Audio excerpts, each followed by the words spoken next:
Paramashivoham Om Nityananda Paramashivoham Om Nityananda Paramashivoham Om Nityananda Paramashivoham Om Nityananda Paramashivoham Om Nityananda Paramashivoham Om Nityananda Paramashivoham Om Nityananda Paramashivoham Om Nityananda Paramashivoham Om Nityananda Paramashivoham Om Nityananda Paramashivoham Om Nityananda Paramashivoham Om Nityananda Paramashivoham Om Nityananda Paramashivoham Om Nityananda Paramashivoham Om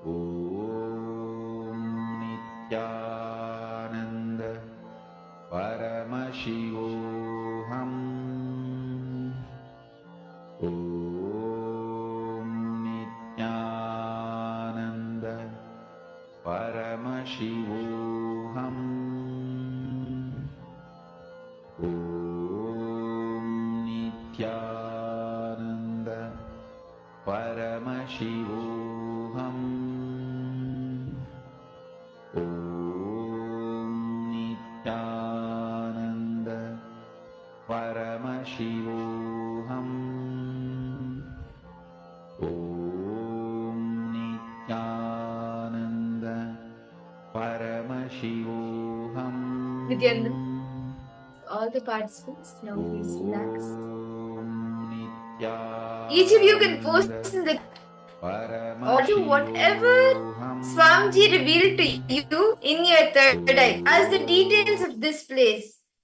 Request all of you to post what is this place, what is the name, the place it is in, how was it built, what is the significance. If you can post all the details.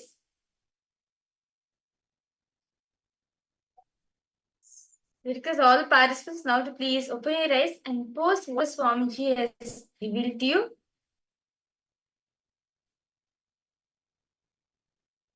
Ma Ashni, Ma Linga, Anghanyu. Okay, water Indian. Okay. Ma Agora Rupini, what did you see? Ma Masiyavu, Ma Ya Ma Shobana, Ma Shobana. Yes, request you two to post. Request all participants to post. What is it that Swamiji showed you?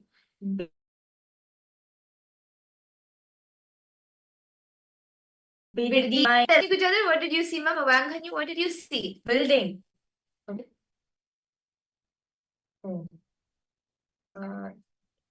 Smashni, I saw something related to the sports, maybe. It is situated somewhere in Europe.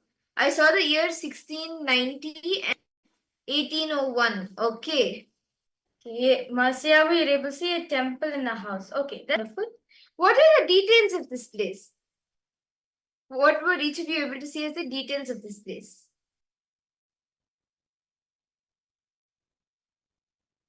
Okay. So this was the place we were projecting for all of you. So it is a temple. It's an Ayyappa. This temple is with 7 echoes. It's located in Tanjavur in Tamil Nadu. Ayyappa temple is known for a unique architectural feature. If one stands on a particular spot in a temple, that's the name Ayyappa. It echoes as Dakshina Kailasa of the. This is the place where Nandi, the divine bull of Lord Shiva, was born, came the mount for Shiva. The divine wedding Nandi and Suya Sayambikai was held at Tirumaradi Vaidyanatha Swami Temple in Ariyalur, district of Tamil Nadu. This is celebrated as the Stanam festival, which includes the 7 Shiva temples of the region. So you can see this is actually a very beautiful thing it had. So let's now verify the answers. Okay. So verify the answer. See, actually, with this power of Sarvajñatva, any question, anything that any knowledge you want to know, you will be able to access it and know details. See, all of us just scanned this temple, right? All the details related to this temple, with the power of Sarvajñatva, you will be able to see. And you will be able to, okay, this is what this temple is, this is the significance.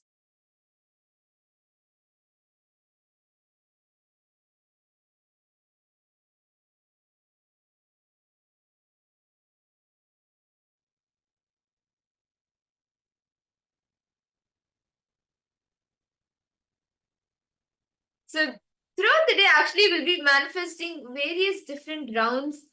Like we'll be actually manifesting the power of Sarvajñatva in many different interesting ways, where all of you are scanning the different artifacts, and then see without knowing any information beforehand.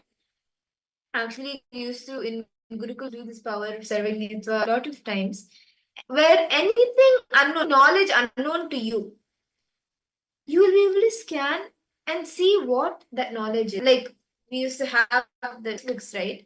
In Gurukul, it was a very beautiful practice to the textbooks that like the normal 10th grade, 12th grade textbooks that we have for studies.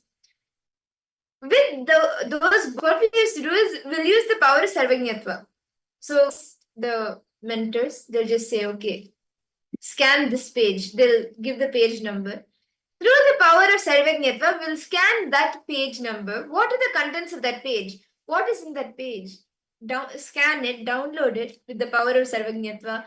And that is how many times you have studied the topics. And that is why actually very beautifully Swami said, at the age of, we'll do 10th, and at the age of 12, we will do the 12th grade. So that's how many Gurukul we have done. And through this power of Sarvajñatva, you also can manifest it. This is a very interesting, fun power. And we'll be playing with this power throughout the day. And with that, now let us enter into the next session of our day. In this session, we are going to be understanding the power of Sarvajñatva. What is Sarvajñatva? To roughly translate, it is the all-knowingness. Understand, Swamiji says that we think that we are limited to this one all rich which is stored in this brain alone. But Swamiji says you can access to the cosmic knowledge, which is Sarvajñatva, all powerful, all knowing. Let us now listen to this truth revealed by Swamiji on Sarvajñatva.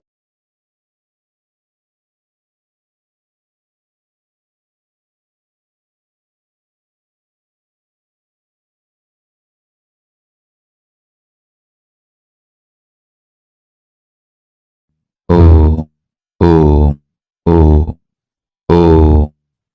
Sarvanyatva is the superconscious DNA of Paramashiva.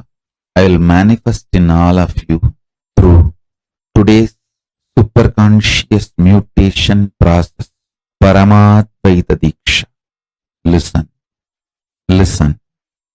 Life is super magic. Life is super magic. The brainwashing done to you, the brainwashing done to you by the society with a limited logic, because society wants to generalize. Listen carefully. Society wants to generalize to control human beings. The generalized data is made to believe by each one of you that this is what you are capable of. Listen to this one incident. In young age, I used to make all deities out of clay. With my own hands I will make, and I will dress them up, decorate them. Not one or two, some 300-400. 2-3 months I will sit and do this every year. And I had a great collection of the deities made by my own hand. I'll make in clay, use copper rod inside, like a spine structure, the bone structure for the deity, and apply clay and put nice thin cloth, like a skin, apply clay on that again, and then bake it, not burn, bake it. There is a unique process of baking the clay deities, like a clay pot. I'll bake and then dress them up, paint them. Once my grandmother told me, because this whole work I'll make the whole house ruckus. Everywhere the clay will be there, paint will be there, all the things I need. Every corner it will be lying. My grandmother, fed up with me making the whole house dirty for my deity making, she screamed and said, "Hey, if we pay 1 rupee in the shop, we will get much more beautiful deities like this. Why are you wasting your whole day sitting and making on your own? I will pay 1 rupee and buy it from the shop and give you. Stop making." Then I ran to Arunagiri Ishvara. That was the time I was having his physical darshan. Listen, I was having darshan, physical darshan, so I ran to him and said, like this my grandmother is telling. But Arunagiri Ishvara was encouraging me doing the deity and dressing up, painting, all that he was encouraging. I said, you are encouraging me to do, but my grandmother is telling it's only 1 rupee worth. Why are you wasting your whole time? I will pay in the shop and buy the deity and give you. He laughed and said, with that 1 rupee you can get the deity externally, but when you make, what happens inside your brain, inside your system, you cannot get that from that 1 rupee deity. The deity bought for 1 rupee will be external deity. In Tamil he said, வெளியில தெய்வமாகுமப்பா 1 ரூபா கொடுத்து வாங்கினா, ஆனா நீயே செஞ்சா உள்ளயும் தெய்வமாகும் வெளியவும் தெய்வமாகுமப்பா. He told in Tamil, if you pay 1 rupee and buy, you will have the deity outside. But if you make it on your own, your inside also will become God. Outside also will become God. God. Listen. All of us are artists. All of us are painters. All of us are sculptors. All of us are singers. All of us are poets. All of us know all arts. When you started manifesting as a child, somebody stopped it. Somebody used their perverted, deluded logic and stopped it. Fortunately, I had Arunagiri Yogeshwara.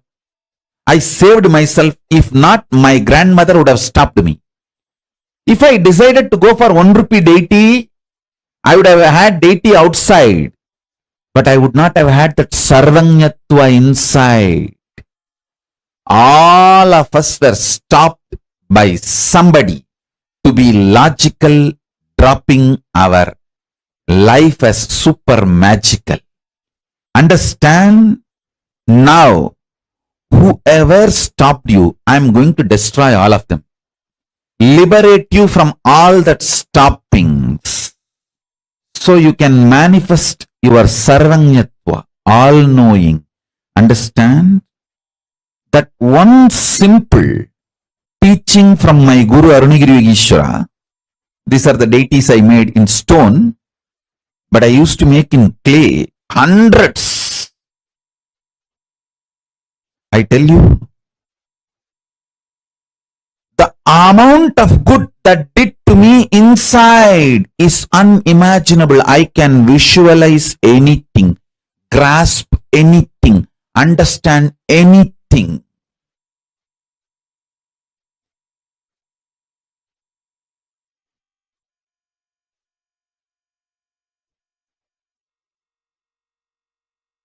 Actually, whole Tiruvannamalai temple, I can just download it from my brain in 3D version.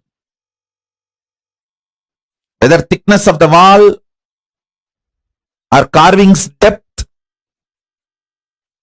or the deities, everything I can just reveal it in 3D. Not just 2D, 3D I can reveal, including measurements. Because that is the way my brain works. I tell you, all of you are hardwired for this. All your brains are hardwired for this. Your life, your consciousness is magical. Unfortunately, you are forced to believe you are logical. If I obeyed my grandmother and decided to go for 1 rupee deity and stopped making deity, I would have lost something very profound in my life. I would have stopped something very profound. I don't know how many of you remember in your life when you stopped becoming magical and started becoming logical.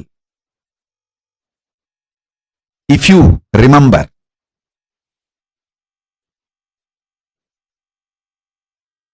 start penning down. I'll break all of that and infuse sarvanyatva. Sarvanyatva, all-knowing Paramashiva component. All-knowing Paramashiva's superconscious DNA. It's not just this deity making. It made my brain able to get into past, present, future. All kinds of arts. Listen. Knowledge means knowing the fundamentals of some field, stream. Expertise means converting that knowledge into practical benefit. Listen. Like in the field of science, pure science, applied science. Pure science is formulas, foundational principles, fundamental truths. That's a pure science.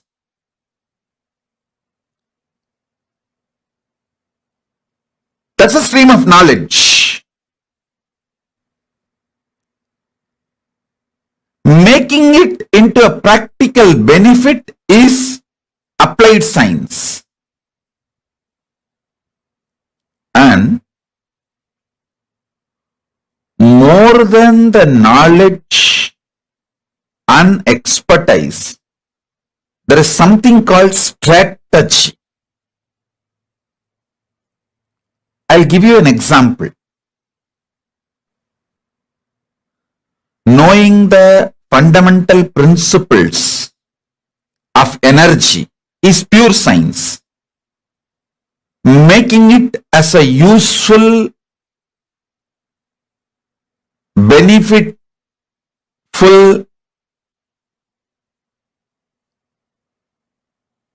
applied science, like making our lives better and comfortable from the fundamental principles like electricity or atomic power, that's applied science.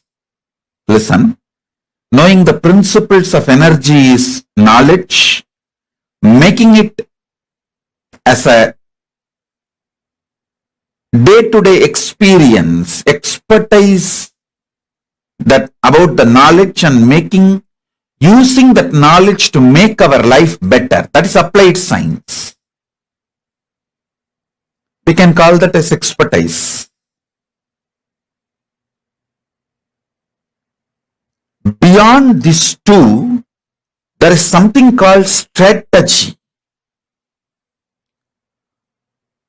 The fundamental strategy makes you map the knowledge and the benefits of the knowledge, pure science and applied science,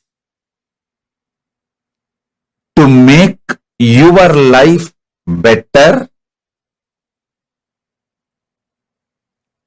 your purpose and your vision, your goal to become reality. The core strategy of the cosmos is Sarvanyatva. If you know the core strategy of the cosmos, you will simply know multiple principles, foundational principles, and multiple ways those principles can be used, made as a reality. We can use these principles to make our life better. Sarvanyatva is not information, facts, applied science, or even pure science. Sarvanyatva is knowing the core strategy of the universe. What is the core strategy of Paramashiva when he decided to manifest this universe? I tell you, only to people who are very loyal to me and close to me, I reveal the strategies, my strategies. Only people who are very close to my heart, means who are very loyal to me, only to them I reveal my strategies. Same way, only to those who are loyal to Paramashiva, he reveals a strategy about life, about cosmos, about universe. It's all boiling down to being loyal to Paramashiva. When he reveals the initial strategies of life, if you show your loyalty to him, continue to imbibe him more and more, he reveals more and more strategies, more and more the core principles, core strategies. I tell you, if you get 10 applied science methodology, you may make $1 billion. If you get just one pure science, you may make $1 billion. Listen carefully. If you get 10 applied science methods, you may make $1 billion. But if you just get only one pure science knowledge, you will make that same method, same $1 billion. If you get the strategy strategy with which all these functions, you will just make $1 zillion, $1 trillion. I can say that numberless, countless. Listen.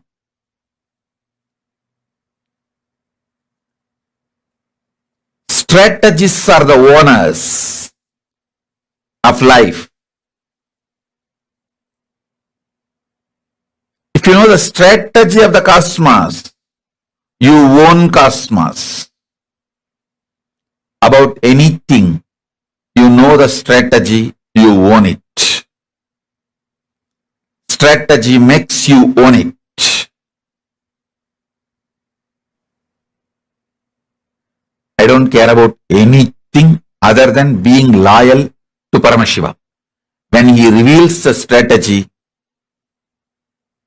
I imbibe, never question, and ask for him to reveal more so I can do next in his direction.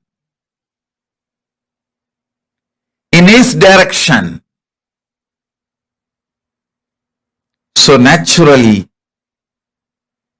everything is revealed. Everything is shown.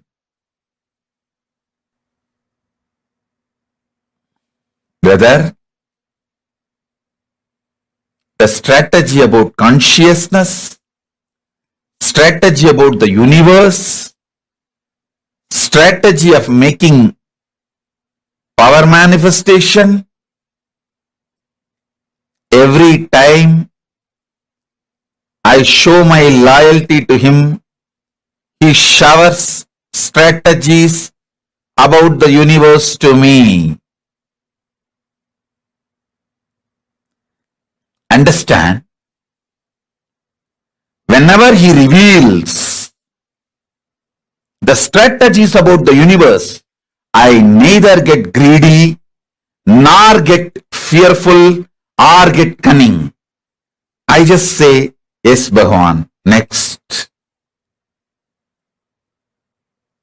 Then he himself starts manifesting in the consciousness. Understand? I am a very practical person. I teach only very practical truth. Start from today. When you unclutch and sit, the strategies revealed in you is directly from Paramashiva. Don't allow your fear to interfere, your greed to breed. Stop breeding your greed, fear interfering. Fear interfering with you, greed breeding in you is the whole crime against Paramashiva. You can start today. Learn unclutching. Start spending 10-15 minutes a day in unclutching. When you are unclutched, you will see in the beginning fear interfering, greed breeding. In few minutes it will all settle down. Then pure strategies will start coming out for your life. Just simply obey and start doing. When Paramashiva reveals more and more, I tell you, if you are thinking of billion, he will shower you with a trillion. If you are thinking making a real estate company, he will teach you how to build a whole city. Come up with a plan to change the face of the city you are living. He doesn't think small. And I tell you, he celebrates your victory when you celebrate his victory. What is Paramashiva's victory? Nothing but you being in Samadhi. That does not mean he makes you poor. He showers more than the wealth you want. Anything beyond your imagination. Every time.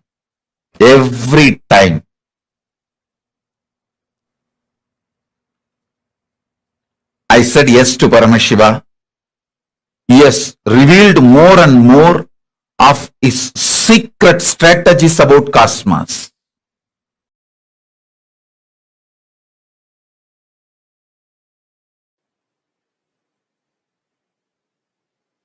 I wanted to explain the science of Sarvanyatva. See, all-knowing.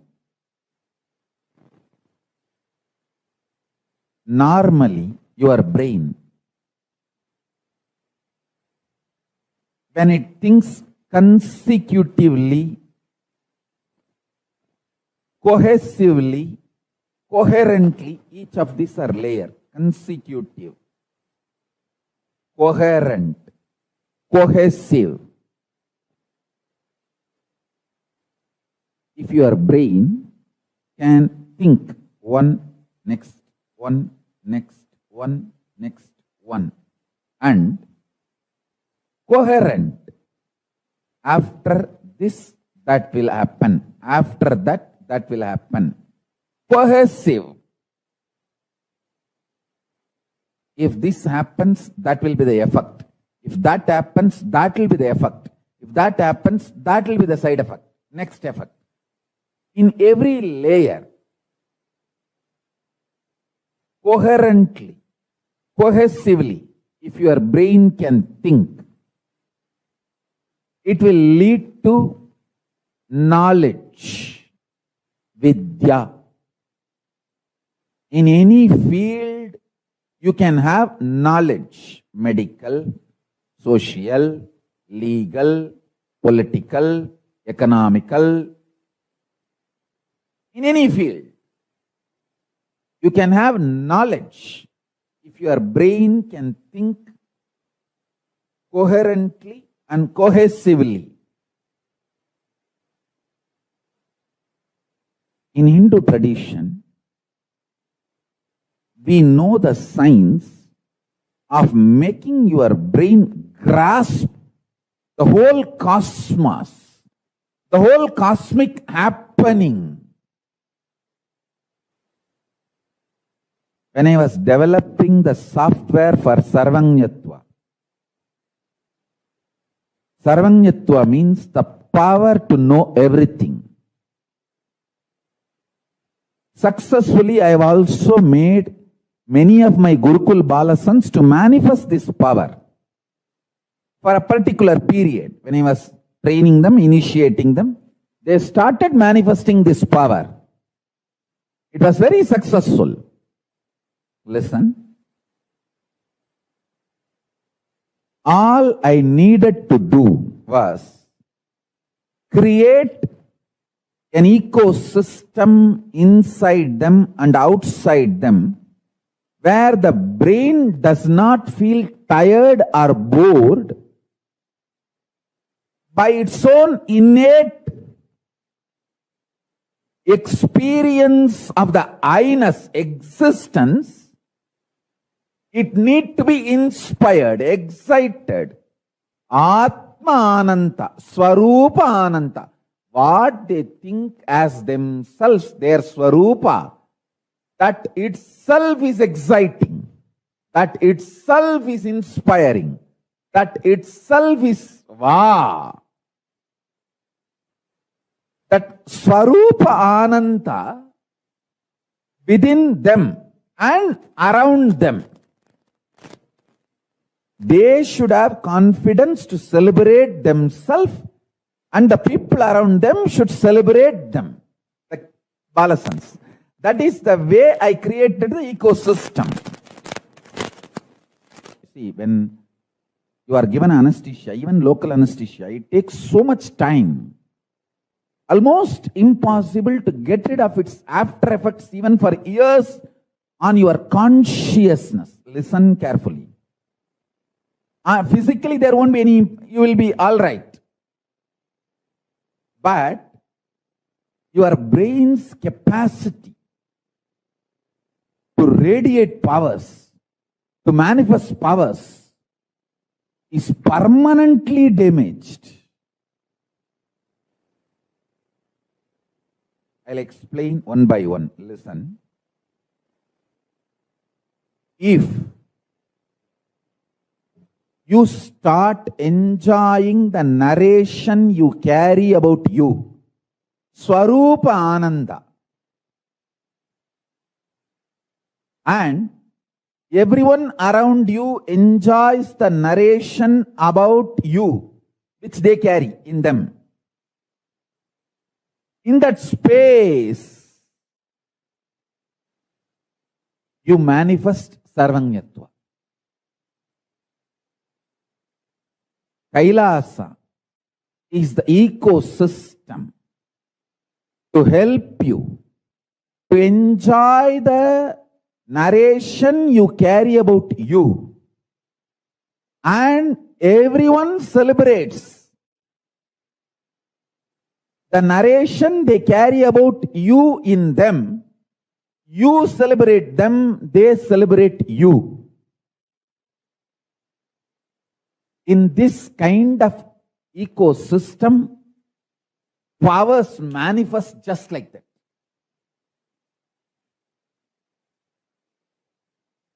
that. That kind of a ecosystem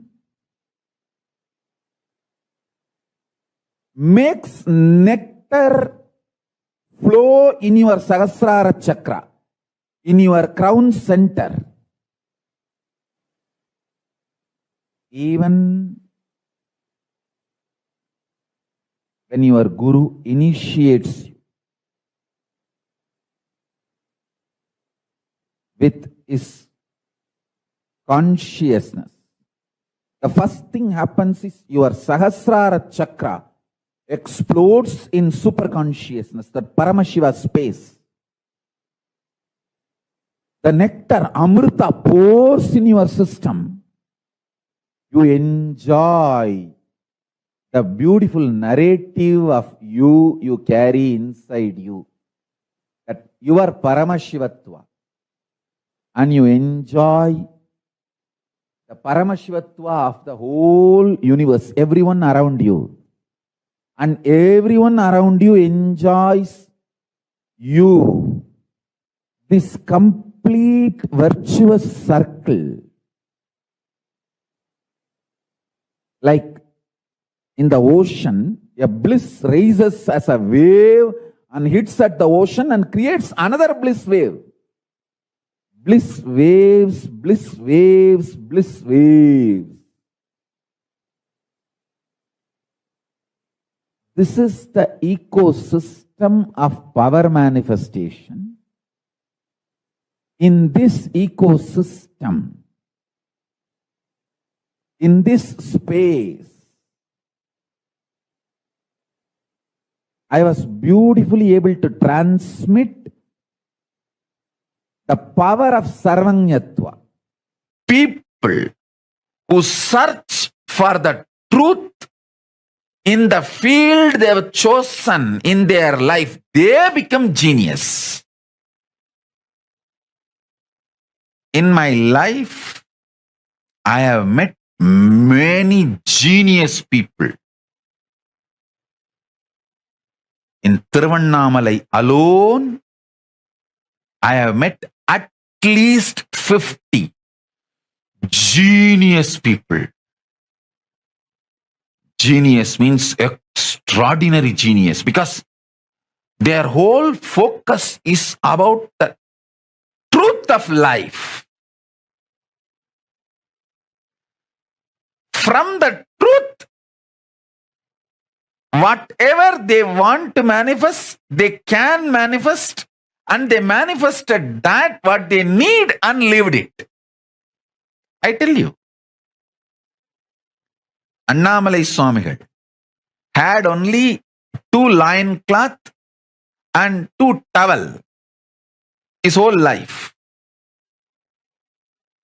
But I have not seen a more richer person than him. In my life, I have not seen anybody else richer than Annamalai Swamigal. Because he manifested the 2 kaupin and 2 towel from his conscious sovereignty.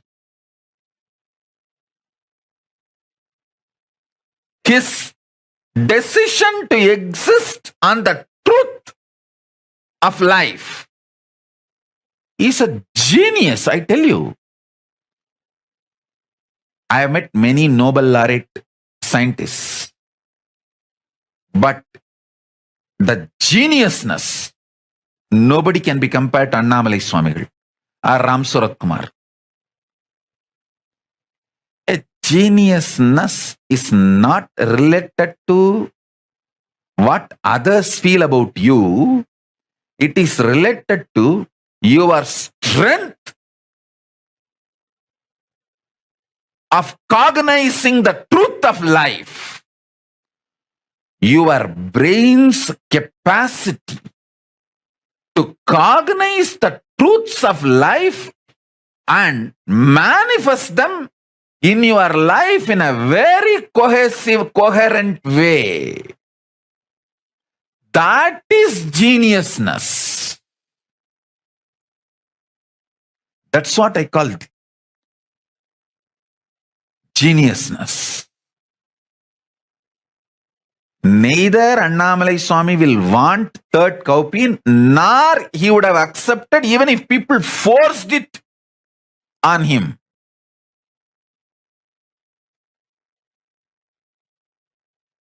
Listen, I am not saying you also live with just 2 kaupin and 2 clothes. No. All I am saying is manifest billions and trillions without losing your geniusness. Genius means your capacity to cognize the truth. You have 25 heads, as I explained now. You have 25 heads. This 25 face, FAC and PHASE, face of Paramashiva, you have it. Recognizing this gives you conscious sovereignty. In your life, you are doing all these 25. When you understand this, you become Ishvara of your life. You become Paramashiva of your life. Then naturally you become Paramashiva of existence, cosmos. If you become Paramashiva of your macrocosm, you become Paramashiva of the microcosm. Because both are one and the same. Ability to cognize this is geniusness. Geniusness is not just stealing some theories here and there. Geniusness is not about stealing some concept, principles and rebranding, rewording in your name and getting Nobel Prize or this prize, that award, this award, that recognition, this recognition. Geniusness is ability to cognize. You are doing this 25 in your life.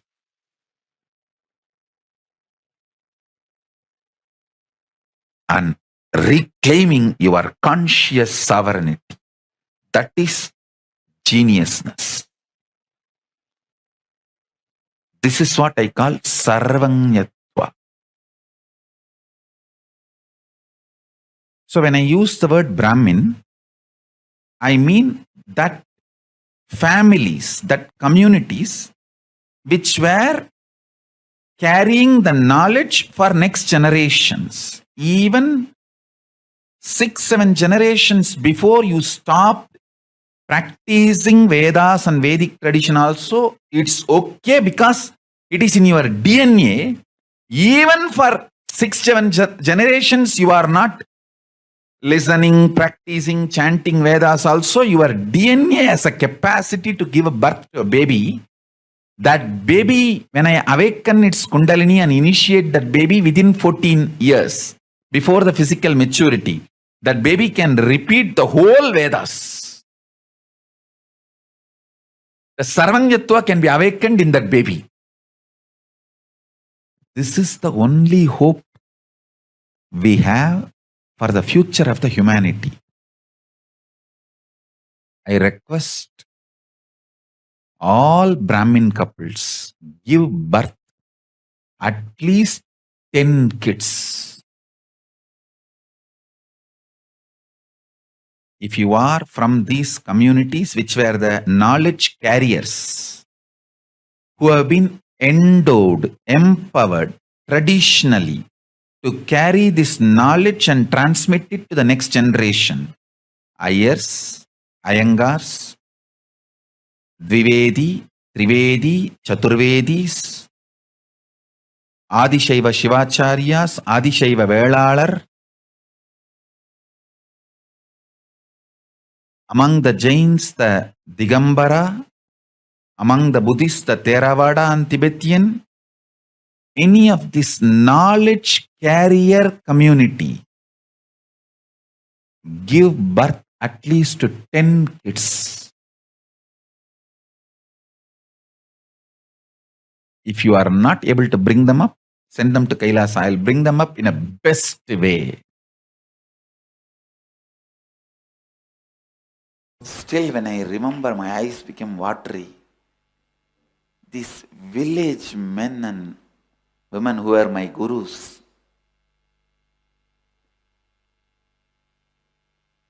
both my gurus, Yoganandapuri and Vibhudanandapuri,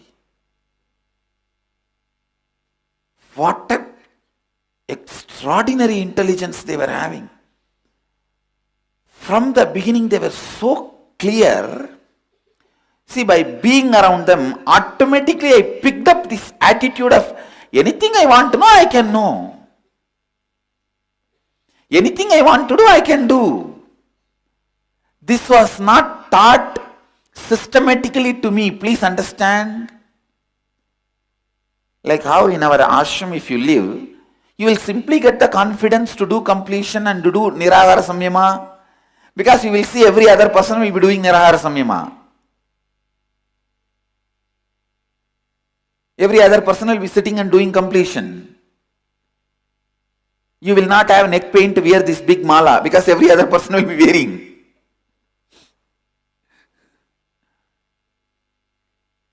Just things are in the air. You see, there are some things which are not taught. You pick it up from the air.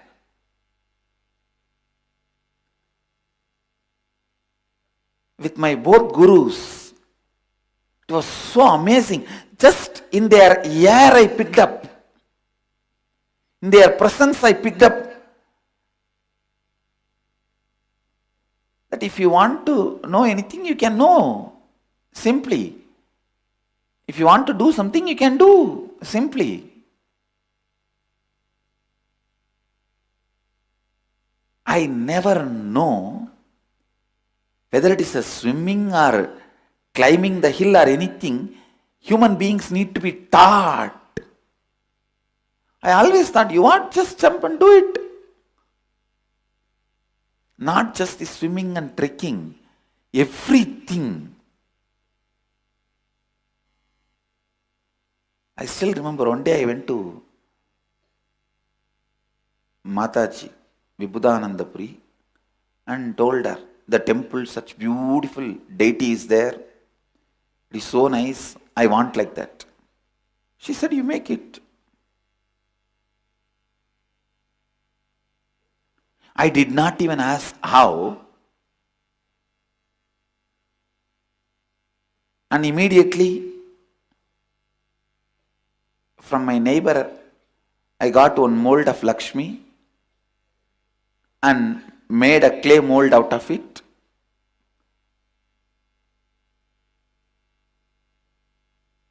And did not get any other metal other than few aluminium plates from my mother. I asked her, give me some waste metal. She did not know what for I am asking. She had some 4-5 aluminium plates. She said, this is useless, take it. She thought I am going to give it to some sadhus for begging. So she said, take this.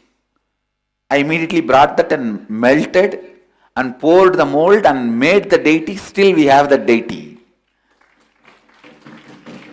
That was done by me personally in my own hand. And then after the mold, I cleared it and I myself carved it. I was hardly 12-year-old boy. Did not even have a second thought. When I did and took it and gave it to my guru, she said, this is your Lakshmi. She said, this is your Lakshmi.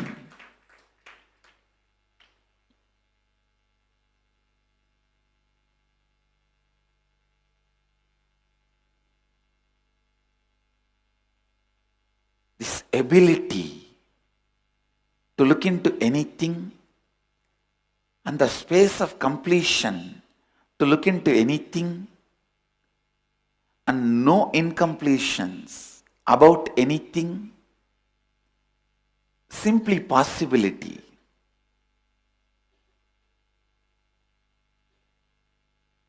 Everything is doable and do it. Not only doable, do it.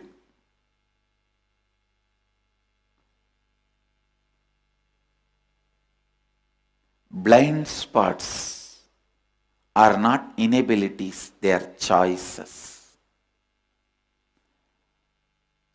Thinking blind spot is inability is karma. Understanding it is a choice is freedom from karma.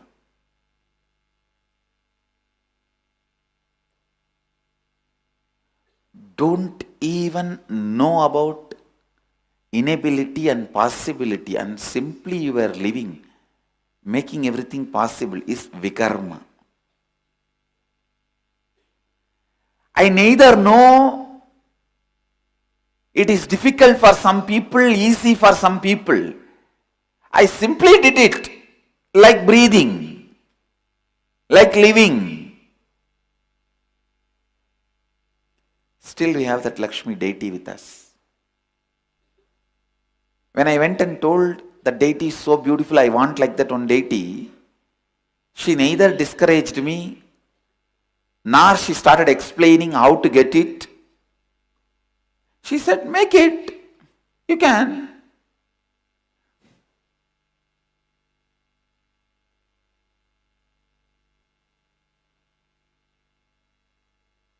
I tell you, having the clarity,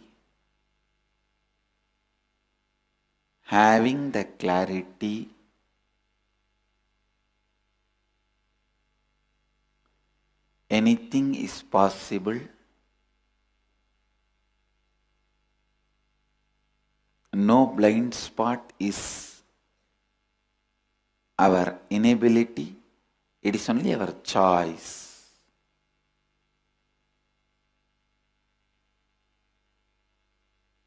Is sarvanyatva.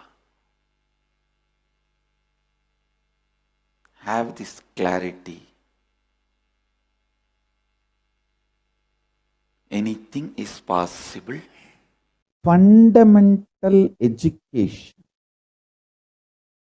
need to be given for a child is the child should discover its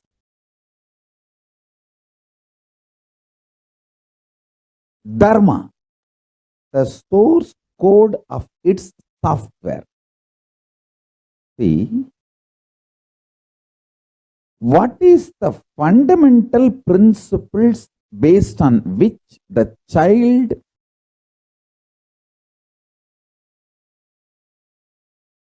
has printed its body what kind of food excites, what kind of routine inspires, what kind of thought current gives fulfillment, what kind of actions and reactions happen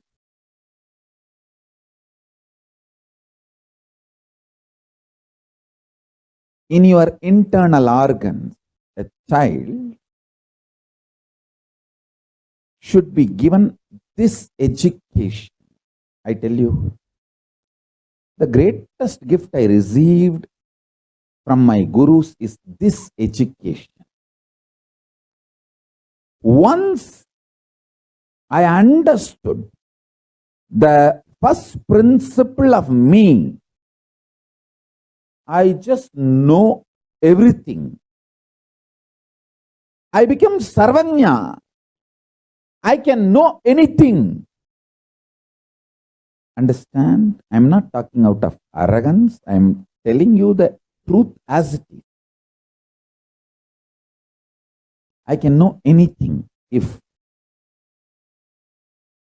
there is a crisis in social level or national level or international level, I can look into it and understand the whole plan, how it is going to manifest.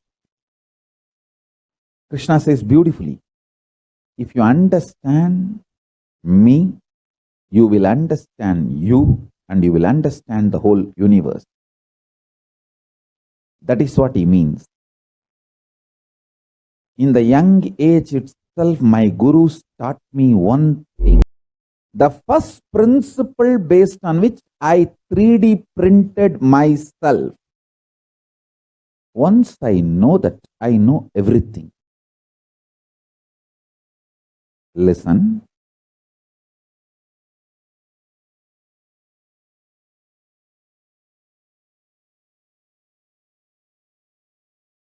If I can produce 10,000 kids like me, consciously, surely I am not going to give physically birth to any kid. I am not talking that. I am talking about consciously reproducing the Guru Parampara. Reproducing the same super consciousness. And 10,000 kids. I know this science can't be destroyed on planet Earth. Planet Earth needs this science. This science is the supreme Raja Vidya and Raja Guhya, royal secret and royal sacred science. There's a beautiful story about the Sarvanyatva in Shankara's life. Shankara was supposed to be Sarvanya. Sarvanya means all-knower. There is a story when Sarvanya Pita was supposed to be decorated by Shankara's presence. One cobbler who stitches the shoes, he appears there and asks Shankara, do you know how to mend shoes? How to repair shoes? Only then I can accept you as Sarvanya. The whole Pandits, the whole team of Pandits have accepted, but this cobbler is challenging. Only if you show me how to mend shoes and satisfy me, I'll accept you as Sarvanya. As per the rule, the whole population has to agree unanimously. Only then he can decorate the Sarvanya Pita, Sarvanya throne reserved for Sarvanya. And the story says, Shankara picked up the shoe, picked up the needle with which he's supposed to stitch, and just scratched the edge of the needle on the nose and inserted the needle into the shoe, into the leather. Cobbler was shocked because why the scratching on the nose? Lubricate. To lubricate the needle, always the cobblers will scratch the needle on the nose. The oil on the nose will be the lubrication for the stitching. Shankara did not miss even that small step. Means the power of observation. Power of observation. The story says cobbler accepted. Shankara as the Sarvanya. Shankara sat in the Sarvanya Pita and blessed. Now we need to clarify an important doubt. Then it means enlightened being knows everything. No, I do not know the atomic science. Surely Shankara do not know how the train works. Surely he doesn't know how the steam engine works. No, surely he doesn't know. Then what is the meaning of the word Sarvanyatva? A pure consciousness which operates through the senses, which observes anything comes in front of it and can understand the secrets of everything which is presented in front of it. Please understand. If Shankara wanted, he could have developed a train. If he puts awareness on it, if Shankara wanted, he could have developed the aircraft. If he puts awareness on it. Sarvanya does not mean knowing everything, but whatever is presented in front of his senses will be recorded without any prejudice, without any disturbance, without any footnotes, your own personal comments. The attitude of writing footnotes starts all the problems. That creates the problems. As long as you record all the files and keep it in the archives, you will have complete access to the archives. The moment you start putting footnotes and the favored star, when you put the favored star, when you start marking, that is where the problem starts. Sarvanya is a person who knows everything. There is no special attention. Please understand, when I say the word who knows everything, you need to understand this word very clearly. When I say who knows everything, does not mean he knows how the satellite works. No. Anything presented in front of his senses, he knows.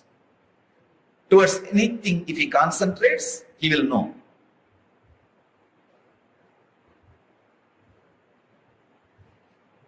He does not have the fear that he does not know something. Because of his clarity, anything which comes in front of him, he will know. Please understand.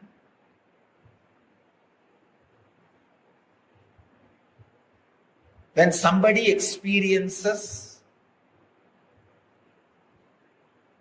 fearlessness for few seconds, usually human beings experience fearlessness when they come in touch with huge money for few seconds, till they take that money for granted, till mentally they plan how to use that money and finish it off. Please understand.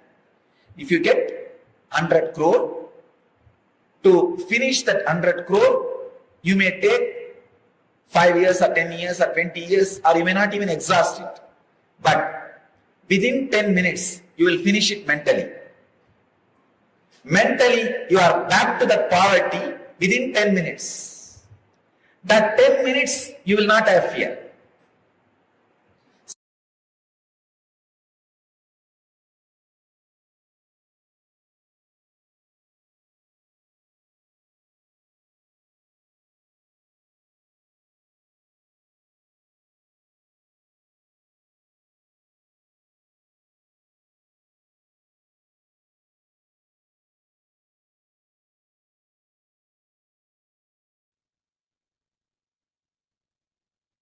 Yes. Nityanandam, to all participants. We all just had a wonderful, powerful session where we understood about Sarvajñatva. What is Sarvajñatva? The all-knowingness. It was actually a beautiful revelation Swamiji spoke of Sarvajñatva. I would like to request all participants to post. What did each and every one of you understand by this? See, Sarvajñatva by itself is a power. But what is Sarvajñatva actually? What is that all-knowingness? Can I request all the participants to share what did you understand as Sarvajñatva, all-knowingness?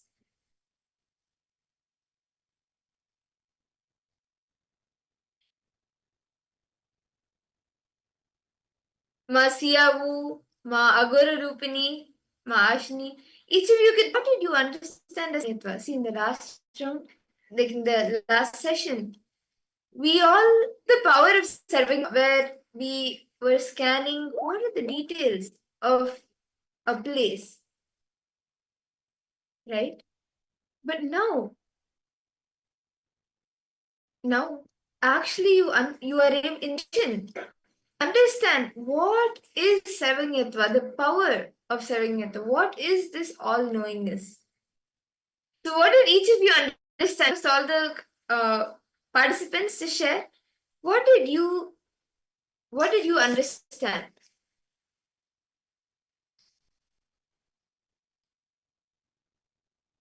See, actually, when you start manifesting the power of Sarvajñatva, you will be able to start enjoying yourself, because what is known to you, what is unknown to you, all of that you will be able to see. You will be able to access all knowledge that is.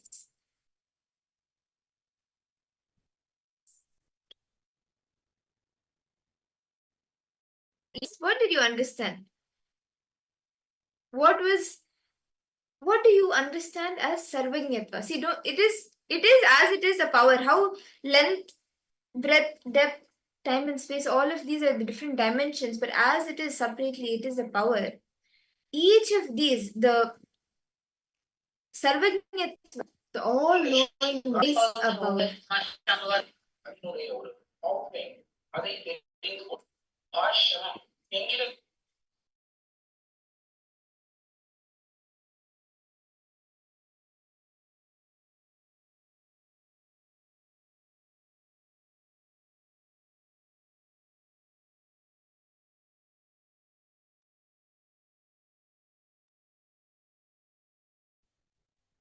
Yes, the participants of technical English. Is all participants able to hear us?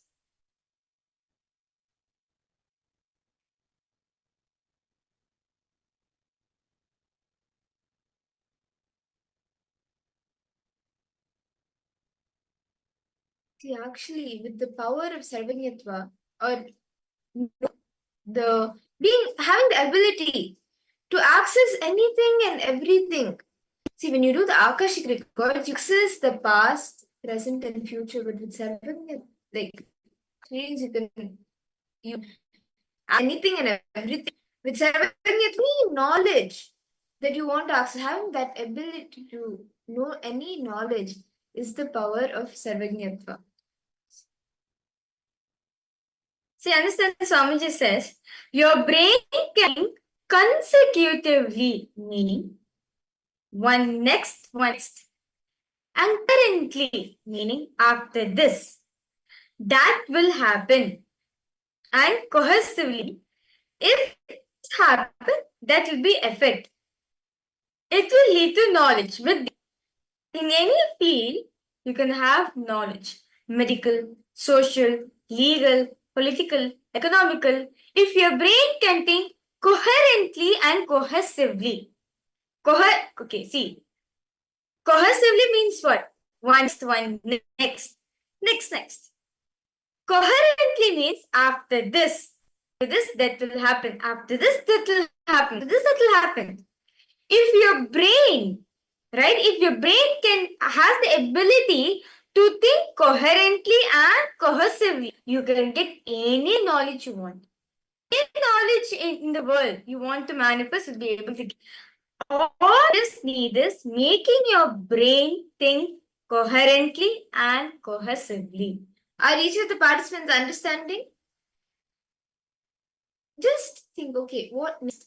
What next? Both cohesively and coherently. And actually, with this, when you are able to manifest Sarvajñatva, you will be able to start enjoying the narration about you. You will be able to start enjoying you, all the known, unknown parts. You will be able to. Can I request all the participants bring your pen and paper, paper or your book?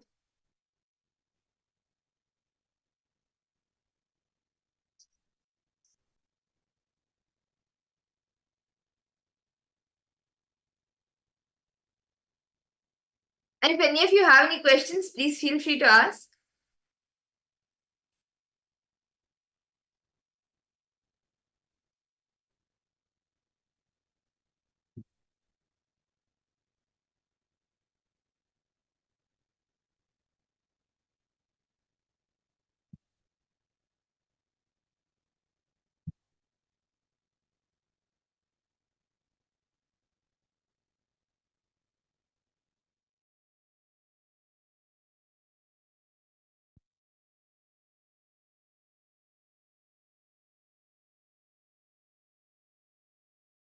Okay, see.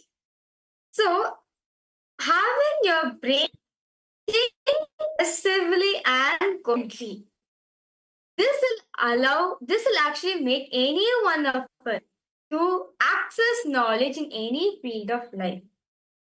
Can I request each of the participants to take a few minutes, look into your life and see if you can reflect the situations or the incidents, any situations and incidents in your life where you experience the words, the emotions, feelings, and even the experience being seen by somebody or by something to live life in a to live life to live life in a super magical way. Swamiji beautifully revealed, right? How you can live life in a super magical way. I request each of the participants to take a few minutes and read the situations and instances where you felt stopped, you experienced being stopped by somebody, to feel that you are stopped to experience life in a super magical way. Please write down all of these different incidents. You can write down the situations in your life, the different experiences and situations and incidents in your life where you felt stopped. Can I request each participant to write this? See, just look in. Take a few moments, sit, look back. When did you feel? When did you experience you feeling stopped by somebody to experience life in a super cool way? You may, as a child, have thought, okay, life is magical, life is like you can manifest anything and everything. But somebody may have told you, no, it is very hard to get the life of full of luxuries, or it is very you need to work, you need to put in so it's not going to manifest just like that. You can't manifest anything. You would have heard maybe society in school or some friends or your parents, your relatives, whatever it is.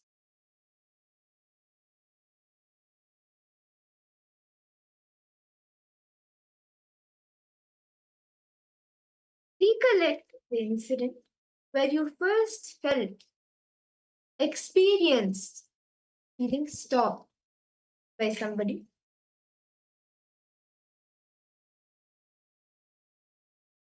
Where you felt that life is not super magical.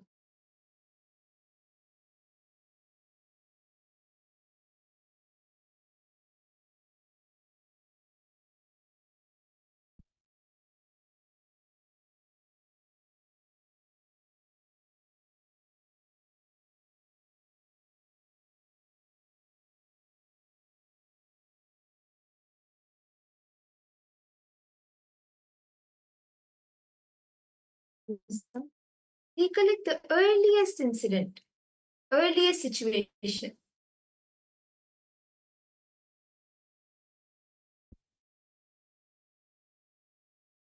And write down the incident elaborately, as much as detail as possible. Who are the people around you? How was the environment around you? What were you wearing? What were you feeling? What did you tell? Or what did you react? What did you say? What triggered you when the other people around you said something? What triggered you? Go into as much as detail as possible.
Intensely looking. Go back. The earliest incident, the earliest situation.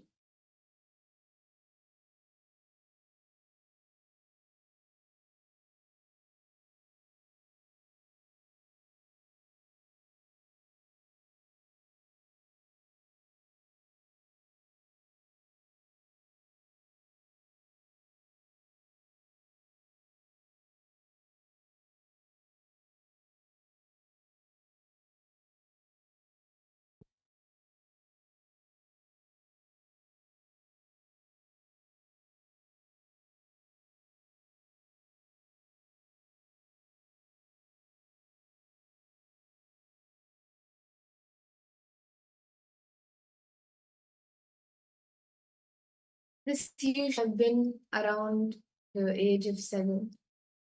So go back that time, that age.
Write down in detail the incident, the situation.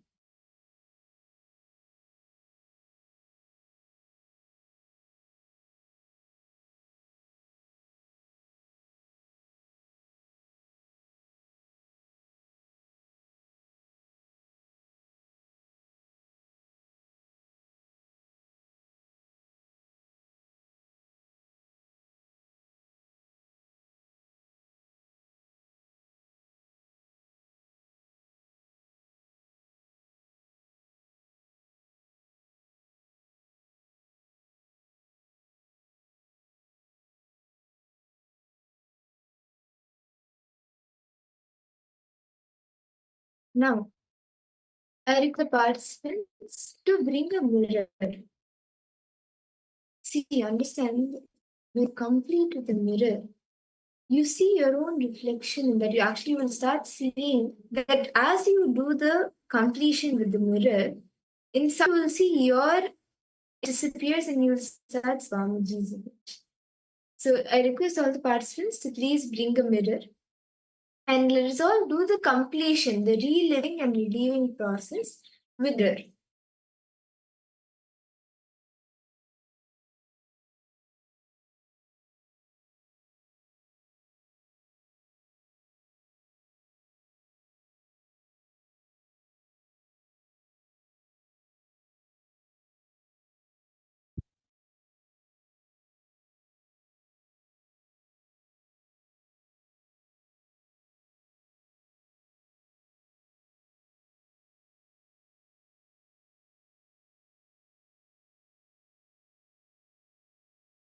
And sit complete with every single incident with the mirror.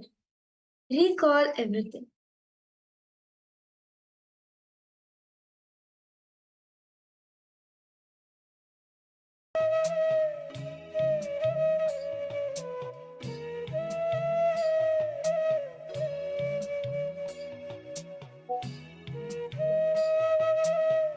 Now, with the reflection you see in the mirror, this I request participants to bring the mirror. Seeing your reflection, just relive the entire incident. Look at the entire happening, the entire incident, situation happen, and do the completion with the mirror, with yourself through the mirror.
Relive the entire incident yourself in the mirror.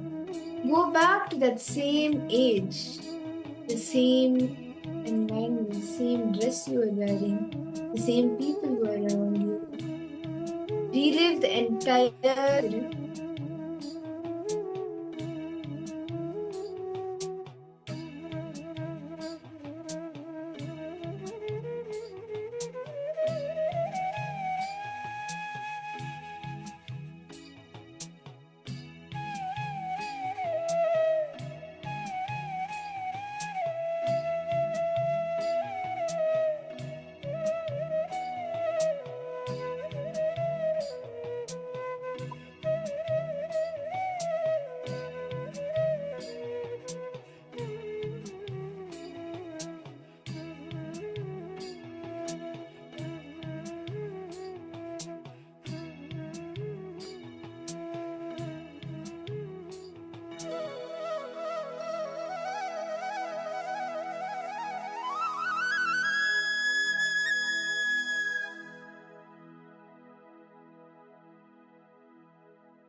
Go through the same experience. Okay. If any emotion comes up, you feel like crying or you feel like shouting, it's okay. Let the emotion come. Relieve yourself. When you relive, you relieve.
Into the same.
Please relax. Now, in that same space of completion, see when you the perpetual completion, that the space of completion, unclenching session that we listen from G. And that very space, you will be able to experience the sarvajñatva, the ability to gain any knowledge, vast amount of knowledge, and you'll be able to hold that at any point of time. And that is that's the power that all of us will be manifesting today. We will be manifesting the power of sarvajñatva. So what we will be doing is we will be showing you artifacts. We'll be showing you a few items. What you will Swamiji, you will be scanning and seeing. We will be showing you a few things. And just by connecting to Swamiji, you will be seeing what is that place, where is it, which country, which place, what is the significant place, any historical happenings that have happened there, all the details about that place. We'll be showing you an image of the place, and you will be scanning and seeing all the details of that place. Where is it located, the history of it, how it was originated, or what signifies, and any unique things that are there. All the details of that place you will be revealing, you will be scanning, telling to the. So, shall we all enter into the power manifestation? Who are excited for the power of Sarvajñatva? See, actually, now if you have understood, like we have listened to Swami, the director of what Sarvajñatva is. So we'll be manifesting that now. I request all the participants to please sit straight, settle down for the power manifestation, and you can sit straight.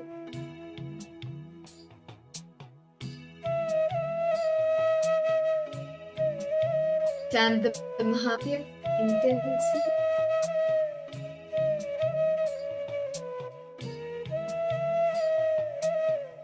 We are now projecting a picture of a place for all of you.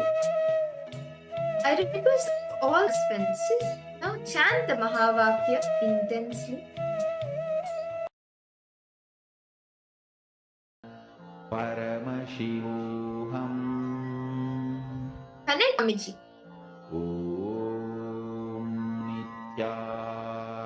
And start scanning what are the details of this place. Where is it located? What does it signify? What is the speciality? All details related to this place. You can start scanning, and whatever Swamiji reveals you, you can go ahead and start posting it in the chat as you see it. As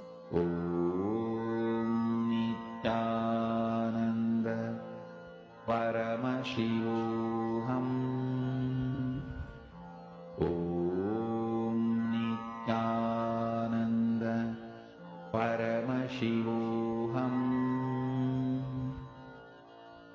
Om Nityananda Paramashivoham. Om Nityananda Paramashivoham. Om Nityananda Paramashivoham. Om Nityananda every detail that Swamiji is Paramashivoham. go ahead and start sharing it. Continue to scan and see in more detail every little detail connected to this place. Start scanning. Nityananda Paramashivoham. Om Nityananda Paramashivoham. Om Nityananda Paramashivoham. Om Nityananda Paramashivoham. Om Nityananda Please relax. Paramashivoham. I request all the participants now post what are the details of this image. What is this place and where is it located? Each of you can start posting in the chat.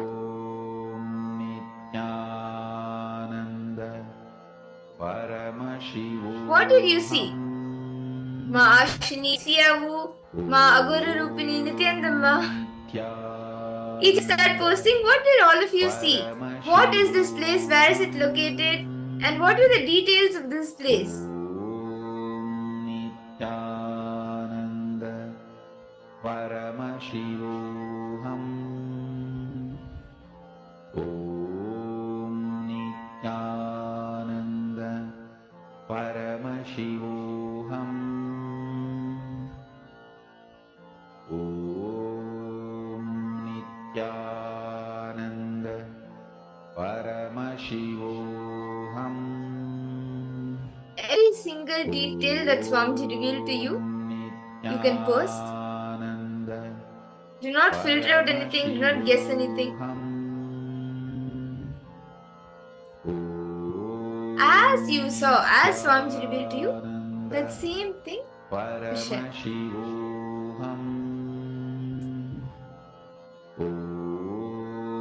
Okay, Suma Ashni has put, I saw old stories like you saw stones like stone heritage in America. The stones existed many years back. I also saw an ancient Ganesha in stone. Wow, that's nice. Okay. How about the rest of the participants? Participants name Ankihi. Welcome, Nityanand. Ma Shobana, Ma Wanghanyu, Ma Lita, Ma Linga. I request all participants to post. What is it that Swamiji showed to each and every one of you? Yes, Ma Margarita, I request you to post. The details of this place. Ma Lita, Nityananda, Ma Wanghanyu. Read them first. This is located where the Indian master once was. Okay. Amarnath Shivling. Amarnath Shivling. What else?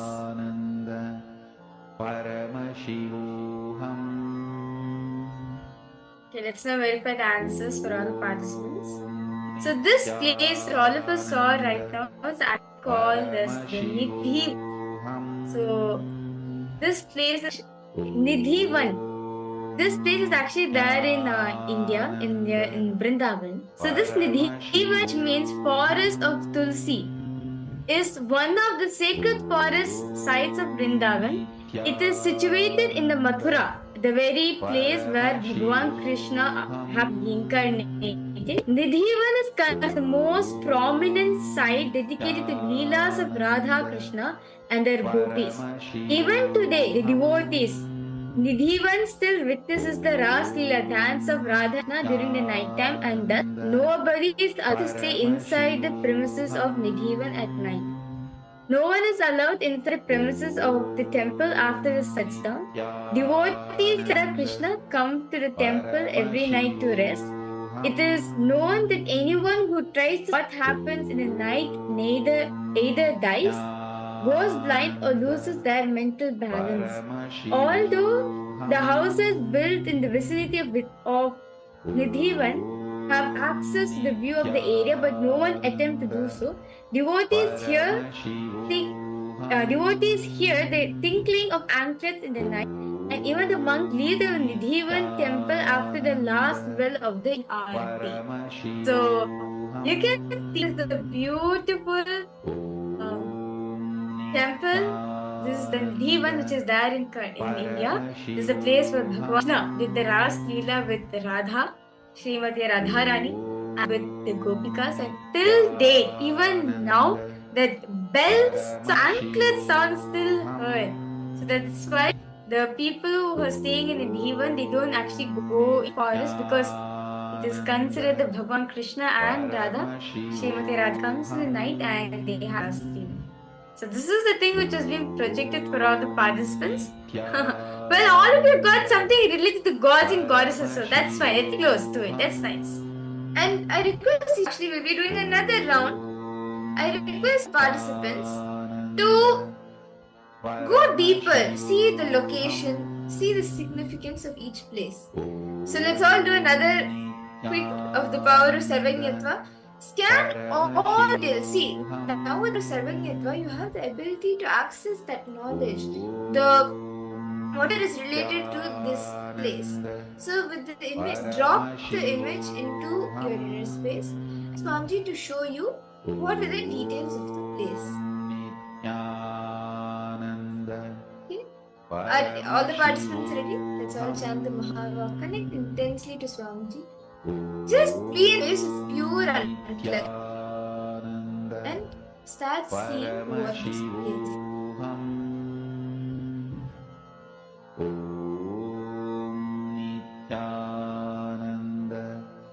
Paramashivoham Nityananda Paramashivoham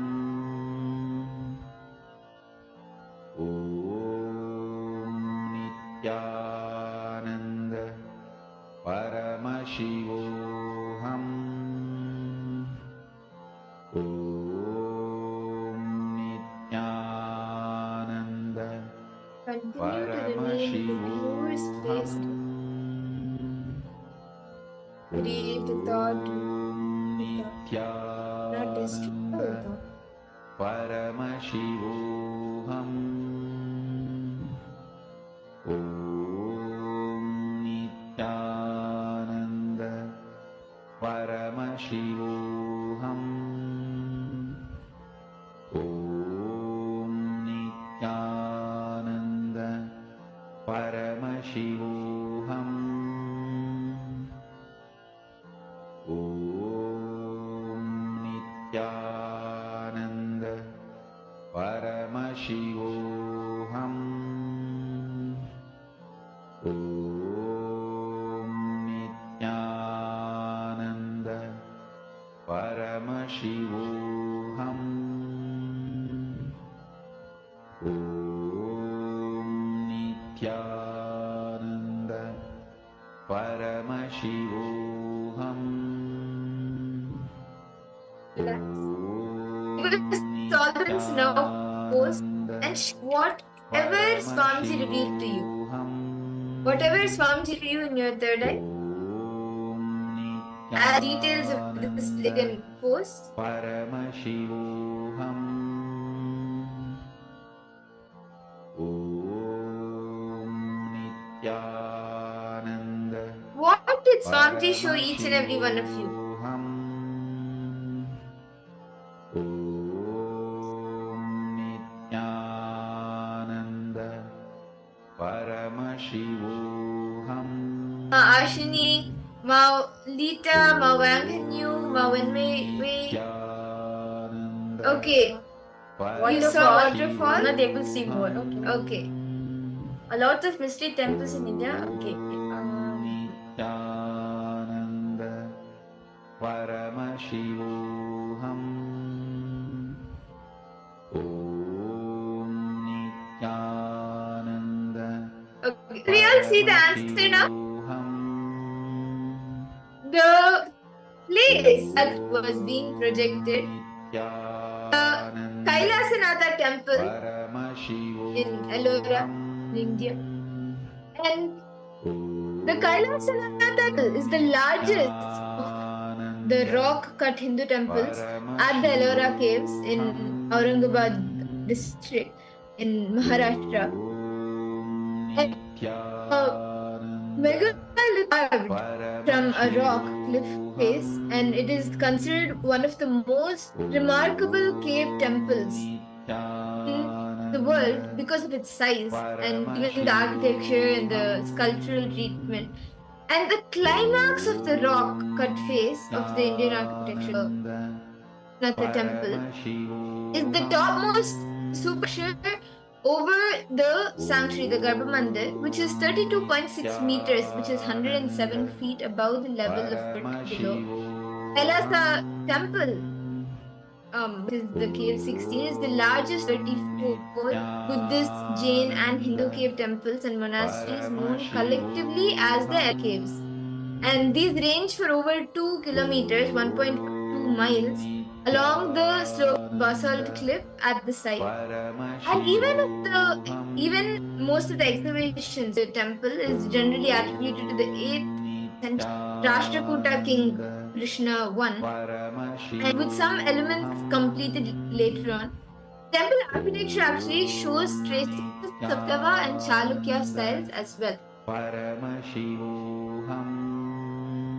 So this was the place that was being projected. It is the Kailasanatha temple at Ellora, Maharashtra, India. And with that power manifestation, I really love the power of Sarva because it's a very interesting power.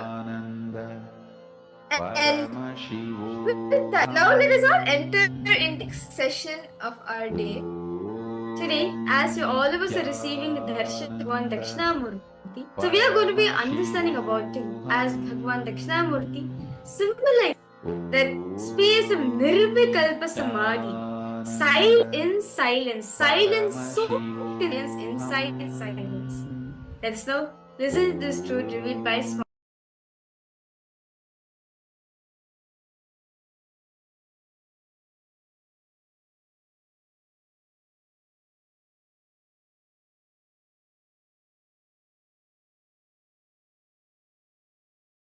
Om. As the ultimate manifestation of Paramashiva's Veena Dakshina Murti, Yoga Dakshina Murti, Vyakhyana Dakshina Murti, I bless you all with the liberation, Paramashivatva, ultimate Paramatvaita. Listen intensely. Paramashiva with his 5 paces, PHASES. He manifests Parabrahman.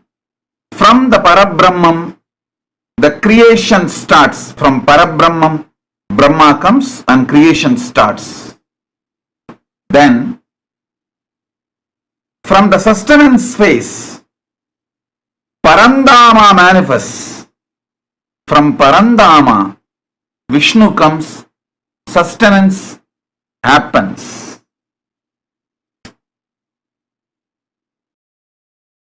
From Ahora phase, rejuvenation, Parameshwara is manifested. From Parameshwara, Rudras come and rejuvenation happens. From the Throbhava phase, PHASE, Parameshwari is manifested. From Parameshwari, the whole Throbhava happens. Putting and pulling out of delusion happens. From the Ishana, Parama Guru Tattva manifests. From Parama Guru Tattva, Dakshinamurti comes out and liberation is done.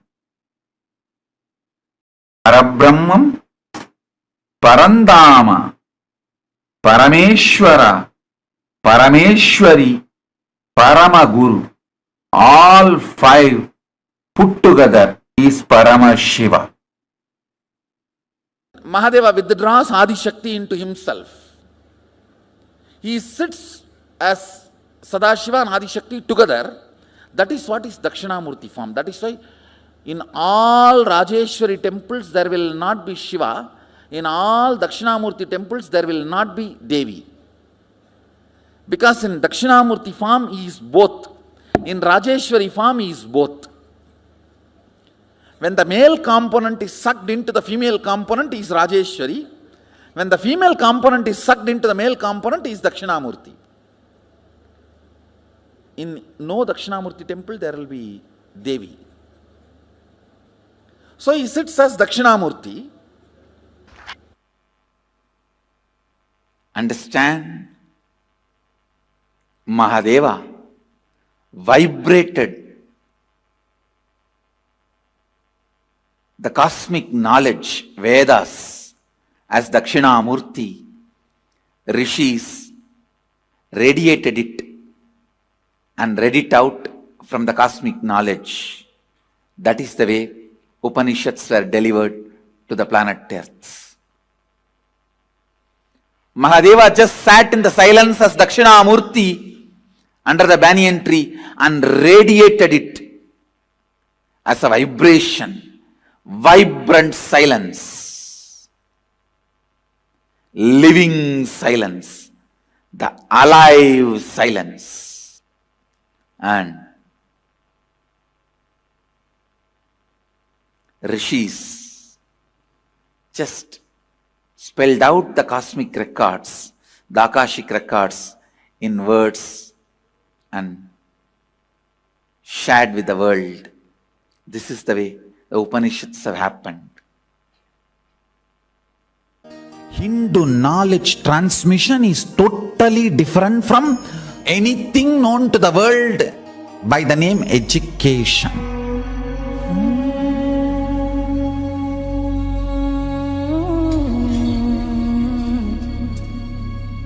what Paramashiva shared with me, it was like intense cosmic downloading happening. One day, I was looking at him so deeply. Literally, everything he was revealing was getting into my system. So deep, like if he utters one word, like a condensed 1 petabyte material information will be transferred into my system. Listen, the words he uttered and the quantity and quality of the information transmitted was unimaginable. Every word he was uttering, petabytes of information was getting transmitted into my system. The system was getting loaded. When we say Dakshinamurti teaches in silence, it is not that he never utters a word, but the number of words uttered and the quantity and quality of the knowledge, information transmitted does not logically connect or equate, rationally inexplicable. This is unique knowledge transmission method of Sanatana Hindu Dharma. You cannot use the word education for this, no. See, Paramashiva manifested as Dakshinamurti to teach Veda and Agamas to Targamana Rishis. It's not that it was a past. If you become silent to free yourself from the past, present, future, through unclutching, you can see he is teaching even now in that huge cosmic sound. Om, even recorded by NASA. That soundless sound, Anagata Dvani. Om. If you can hear it through the deep unclutching, you can see Dakshinamurti teaching you now. Dakshinamurti teaching you now. Understand the truth. Dakshinamurti is from the face, from the Mahasadashiva's, Paramashiva's face of Agora, destruction, rejuvenation. From that face, Dakshinamurti comes out. Meaning, all the great truths are ferocious. It'll just purify you. It'll just burn all your non-chastity, cheating, silly patterns and conversations with your life. It looks very paradoxical. Embodiment of peace, Dakshinamurti, silence, comes out of the face of Paramashiva's Agora, which is supposed to be perceived intense violence, ferociousness. Teacher is the ultimate rejuvenator. Guru is the ultimate rejuvenator. He removes everything you know as you and he manifests everything is real you.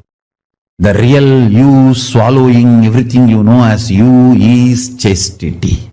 Allow the chastity to Paramashiva manifest in you.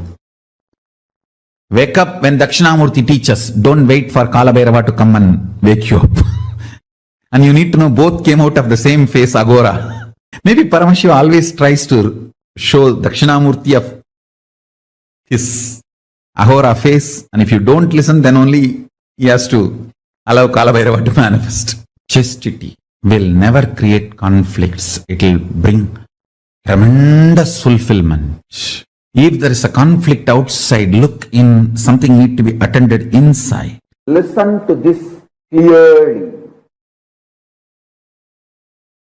Sound of Dakshinamurti and silence of Dakshinamurti need to be understood in reality. See, the silence of Dakshinamurti is not the soundlessness. Any sound you can only hear in certain decibel. If it goes below that decibel, you can't hear.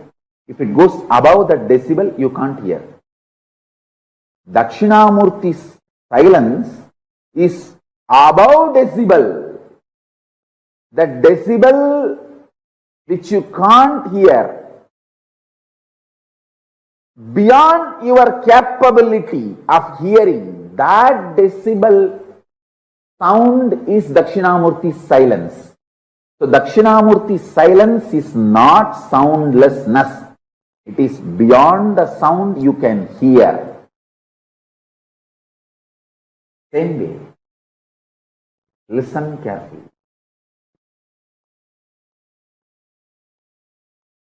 Dakshinamurti's silence is not soundlessness, it is beyond the sound which you can grasp, perceive, hear. The human here has a dynamic range of the threshold of 120 to 130 decibel. You can neither hear below 120 decibel nor you can hear above 120 decibel. Sorry, 0 to 120 to 130. I can say 0 to 130 decibel. Listen carefully. Human here has a dynamic range of 0 decibel to 130 decibel. If something is below the 0 decibel, you can't hear. Something is above the 130 decibel, you can't hear. Dakshinamurti's silence is above the 130 decibel. It is not soundlessness. It is the sound which is beyond your capability to perceive, beyond your range. Same way, Dakshinamurti's visual silence. See, Dakshinamurti's verbal silence is the sound which is beyond your perception. Same way, Dakshinamurti's visual silence is not darkness where nothing exists. No, it is supernal effulgence where all your ability to visualize disappears into a supernal effulgence, like 7 colors of the rainbow disappear into the sun's bright shining.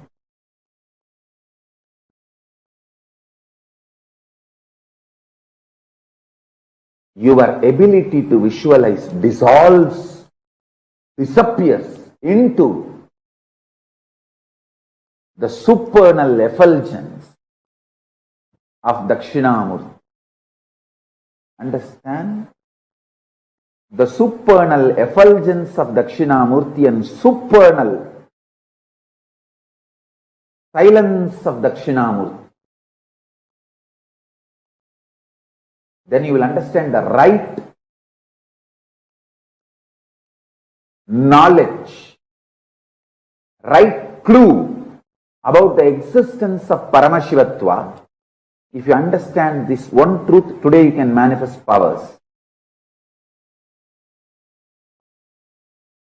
The common frequency the human here can hear is like a 20 to 2000 hertz. 0 decibel to 130 decibel maximum. 20 to 20,000 hertz or 0 to 130 decibel. That's it. If it is below 20 hertz, you can't hear. If it is above 20,000 hertz, you can't hear. Dakshinamurti's silence is above 20,000 hertz.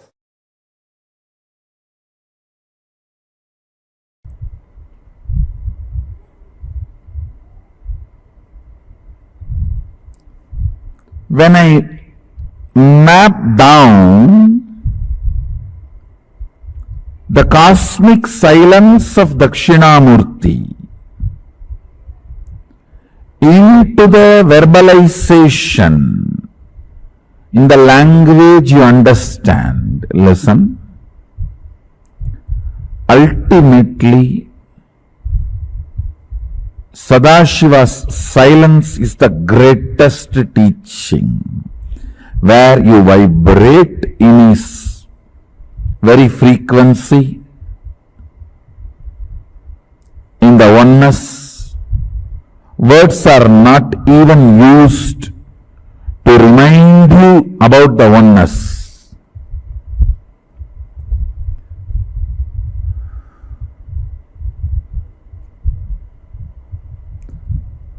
Words used to remind you about the oneness and to put you in oneness also is only plan B, not plan A.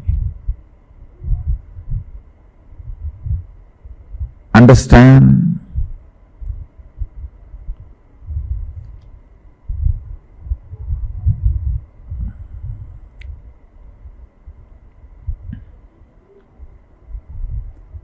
Ultimate truth becomes your experience in Sadashiva's reverberant silence,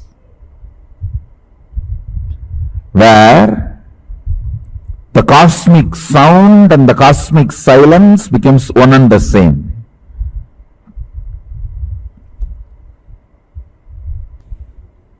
Mauna, understand the word mauna means mana vibrates with its source is mauna.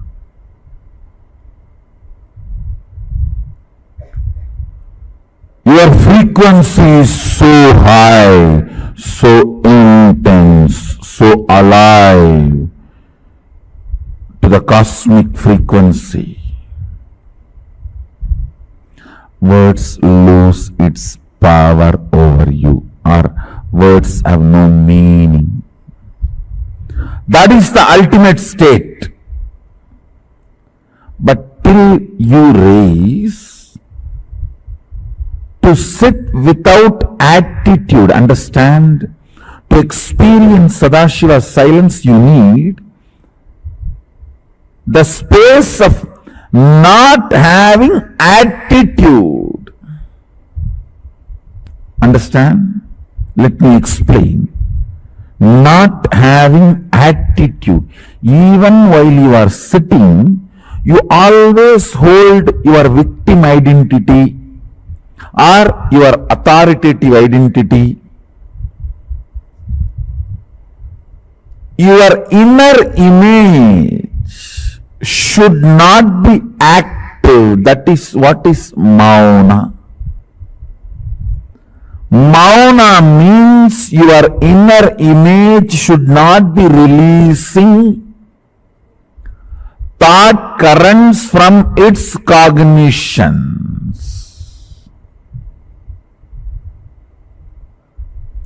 It should not be releasing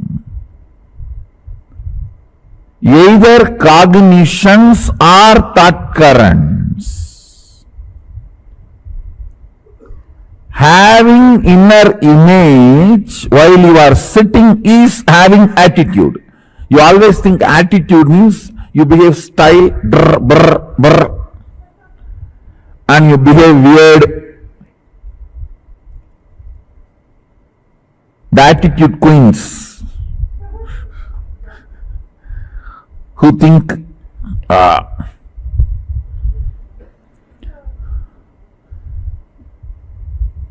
only if you behave cranky and weird,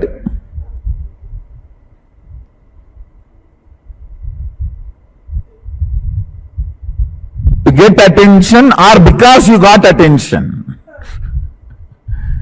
To get attention or because you got attention.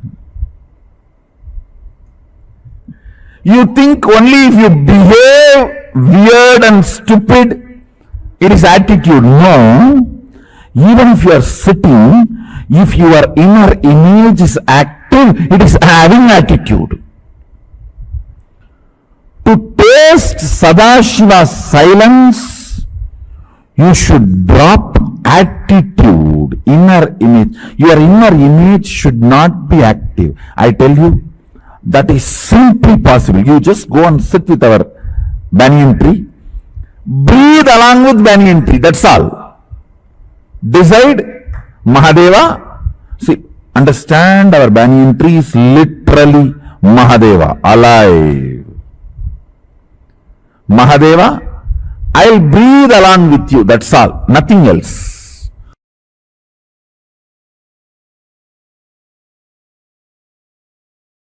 Nirvikalpa Samadhi.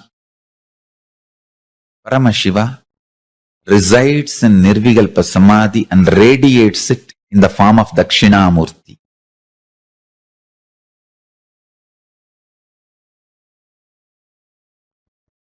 In all our temples, Dakshinamurti radiates the biology of Nirvikalpa Samadhi. Anybody wants Nirvikalpa Samadhi, go to our temples, Dakshinamurtis, and touch the Dakshinamurti deity, do puja, sit in the front of Dakshinamurti,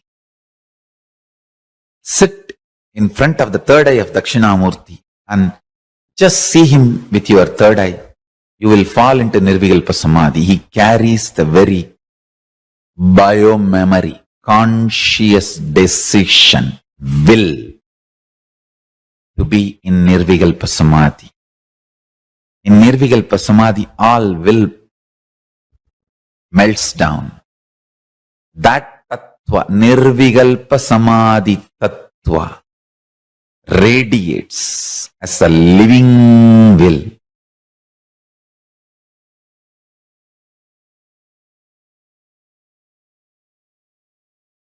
Paramashiva's message directly from Kailasa. Listen. Vedasarartakam tantram tasmat Vaidigam acharet Vedantartamayam jnanam Siddhantam paramam shubham. This is a verse from Kamikagama. This is Paramashiva's message directly from Kailasa to all of us. I'll repeat. Vedasarartakam tantram tasmat vaidigam acharet Vedantartamayam jnanam Siddhantam paramam shubham. The English meaning, translation is, the Agamas are the essence of the Vedas. The highly auspicious Siddhanta is the enlightening true understandings from Vedanta. Listen. The Agamas are the essence of Vedas. The highly auspicious Siddhanta is the enlightening true understandings from Vedanta. Meaning,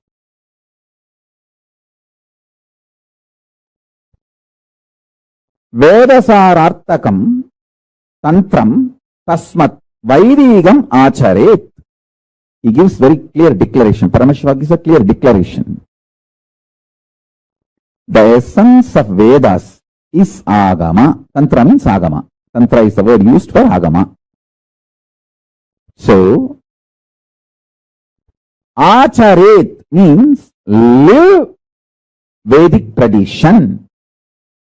See, the methodology for living the Vedic tradition is Agama. So, when you live Agamas, you are living Vaidika. The methodology for living Vedic tradition is Agamas. And Vedantartamayam jnanam Siddhantam paramam shubham. What a beautiful word. He says, Vedanta's understanding, true understanding,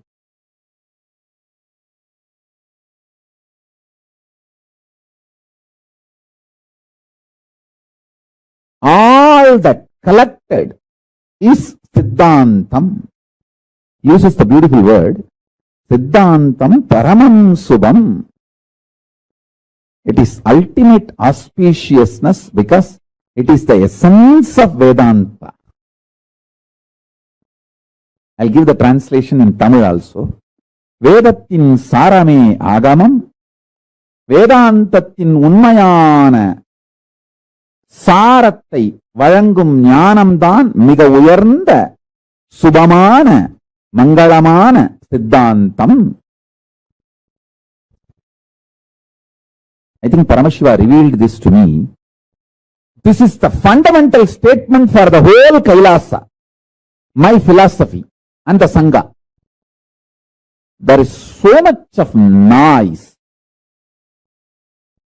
from all unnecessary corners. One side, enemies of Hinduism, traitors of Hinduism. Hindu enemies and Hindu traitors. The other side, intellectual, but not experienced, enlightened. Those intellectuals who are well read, but not enlightened, Pandits.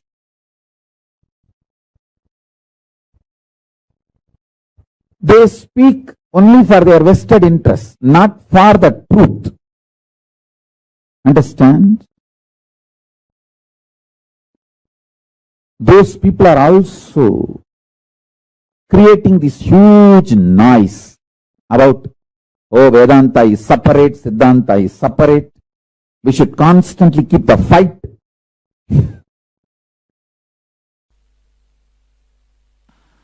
Basic thing is right understanding shared is a Jnanapada.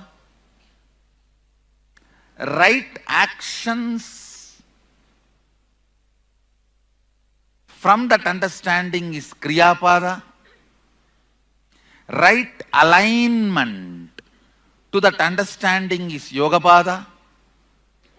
And celebrating that is Charyapada. That is the Charya, Kriya, Yoga, Jnana of Agamas. Agamas 4 chapters.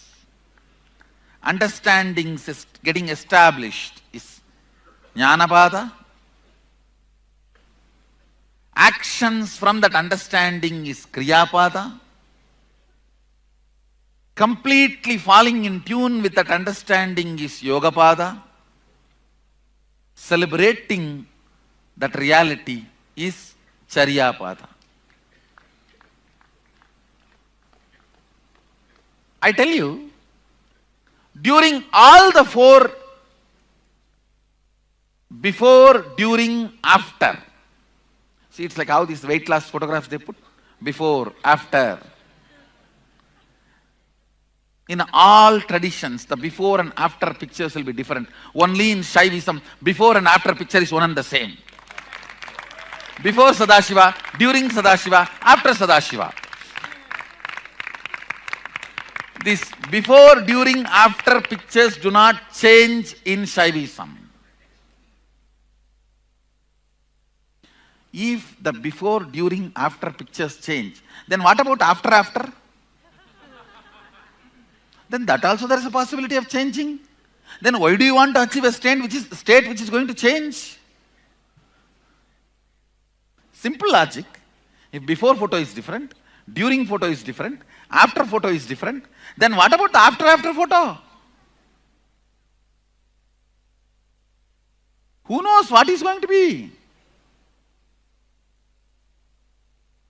Then why do you want to achieve something which is going to be different or changing? Why do you want to waste your time on achieving something which is going to be changing? So understand, these intellectual understandings matter.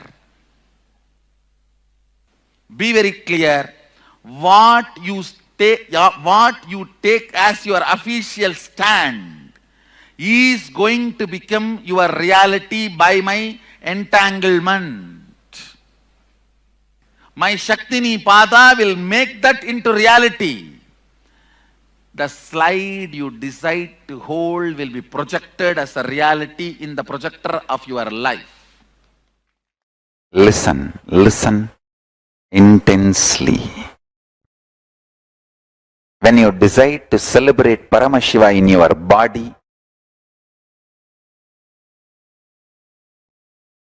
and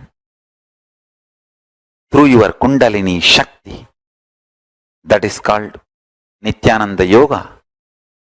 When you decide to connect with Paramashiva and make him manifest through you, that is called Puja. Anmartha Puja or Parartha Puja, all Kriya Pada and Kriyas. When you decide to celebrate the cosmic principles of Paramashiva and manifest him absolutely in your life, that is called Jnana Pada, Jnana. Understand? If you decide to celebrate Paramashiva in your lifestyle, it is Charya Pada. In your bioenergy, by connecting with him, that is Kriya Pada. If you decide to celebrate Paramashiva in your body and Kundalini Shakti through yoga, it's Yoga Pada. When you decide to celebrate the cosmic principles of Paramashiva and decide to manifest him in your life, that is called Jnana Pada. Understand? Charya Pada, Kriya Pada, Yoga Pada, Jnana Pada. All the four is nothing but celebrating Paramashiva. Celebrating Paramashiva. Understand? Nothing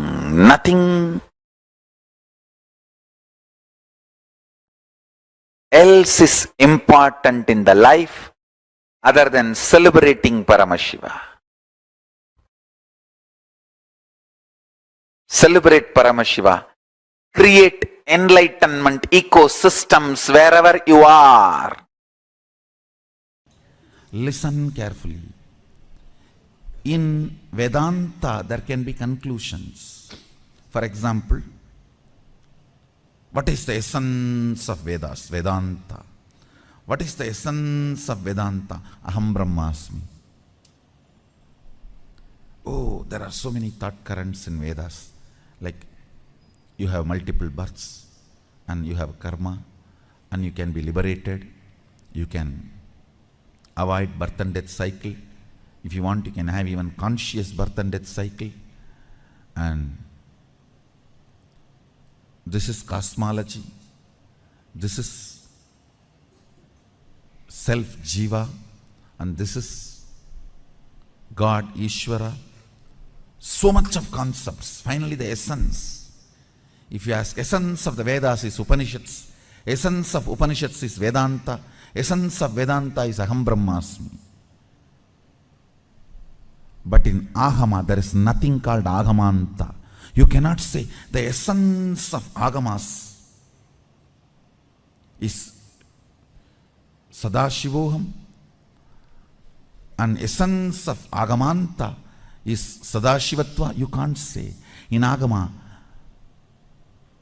you sitting in Nirvikalpa Samadhi in the space of Sadashivoham and having Shaktini Pada with me is as equally as important to morning brushing the teeth as per Sadashiva's instruction. The number of strokes you need to do in morning brushing the teeth is as important as the Shaktini Pada, Shakti Pada you have with me. So in Agama, there's nothing called Agamanta. Maybe we can say priorities, but not essence. Essence means All the qualities of all these actions should be in that. Vedanta accepts there is something called its essence. Agama does not accept. So every statement I make now is important for you. You can't say end of the session, today's session, oh, the essence of today's session is having Shakti Pada with Swamiji. Let me have that. Doesn't work. Shakti Pada itself will work only when you understand and cognize everything I am making. Every statement I am making. In Vedanta, because it is a thought current based system, there can be essence. In Agama, because it is life current based, there is no essence, because life itself is essence. The software given by Sadashiva, received by Devi, adopted by Vishnu to run this universe is Agama. The principles given by Sadashiva, received by Devi, adopted by Vishnu to run the universe is Agama. Agamas are also applied science, practical technology for Veda and Vedanta thought currents. Listen. Vedas and Vedantic thought currents are like pure science. Agamas are more like applied science to make that into reality. To make that into reality. Basically, all you need is integrity and listening, so you can internalize. You can internalize these great truths, make it as part of you. When you know the cosmic principles with which the cosmos is functioning, it's easy for you to align yourself to it and use all those principles to generate health, wealth, relationships, whatever you want to make in your life as reality.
Nityananda Paramashivoham That was a wonderful, a beautiful session that all of us just had on Bhagavan Dakshinamurti. Who Bhagavan Dakshinamurti is? Can I request each of the participants to share what aspect of Bhagavan Dakshinamurti did you like? Did you love the most? Did you click with the most? Which aspect of Bhagavan Dakshinamurti? See, Bhagavan Dakshinamurti, just through the silence, he can give you the experience of enlightenment. And actually, how he manifested, is a very beautiful story. How he manifested for the and to give them the enlightenment experience and to give them, share with them the Vedas and Agamas. And even recently, in just a few months ago in the satsang, Swamiji revealed how Bhagavan Dakshinamurti even revealed the Vedas and Agamas to Bhagavan Rama and Sita under the very banyan tree in Adi Kailash.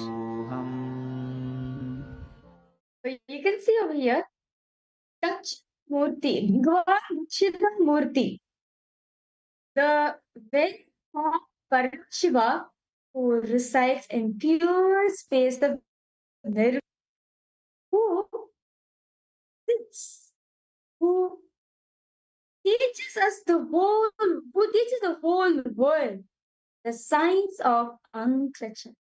Very beautifully in this is Shastra Pramana, very beautifully in the Vedas and Agamas, described Bhagavan Dakshinamurti as Chitram Vatataror Mule Vriddha Shishya Gurur Yuva Gurustu Maunam Vyakhyanam Shishyastu Chinna Samshayah. Very beautifully, the meaning was being the disciples, old men, old disciples, the Guru, a mere youth, the Guru's silence, Maunam Vyakhyanam, Guroshta Maunam Vyakhyanam, meaning the Guru silence alone, but lo, the disciples question the source onto their own. This is actually a very beautiful thing, like Bhagavan Dakshinamurti.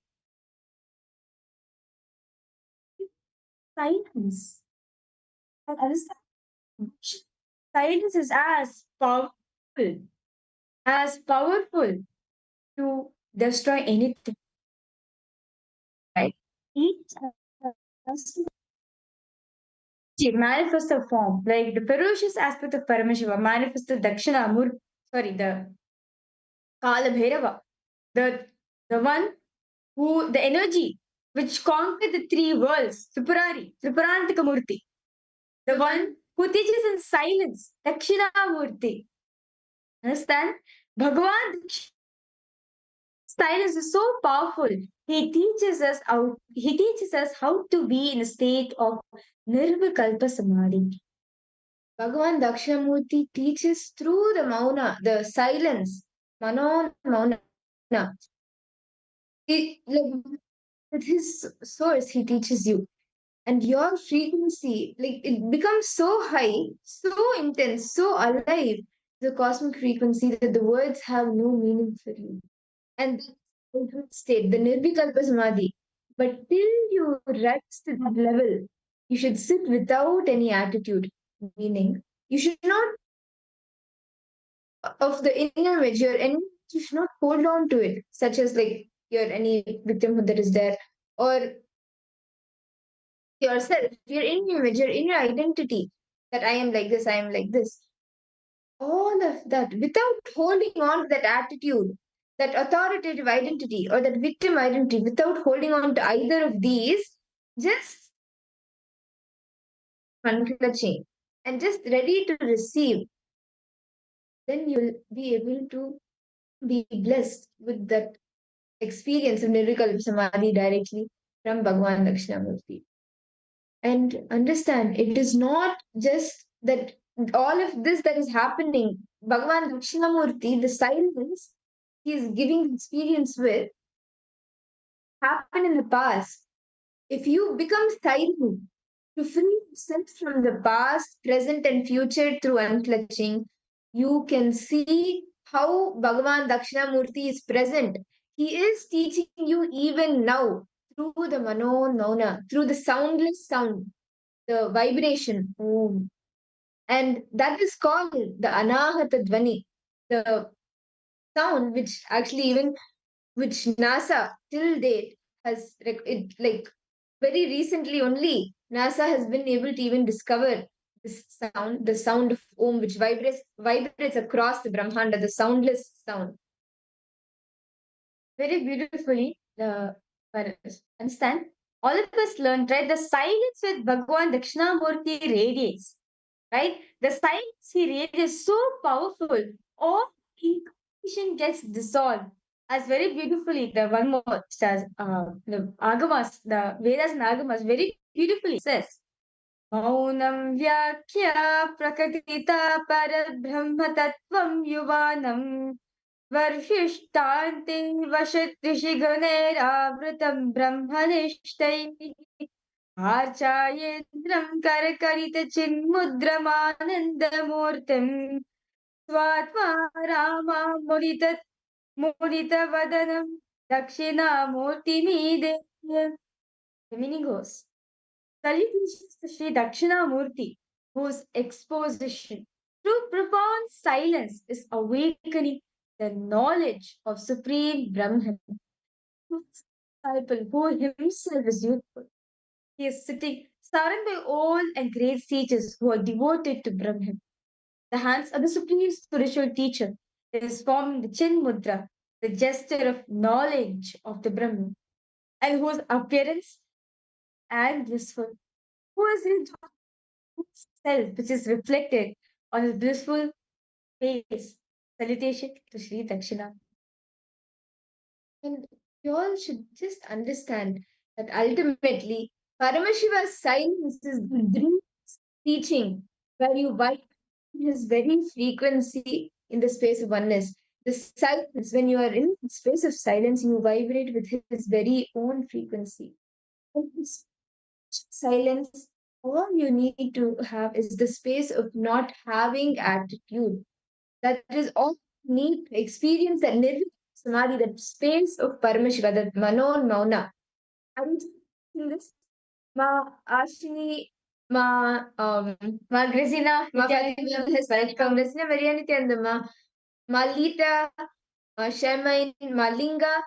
Are each of you Ma Shobana, Ma Yan Hui Jing, Ma Shulini Durga, Ma Kaili Pong, Ma Ikul Bano Nityandama, Yanam, Rahul Kandaya. Welcome for the program. Are each of you catching how you can experience that space of Mano Nona, that unclutching, and just have the dropping attitude, having no attitude, just dropping that attitude, both the victim identity, the of the identity that you carry about yourself, the inner image, the authoritative identity, and the victim identity, dropping that and just remaining in that space, ready to receive the silence that Bhagavan Dakshinamurti, the Guru, is blessing you with. Something says, Bhagavan Dakshinamurti, right? He transmits terabytes of information just out of silence. Understand? Silence is called the Anahatadvam. Answer no. Small sense, right? There's something we have the hearing range, right? So we can only listen to certain frequencies, only from 20 hertz to 20,000 hertz only we can hear, right? But above the 20,000 hertz, we can't hear anything. Below 20 hertz also we can't hear. The sound, understand? The sound beyond these is called the Anahata Dvani, which is the sound, which is actually very powerful. Understand, the high sounds, the powerful sounds are radiated beyond this visible range only. And sound, it's decibel. Bhagavan Dakshinamurti teaches each and every one of us instance. Or see, we are not going to be understand. All of us want to experience inner peace, right? How many of you want to experience inner peace? All of us, most of us want to experience inner peace. Can I give some of the instance who want to experience inner peace? Raise your hands. All hands are going to go up. Each of you all want to experience that inner peace. Yes, I see a few hands. Yes. So all there we want to experience that inner peace, right? Actually, that is only the unclutching, the Nirvikalpa Samadhi space, the Dakshinamurti blesses us with, just with the pure silence, the Mano and Mauna. So we are not going into a beautiful process where we are going to be experiencing the silence of Bhagavan Dakshinamurti. Understand? In life, when we are being silent, right? When we are silent, we may carry certain anger, violence, vengeance within ourselves. Like, for example, just one day, like you just want to be quiet, thinking, oh my God, what happened to her? Why is she quiet? Like, is something wrong to her? Why is she like, yeah, something like that, right? So, but understand silence. Actually, it's two types of silence we need to understand up here. One's just violence in it. Quiet, but there's too much happening within yourself. There's too much in yourself. You're just suppressing it. There's one called silence, where face yourself. It is pure silence. There's no sound at all. There's no emotions happening inside of you. See, that silence Bhagavan Dakshinamurti radiates, where anyone and also anyone who's sitting in his breathing space will always feel peace, will always feel pure silence, that complete silence happening within them our because his inner space does not have any inner child. There's there's no identity, there's no mamakara, there's no ego.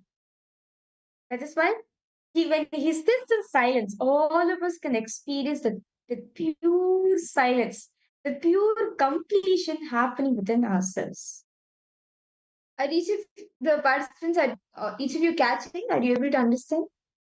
See, when lots in it happening in you, like maybe you would have just had an argument with somebody and you would have come and sat.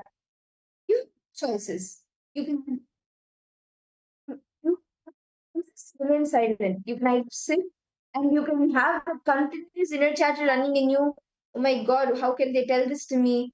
How can this happen? And how did this entire situation happen? What can I do? What answer? All inner chatter is the violence in you. You silence, as Mavirya was explaining. This unclenching. Thoughts, see, the thoughts will continuously be getting created, sustained, and destroyed. But no, not hold to it. The space of unclutching, nirvikalpa samadhi. It's not happening. Thoughts will be created. Thoughts will be sustained for a few seconds, but they will continuously go. But just being aware of the process happening, but not happening. Actually, it's chatter. Okay, this, then that.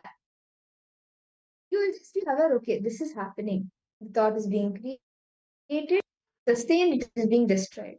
And happening. You you will not be disturbed by it. Is the space of Nirvikalpa Samadhi untouchable? Participants, we are going to be entering to very powerful meditation where all sing the silence of Bhagavan Dakshinamurti. So I request all of us to start without any attitude, inner image. Just Sit. I request all the participants to please settle down and put your work aside. I know many of the participants are also same time listening to the program. And just in this, you will be more not think this be 100% predictive because this direct teaches us this process will direct infuse completion to your system also infuses energy for you to be active in. Then please settle down. We are now entering into this beautiful process.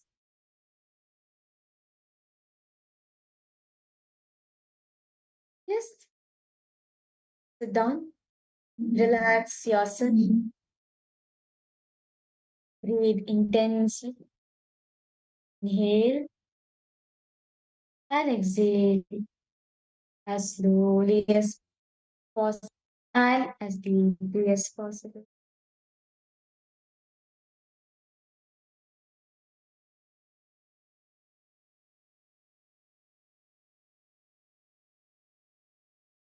Just drop the identity, both the victim identity and the authoritative identity, the inner image, any inner image that you are carrying within you.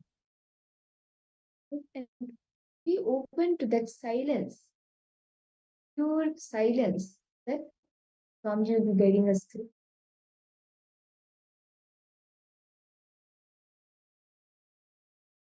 While in a chatter,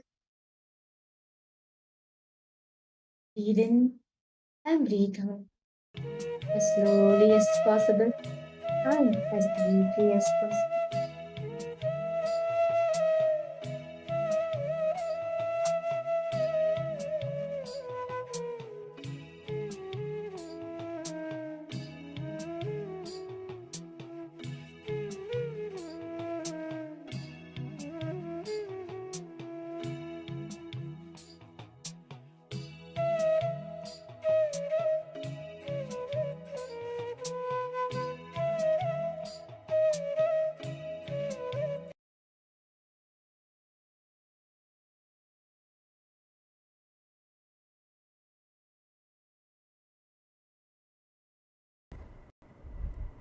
Understand? Sitting without attitude is not concentration, not meditation.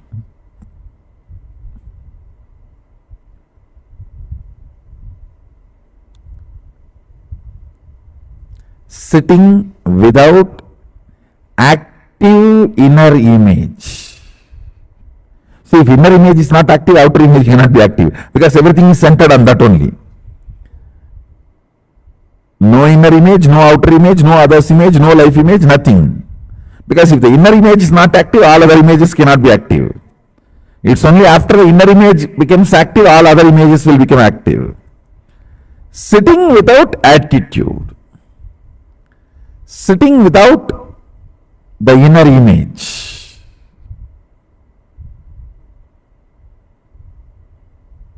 If your inner image is not active, you will not even fall asleep. If you breathe with Sadashiva, you will not even fall asleep.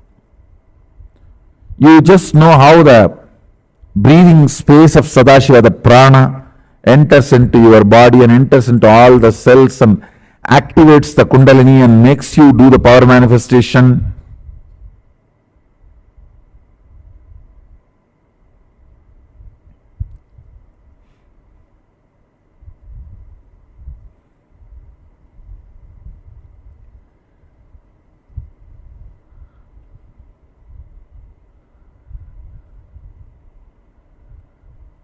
Nothing like Mahadeva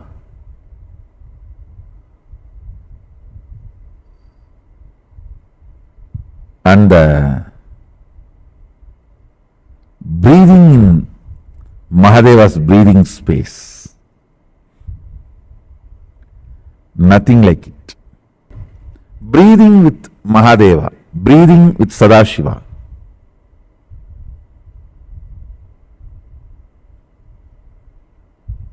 So much can happen in you. without any attitude, inner image. Just sit. See.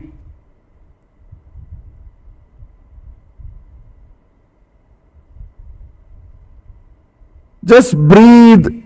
The air is breathing. That's it.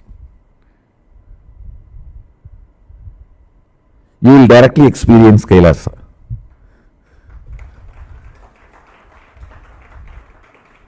Just breathe. The air is breathing. You will experience Kailasa.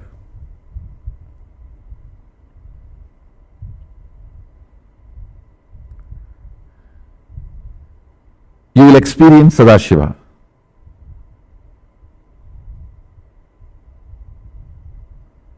Nothing else. Just breathing, the air is breathing.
Once you learn the knack, it's just a knack.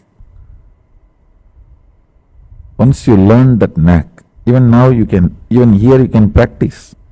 Because my breathing space is more than 6 into 12 feet. My height is 6 and Dvatasanta, 12 feet, 12 into 6. More than 72 feet. 12 times of my height is my breathing space. My prana sarira.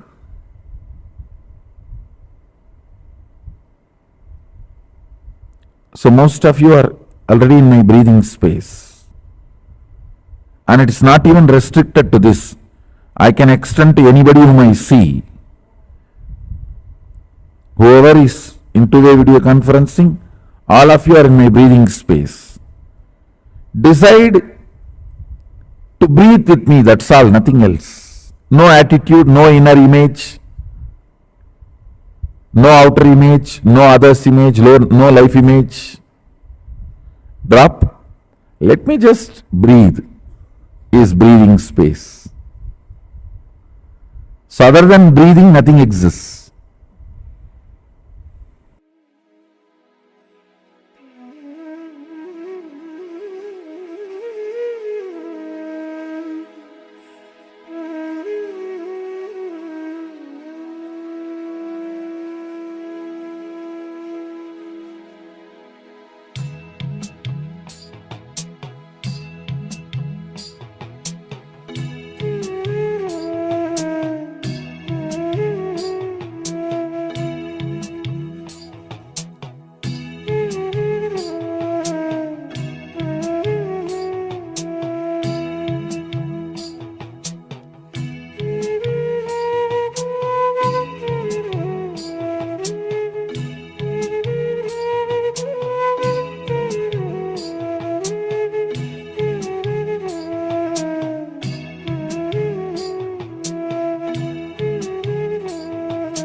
So today, learn breathing, Sadashiva's breathing space. With this, I bless you all. Let's all radiate with integrity, authenticity, responsibility, enriching, causing, living Shuddhatvaita Saivam Sadashivoham, the eternal bliss Nityananda. Thank you. Be blissful.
Then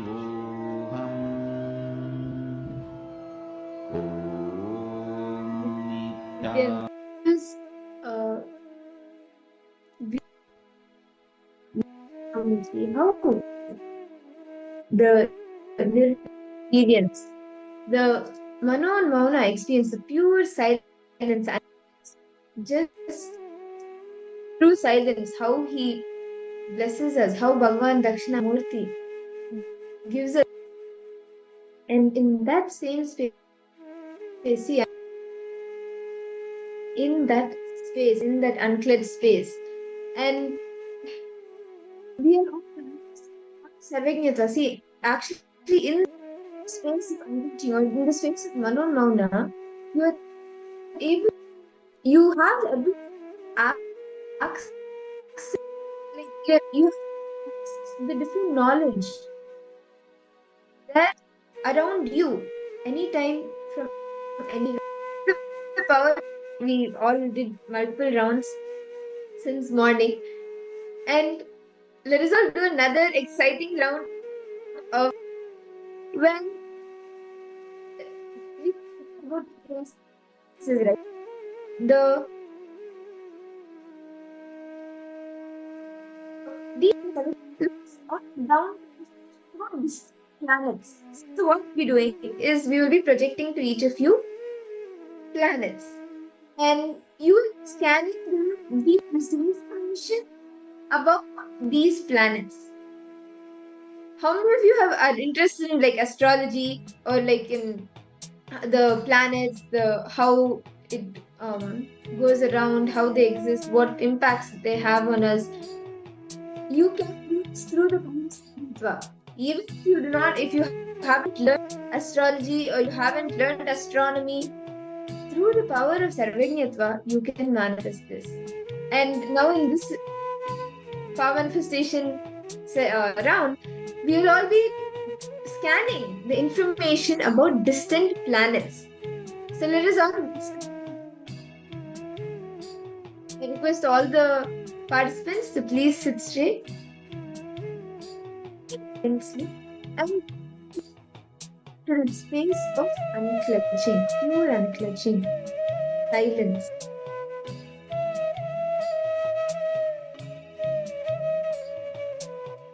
So now for all the participants, the first question is let's all be now to download information about this. What is this picture about? It is a picture of a galaxy. What is this about? All the details, the what rotates around the sun or the moon, how, what is it, the size of detail of this planet. You get Swamiji intensely. So all of you to please close your eyes. Intense.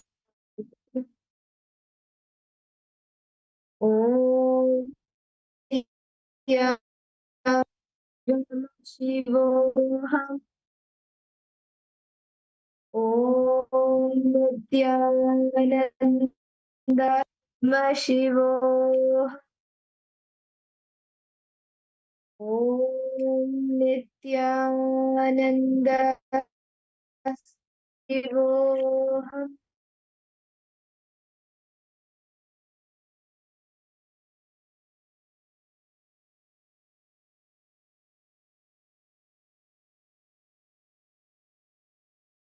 And every detail, download all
Continue to chant the Mahavakya. Remain in the space of uncollection. And from that space, whatever Swamiji shows you, do not make any guesses. As it is, as Swamiji shows, start sharing it in the chat. You can share it in the chat.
Okay.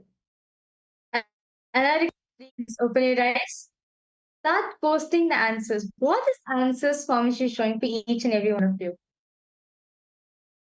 Okay. Rahul, you have posted. Okay. Don't know it's logic or what. Actually, if you see things like this, right? I go deeper. And Swamiji says while doing scan, there's a possibility of you having visions of higher.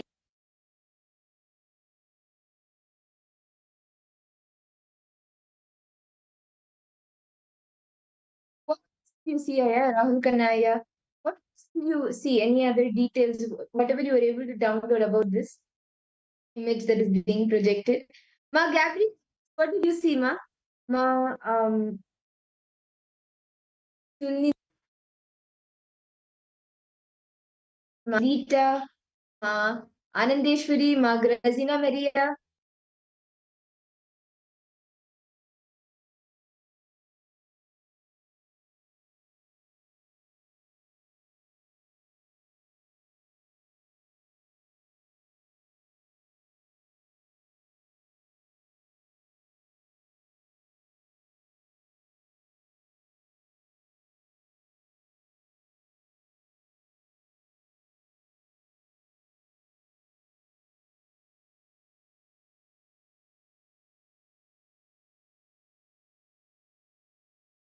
What else do you see? Filter out anything. Whatever Swamiji showed you, just as it is, you can share.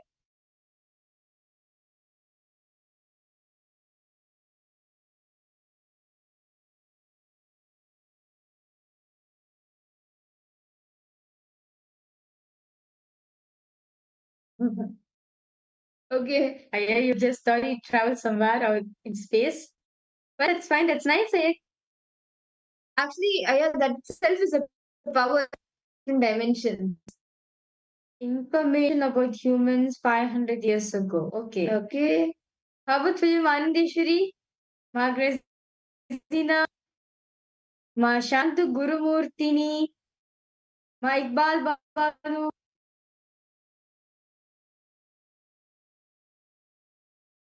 Yeah, you've posted having come vision astrology because astrology is all about fear. It's pure science. Astrology is actually a pure science. Like, Swamiji say in Vedic astrology is so advanced, right? We will what's happening in the future, and we also have to the truth astrology was. So I do not want to like assure you how much is that in your life. What else more you gonna worry? See, you have Swamiji with you, and someone who can change the past, present, and future. So if you have any fear, if anything change, you can request Swami for blessings, and what you Swami will bless you with that. Okay. Mind Dishti poses shooting stars or lunar ocean. Okay. Surround them and don't worry at all. Uh, right after this, to tell you care of malefic plans, how Swamiji took care of this astrology thing. Okay, so yes. So let's this for all the participants. So the answer is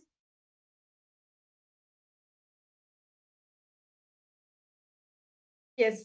So the answer for this is the Andromeda Galaxy. This is a picture of the Andromeda Galaxy all of you were saying. Also known as Mr. 31, M31 or NGC 224. And originally the Andromeda Nebula is a barrel spiral galaxy with diameter about 46.56 kilo parsecs, which is 15,000, sorry, which in 2,000 light ago, and approximately 2.5 million light years, which is 265 kiloparsecs from Earth, and the nearest large galaxy to the Milky Way. The galaxy's name stems from the area of Earth's sky in which it appears, the constellation of Andromeda, which itself is named after the princess who was the wife of Perseus in Greek mythology. So this is the and so basically the galaxy named Andromeda Galaxy was showing for all the participants. Okay, so all of you got something related, but you're using a logic. So at this time, use logic. Swamiji, do not use logic. Swami clearly.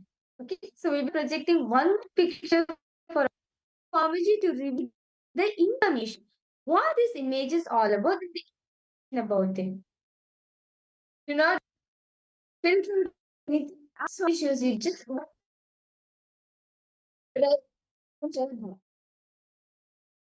okay, so we'll be projecting another image for all of you. All the participants to please sit straight. Chant the Mahavak intensely.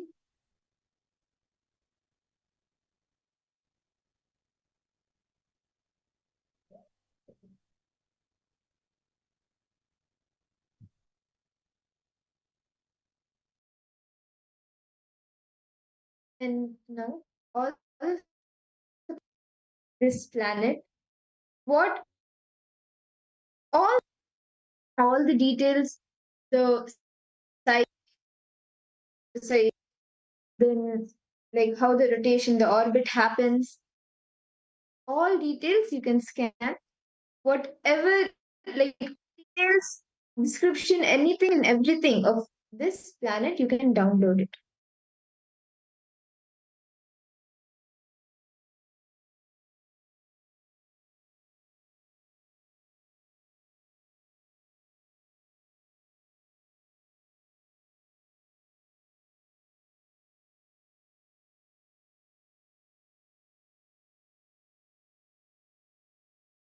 Intensely chant the Mahavakya.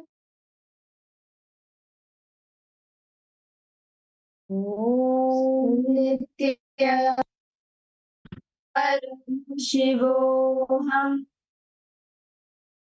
Om Nitya Paramashivoham Om Nityananda Paramashivoham. Continue with frequency. Yes, one clutching. Do not create in the listing draw anything. Just remain in the unclutched space. Release the subshading.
Whatever Swamiji shows you.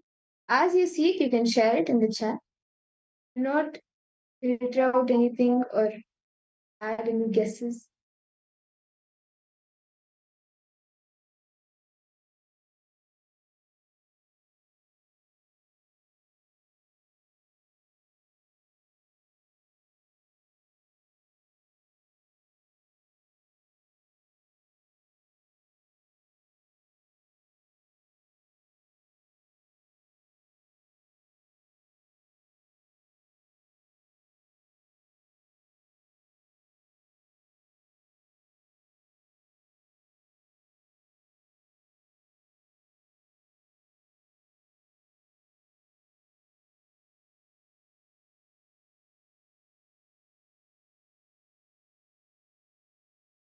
Yes, I request all parties relax. Now all of you can start posting whatever Swamiji has showed for you.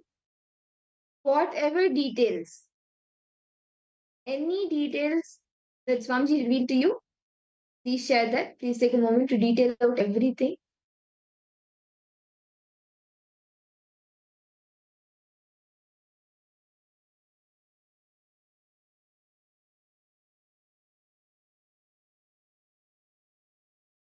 Okay. The number of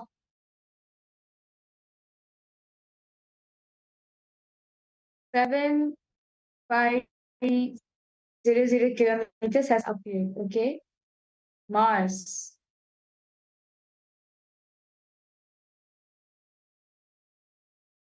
How about the rest of the participants? Magresina Maria, what else did you see? Other thing, after this 570,000 kilometers, what else did you see? Are you able to see the letter N and number 6? Okay. Actually, now take a few moments. Go look in more deeper. Magresina Rahul Kanaya. Go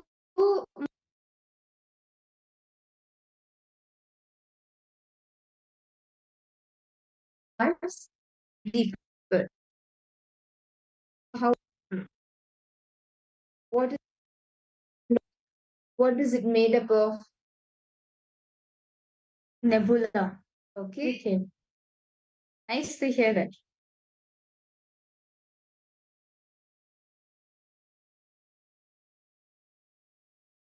Okay.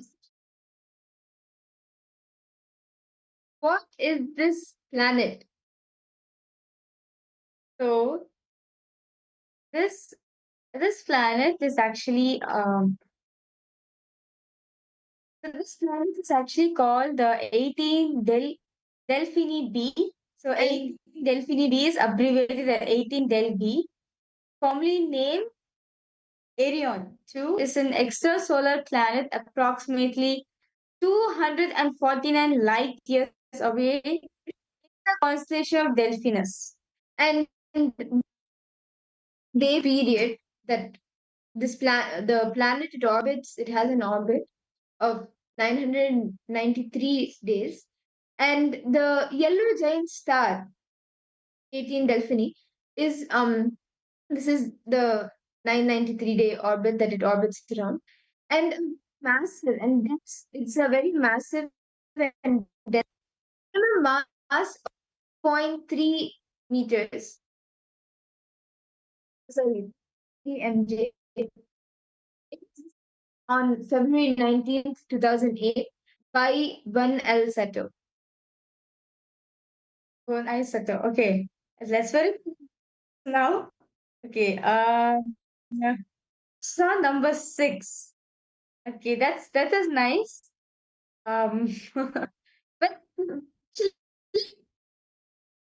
well, I think we need to verify these answers once again. So this is the Delphini. So you can see 249 light years away. So digits, right? So it was in the place of digits. You saw 5070, right? From the D comma, found the exact number. That is really nice. And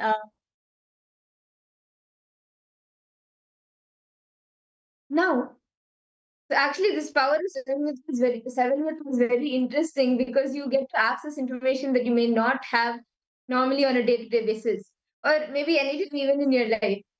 So and you want to be able to access the anything unknown to you, you can use this power of Saranyatva.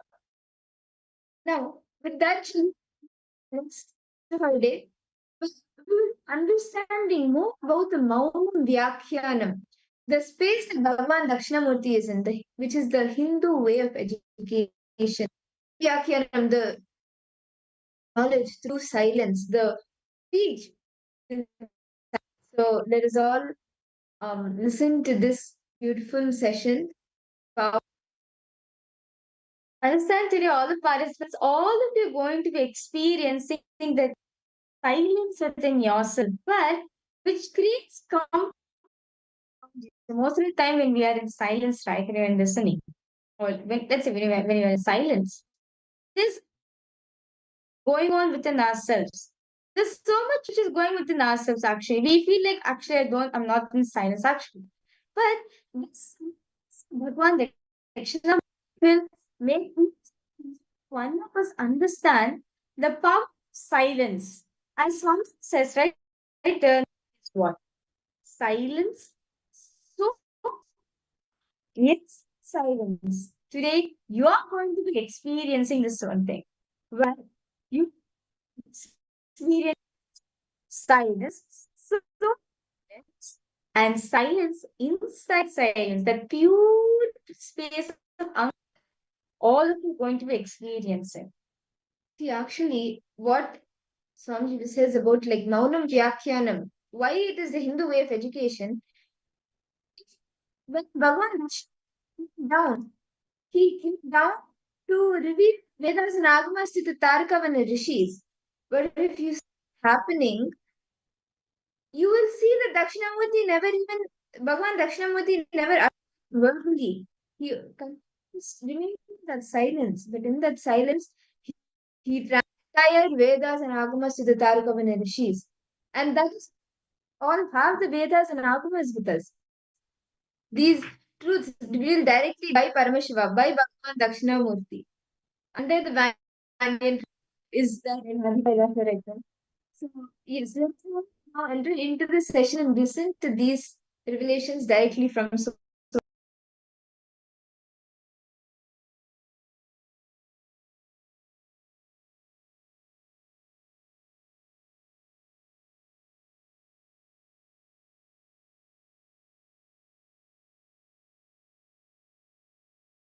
principles, policies, strategies about your own existence in your personal life, private life, secret life, public life, social life.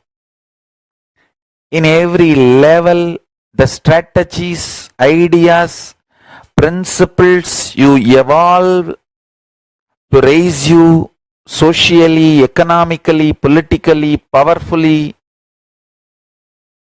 everything should be in sync with this three truth: life, positive, liberating, enlightening. Every dream you want to have ultimately should make you understand to go beyond the dreams. Every dream you want to realize should make you understand to go beyond the dreams.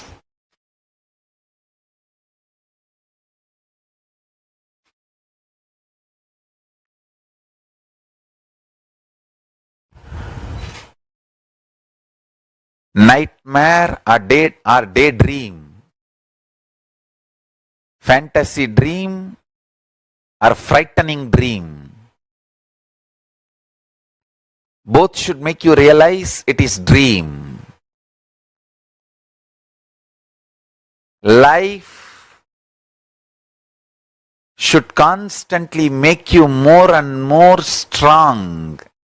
That is what I call liberating realities.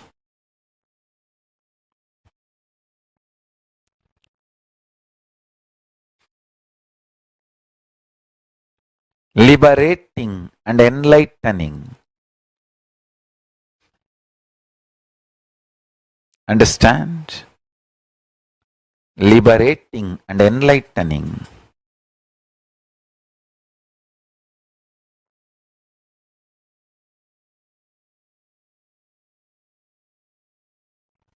One thing I understood thoroughly in my life, every experience, if you see with this one understanding of how to use that to liberate yourself and enlighten yourself, you are living enlightenment. Good or bad, right or wrong, do not classify them, judge them. Just see how it can liberate you and enlighten you. Everything becomes strength.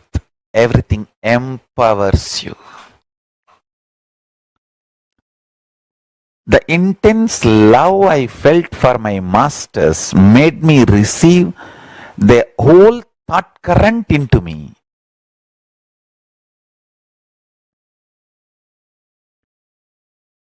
With each master, the quality time I spent made me master the thought current they were teaching. Not just the quantity of time, quality thought current, quality time. The intensity of the love is quality time. Number of hours is quantity time. Intensity of the feeling connection is the quality time.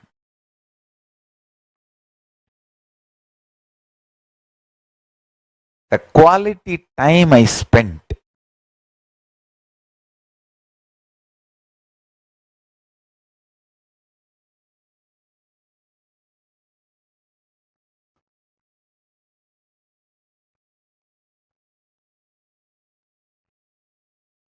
this is what we call Maunam Vyagyanam.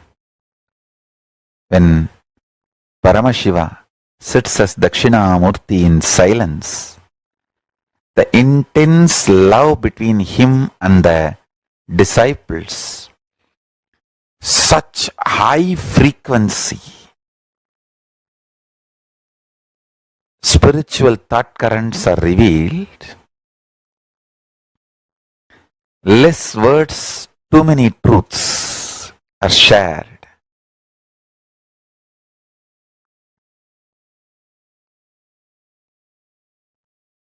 like a formula style. The sutras are revealed and the sutras get applied and evolve and multiply as thought currents. Hindu way of education, beautifully that Gayatri mantra expresses. There is no brainwashing, there is no spoon feeding of ideas, nothing. It just says, let me meditate on the consciousness which kindles truth and knowledge in me. Om Bhurvuvassuvaha Tatsavidurvarenyam Bhargo Devasya Dhimahi Dhiyo Yona Prachodayat. Let me meditate on the consciousness which awakens more and more intelligence, consciousness in me.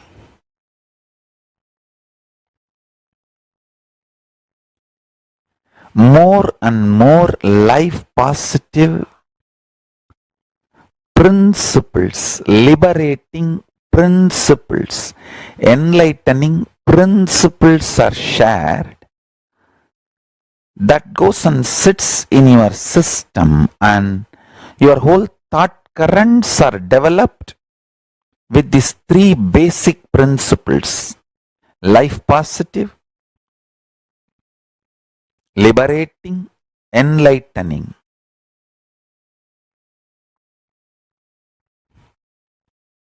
When somebody understands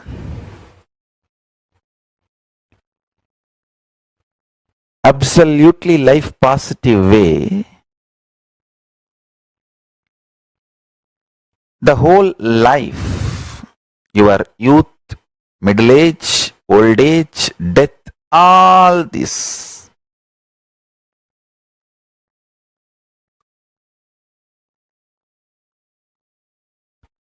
you will have completely different understanding, which will be liberating, not suffocating, enlightening, not engaging. I tell you.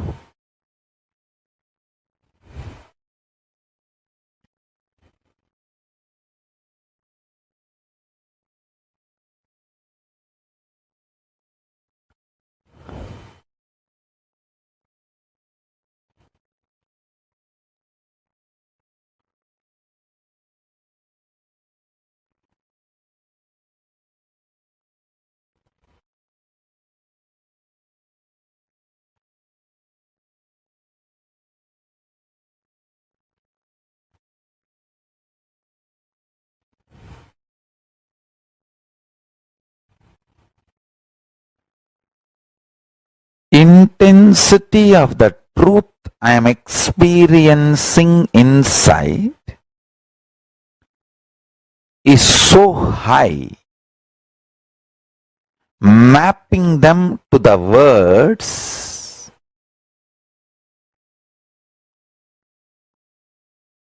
is taking such intense silence and time. Please understand.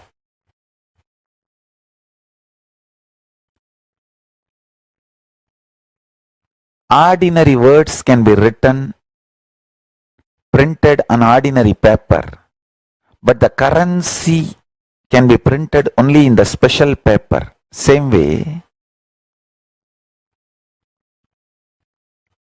the great truths I am trying to reveal to all of you can be printed only on silence. Dense silence is the material on which I can map these great principles I am trying to reveal.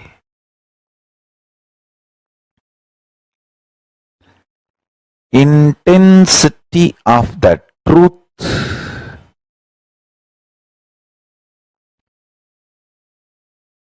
I am supposed to reveal to all of you demands absolute peace and intense silence as the base material on which it can be printed. If you can bring little bit of peace, unclutching, silence, patience, shanta in your inner space working. I want all of you to know, no problem you perceive can be sorted out by thinking. I guarantee. Drop the false idea. You can solve your life problems by thinking. No! You can solve all the problems of your life by bringing silence in your inner space and making the problems redundant. Hey, listen. Whether inside you or in your life, if you win your enemy, that is not the ultimate victory, because some other enemy is going to come. Some other enemy is going to come. Somebody else is going to come up with weapons. If you make your enemies redundant, that is the ultimate victory.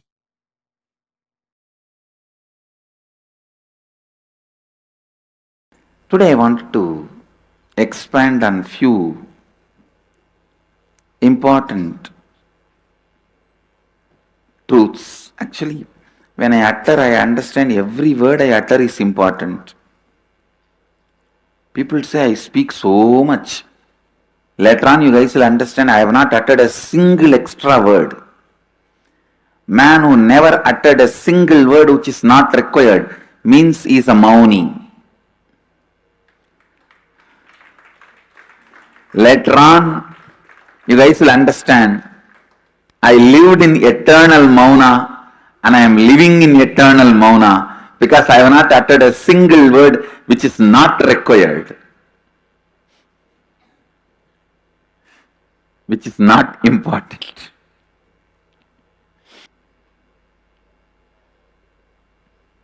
See, the whole universe is made out of these two, sound and light. Means verbalization, visualization. Sound and light. You need to know, if there is some problem in you related to sound, you can't use verbalization to correct it. Visualization only can correct it. If there is some problem related to light in you, you can't use the visualization to correct it. Only verbalization, sounds can correct it. Please listen. Listen. The whole universe, including you, is made out of sound and light. When the sound and light meets, the universe happens. Mahadeva represents light, Devi represents sound. That is why the syllables we call it as Matrika, Mata. Sound is mother, light is father. When these two, Nada Bindu, when these two unites, universe happens.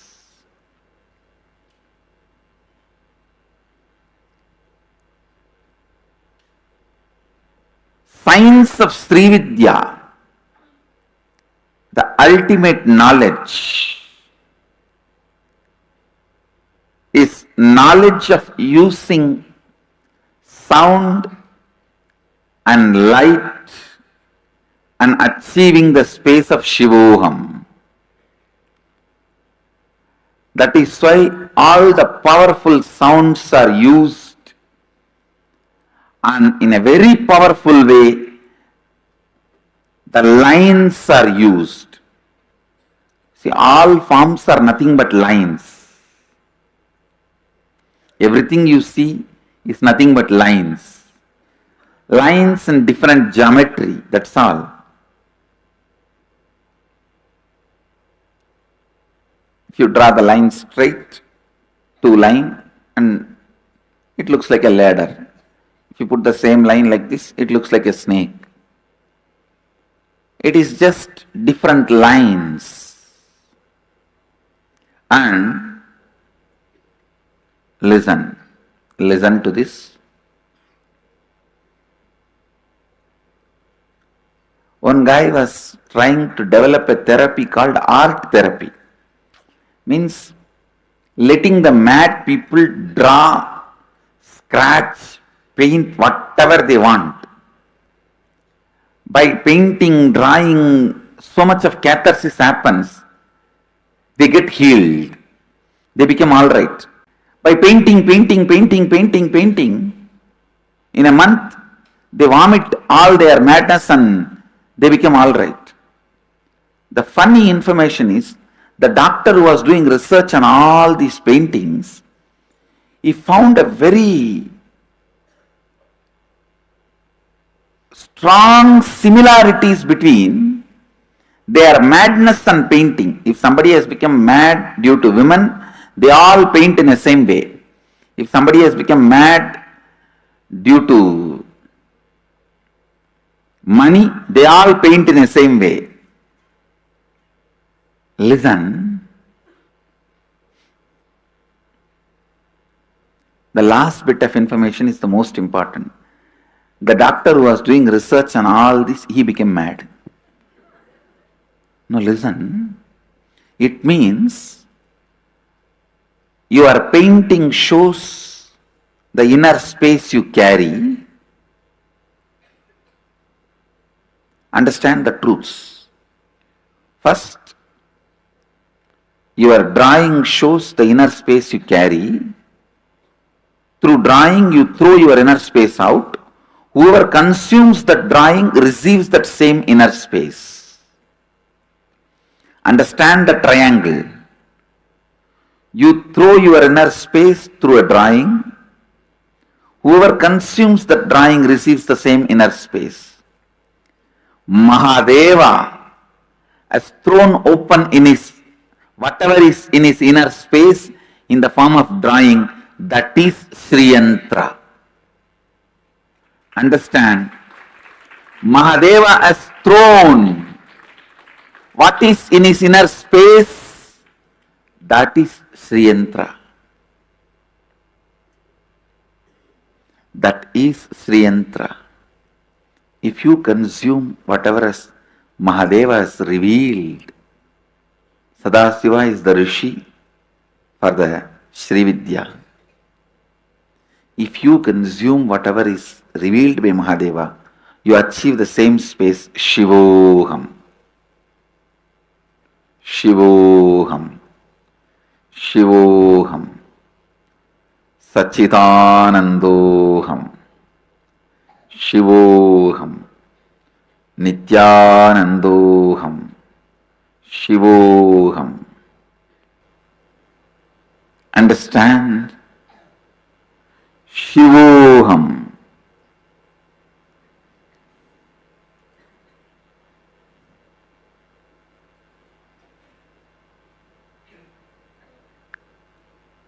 Shivoham is the sound, verbalization of Mahadeva's inner space.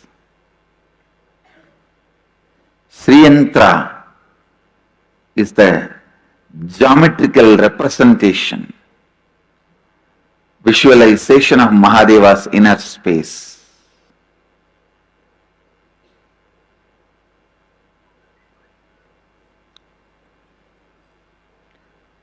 With this yantras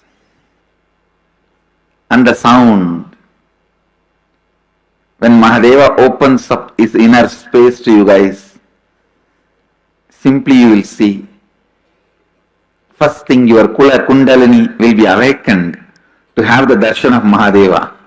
See, you are the mixture of pure consciousness and body. Where the mixing happens, that zone only we call it as a mind. For example, this is consciousness, this is body. When this mixing is happening, the body side which is touching the consciousness is mind. Consciousness side which is touching the body is biomemory. The stick in my right hand is consciousness, this is body. You are a mixture of these two. The small ball which is in the body side is mind. The small ball, the tip which is in the conscious side is biomemory. All of you understand? I don't need your mind, your cooperation.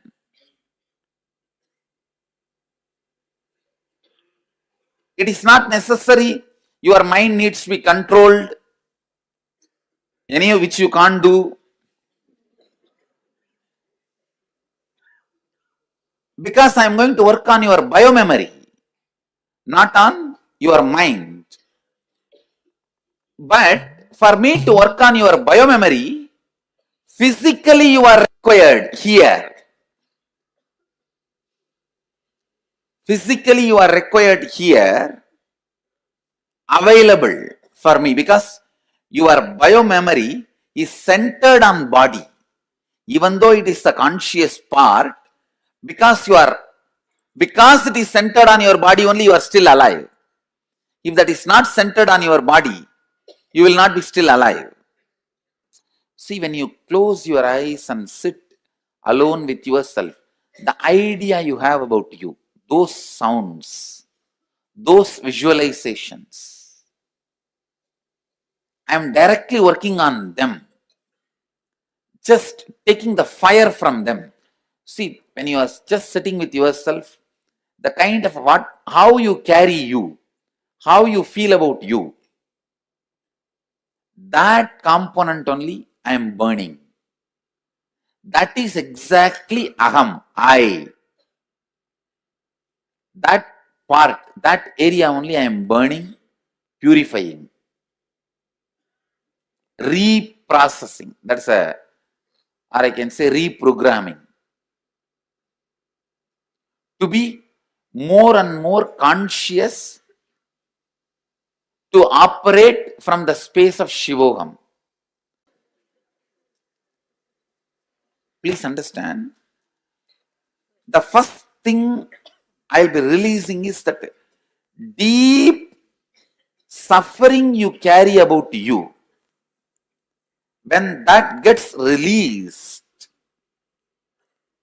the peace and joy you experience, that's what we call Shiva Bodha, ecstasy of being Shiva. Actually, you are nothing but just the words you believe about you and the visualizations you carry about you. Understand? The words you believe about you and the visualizations you carry about you.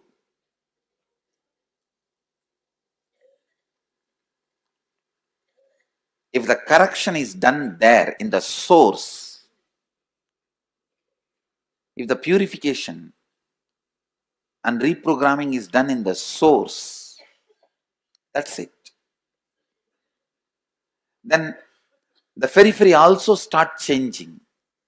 That also starts changing. That also starts getting reprogrammed. He's doing Ananda Tandava eternally, always.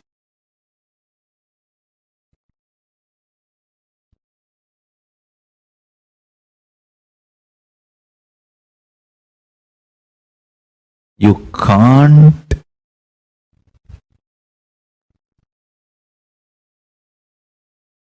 Yes, Paramashiva's Ananda Tandava, it's too powerful. Everything happening in your life is Ananda Tandava. Either he is creating through his Damaru, or he is protecting through his Abhaya, or he is cleaning you through his fire, or he is pulling you out of delusion through his feet, and he is liberating you through that feet he has lifted. Thukkiya Diruvadi. The feet he has lifted, dancing. Understand? His Ananda Tandava is continuing.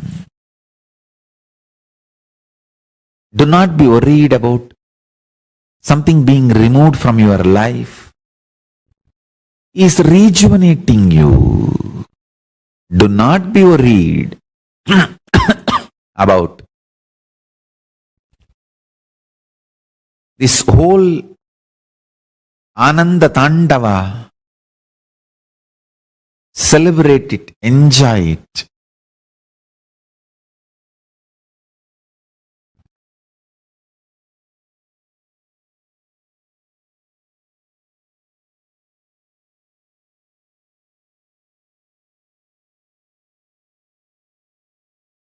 Extremely powerful enlightenment. Paramajnana of Paramashiva will explode in you this moment.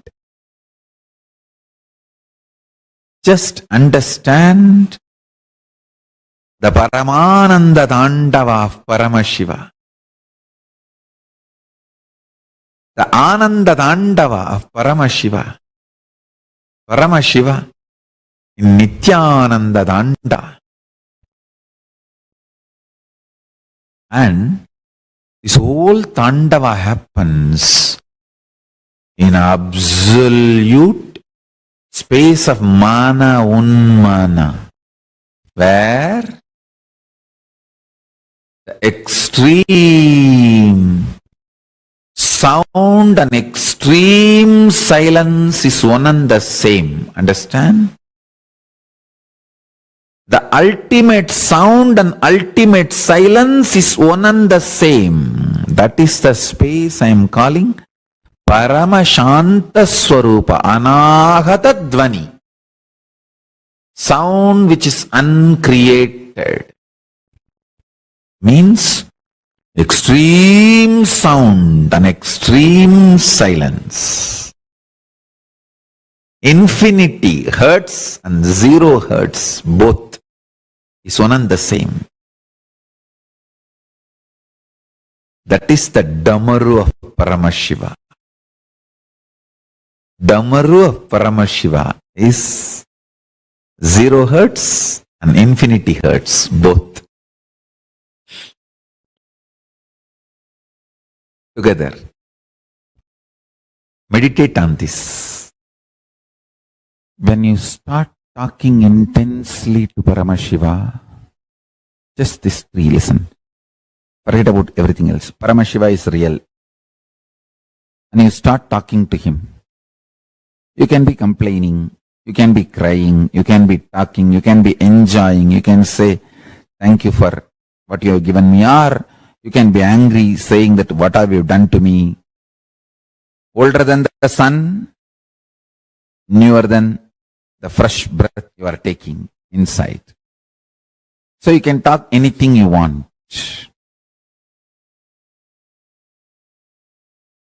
Remember one thing, cognizing is real, and then whatever you talk to him and whatever response he does, sometimes he will give verbal response, sometimes he will fulfill your prayers, sometimes he will pour intense Paramashanta state in you.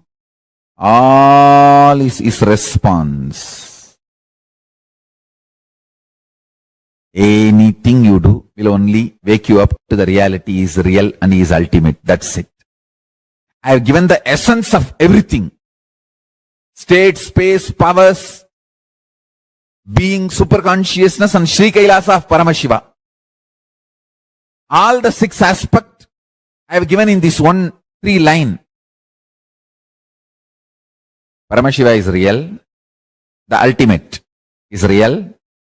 And start talking to him intensely. It can be sweet, friendly conversation. It can be fight. It can be demanding. It can be aggression. It can be surrender. It can be screaming. It can be anything. Know that he is real and go on internally talking to him.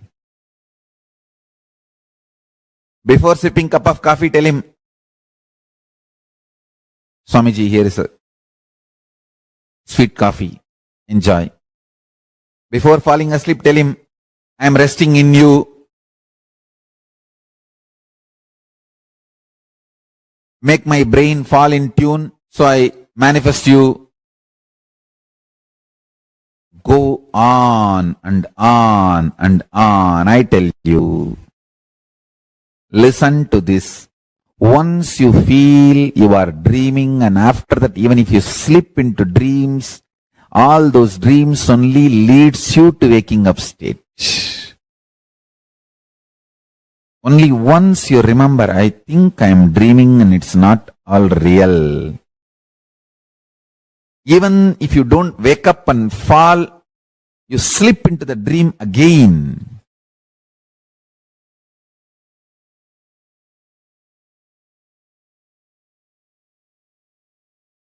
After that, every dream you go through,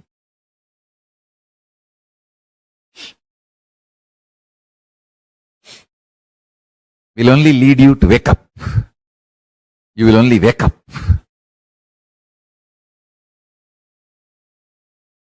Understand?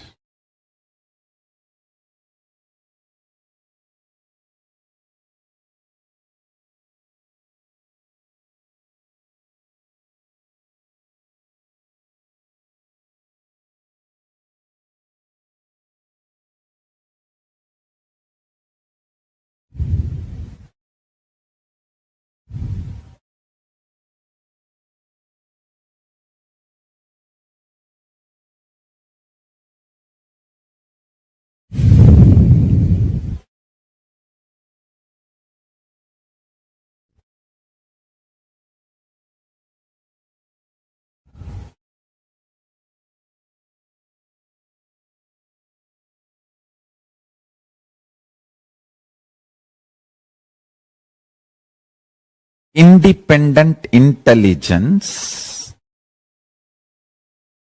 who is creating, sustaining, renovating, rejuvenating, pulling out of delusion and liberating all of us and this universe is Paramashiva, and he is real. He is available in the form of Nityananda Paramashivam to all of us. Cognize these fundamental principles and go on talking to him. Go on talking to him. Every word you utter, you talk to him, will bring tremendous completion. You can vomit your confusion, you can vomit your frustration, anger, anything is okay. Stop talking to yourself, start talking to Paramashiva.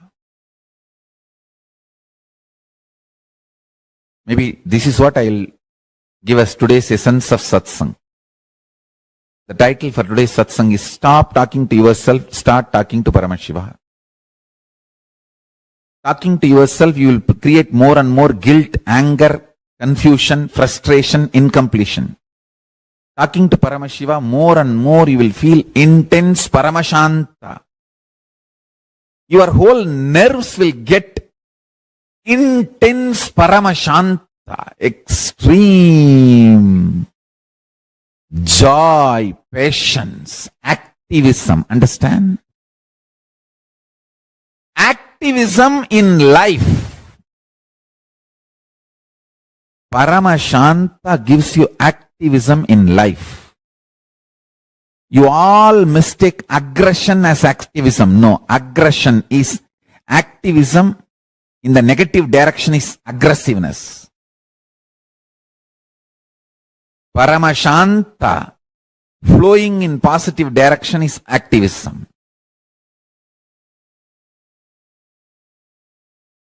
I have seen in my own life activism and aggression from people. I have seen active people, I have seen aggressive people. Here I am defining activism and aggression. Activism is Paramashanta flowing for life, pro-life. Aggression is anger, violence, frustration flowing. Life negative. Any thought comes, just unclutch and again come back. Shiva, Shiva, Shiva, Shiva, Shiva, Shiva, Shiva, Shiva, Shiva, Shiva. Feeling tired, unclutch from it. Shiva, Shiva, Shiva. Feeling bored, boredom is just one more thought, kind of an intense feeling. Unclutch from that.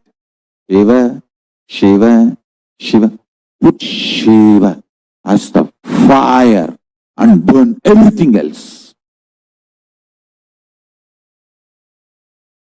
And be Shiva. Shiva. Let everything be burnt. And the final silence, Paramashanta, is Shiva.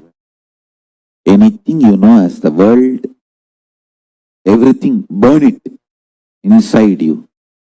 Shiva. Oh, my office is distracting me. Burn it inside you. Shiva. It's not there now.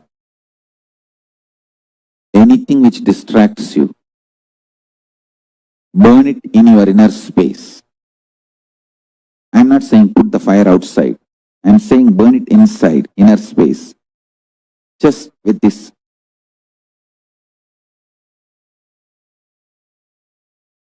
Maha Shabda. Shiva.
Nityendra, that was a beautiful and powerful session where we understood how Mauna Vyakhyanam, the words without sound, how they are the base for the Hindu education, how the education in Hinduism happens. Can I request each of the participants, and the participants who have children, teach me what was the best treat you got in this session? Is like the now and like where we verbally need to teach and between the pure silence, Mano Mauna. Can I request each of the participants to post what was your takeaway from this session? The Hindu education, which is done by the Maunam Vyakhyanam. Can I request each of the participants to post?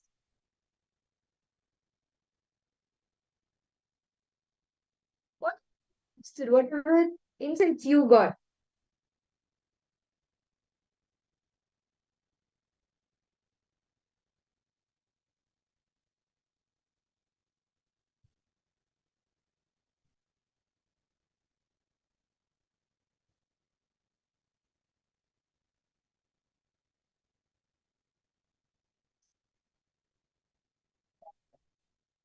Each Musasiyavu, Ma Wanghanyu, Rahulaya,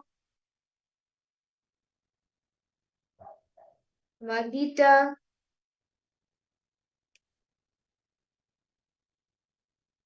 What do you understand by Maunam Vyakhyanam?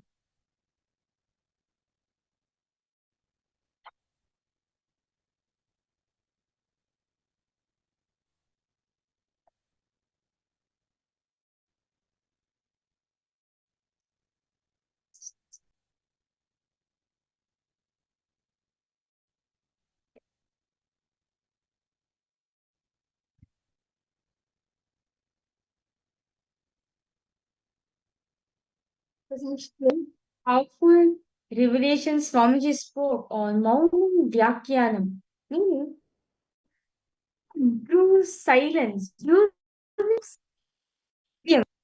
These powerful truths and understand the only person who can do this is Bhagwan Dakshinamurti himself. Maunam Vyakhyanam, meaning you end yourself with this.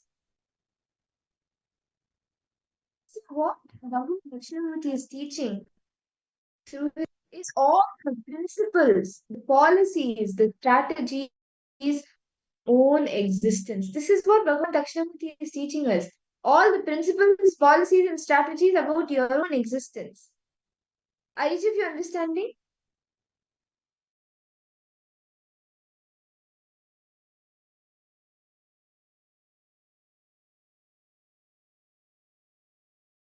Principles, policies, strategies, understand that Bhagavan Dakshinamurti does like all the ideas, principles that you evolve to is your socially or economically, politically, all of these should be with three truths like positive,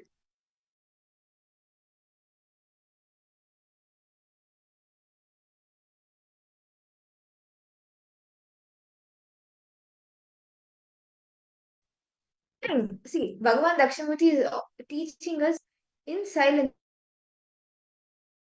in the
reveal liberal in-based cognitions. It's liberal thinking. Understand? Only person who can think can even see, can reveal the liberation it's. So understand all the participants, most divided either good, bad, or right or wrong. We class these our judgments and everything.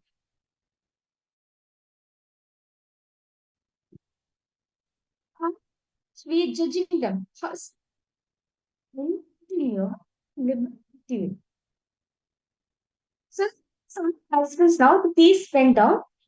It's from the last 3 4 hours that you judged as right or wrong. Any decision, any thought,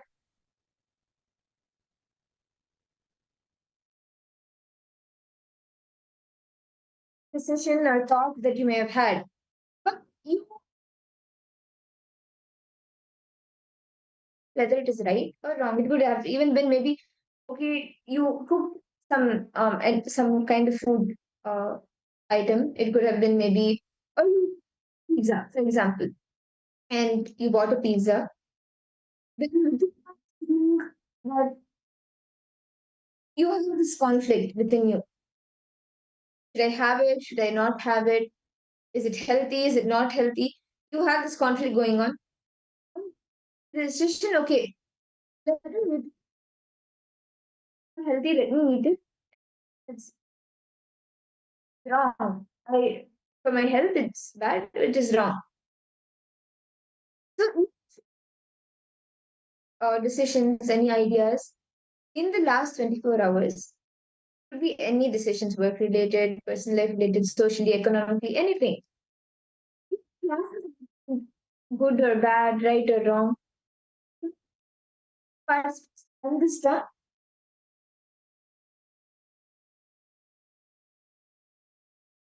Take a few minutes and write time, these different decisions that you classified it into in the last 24 hours. Please take a few minutes to write this down.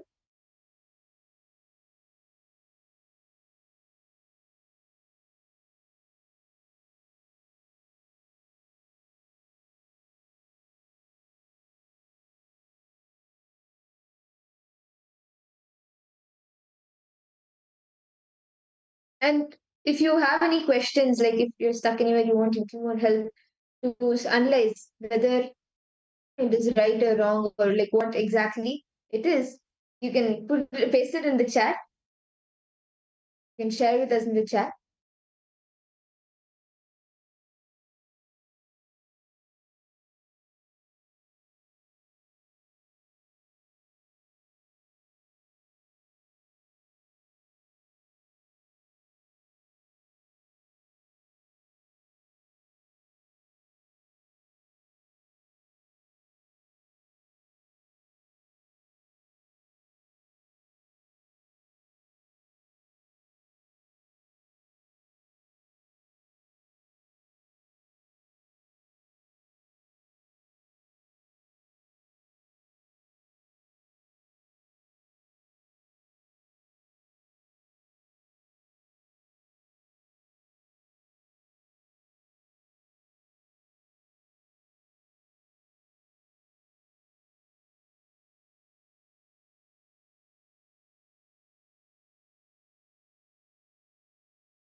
Chroma key.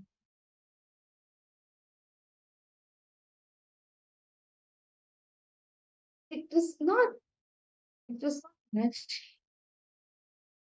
Wow. It was not.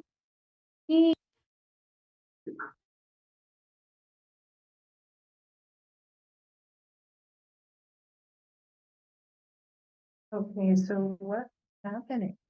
Obviously, crashing on the button. Wait. I was trying to do chroma. I was trying to key the green screen properly, okay? Because I was merging with the green screen. I look transparent. I look translucent, even though I'm not.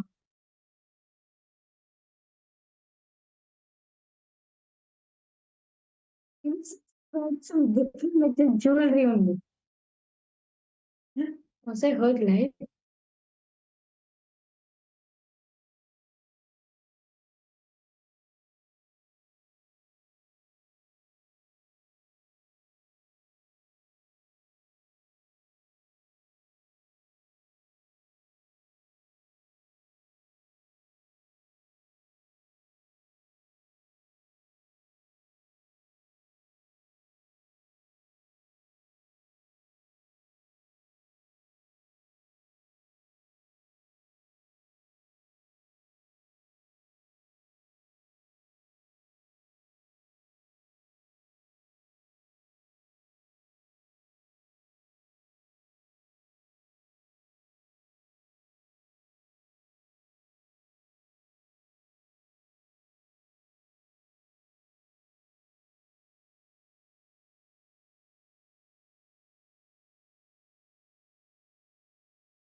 Yes, Nityanand, to all the participants, hope all of you are able to hear us.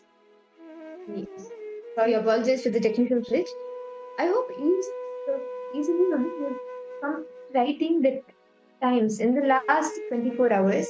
Some decision or you've had any idea and you have class right or wrong, good or bad. Write down this Rahul Kanaya, Ma Grazina Maria, Ma Anandeshwari, Ma Lita, Ma Gabriel Harris, Ma Iqbal Banu. Haven't you been able to come down?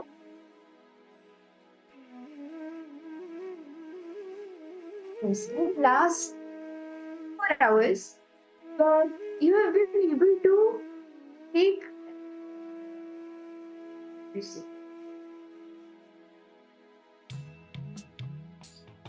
Then, are we audible for all of you? Yeah. Okay. Yes. Yes. Rich. I hope all of you have been able to complete writing down the 10 different times in the last 24 hours where you have had you have taken a decision or you had an idea which after taking a decision you have classified, okay, this is right, this is wrong. Finish writing down these 10 in the last 24 hours. Ma Valentina, Ma Gabriel, Ma Itazano, Ma Lolita, Ma Anandeshwari, Ma Aisha, situation right now judged. So, well, it's be very easy then. Then,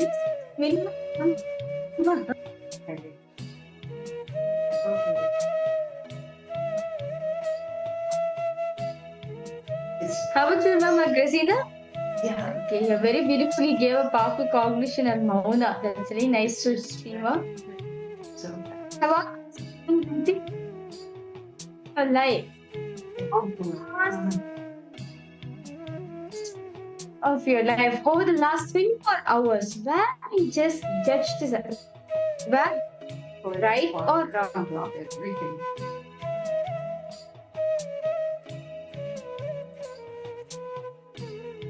I guess you're in the. You can post in the chat. You have been able to complete writing this.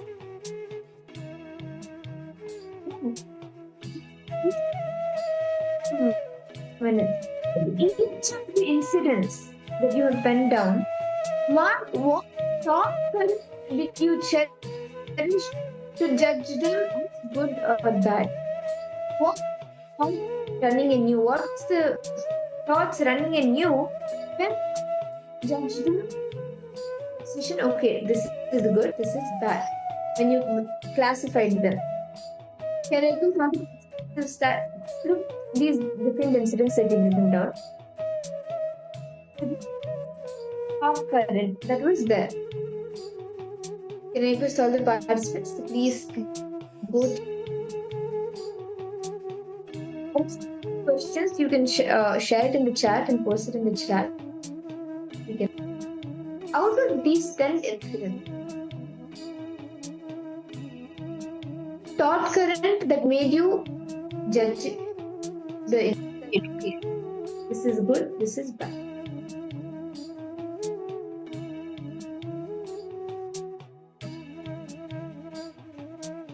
Exactly. When's your responsibility where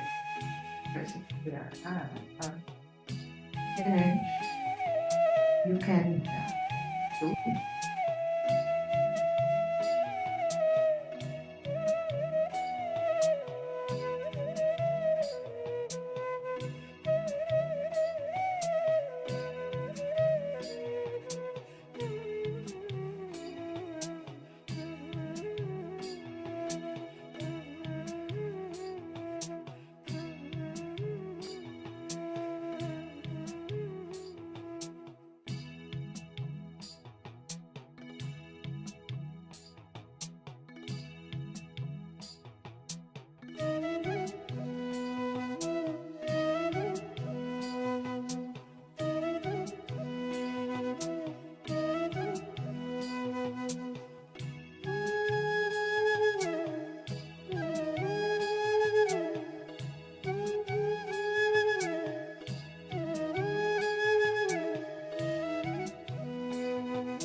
Continue to look at your incidents. In the last 24 hours, the incidents that have happened, then you have judged them, whether they're good or bad. What was the thought current? Are each of you as you read the incident? Yeah, this is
to all the participants. All of you are able to hear us clearly. Apologies for the technical glitch. I hope each we found bad. Rafkanaya.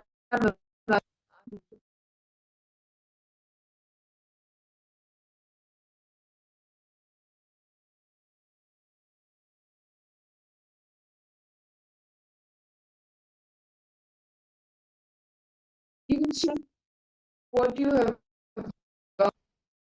You can share one.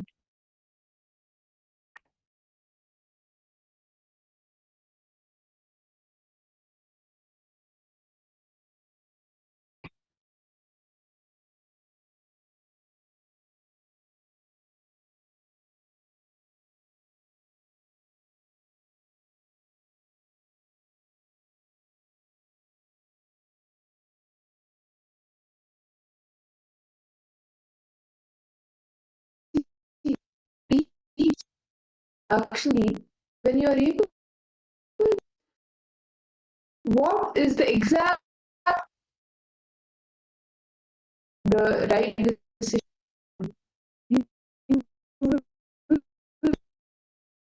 Do I need to fix it? Like you better.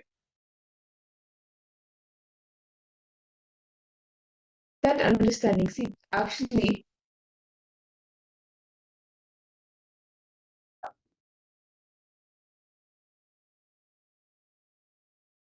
back at each of the incidents, the liberating principle that the Dakshina silence, often you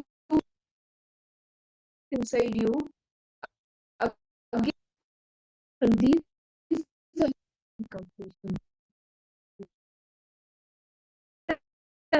Okay, yes, these are the bring completion to since for a few minutes to completion with these thought currents that feel having the ability, and with that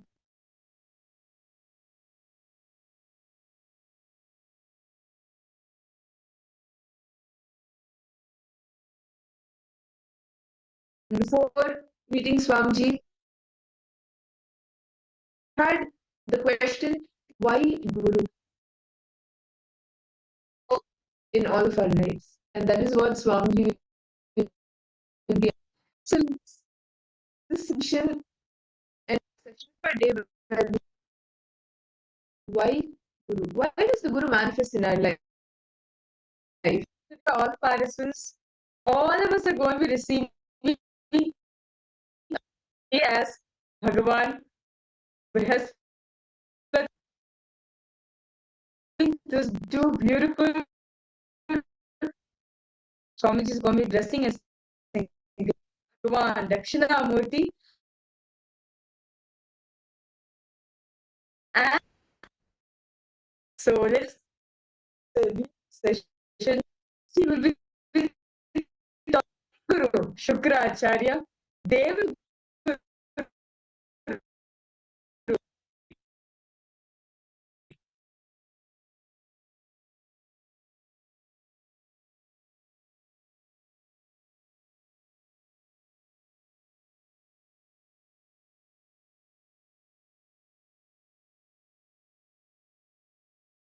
In the Brahmavidya Sampradaya, Guru, who transmits the understanding which is irrevocable, irretrievable,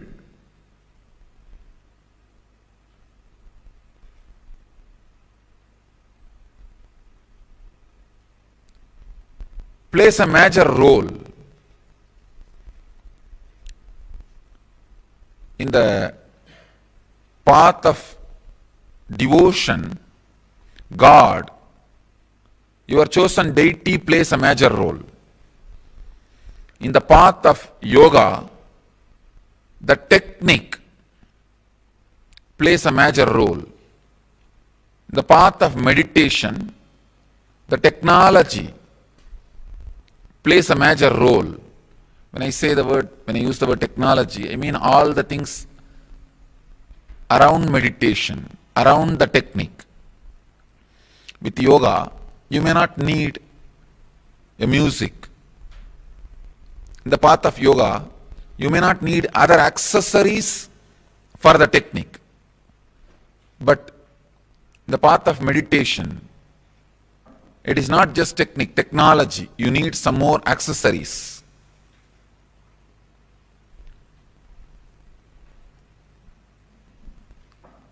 In each path, you need some things for the ultimate to happen in you. But in Brahma Vidya Sampradaya, the one and only requirement you need is Guru. That's all. If you and Guru, both of them are lost in some forest where nothing else is available, that's enough for you to get enlightened. Actually, both of you are lost in some forest where nothing else is available. The enlightenment will be very easy and quick because you will not have anything to do. No other entertainment is possible.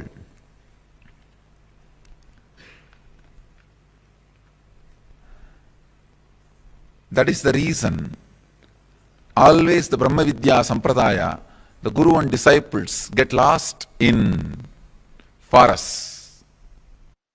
Paramashiva does 5 actions: creation,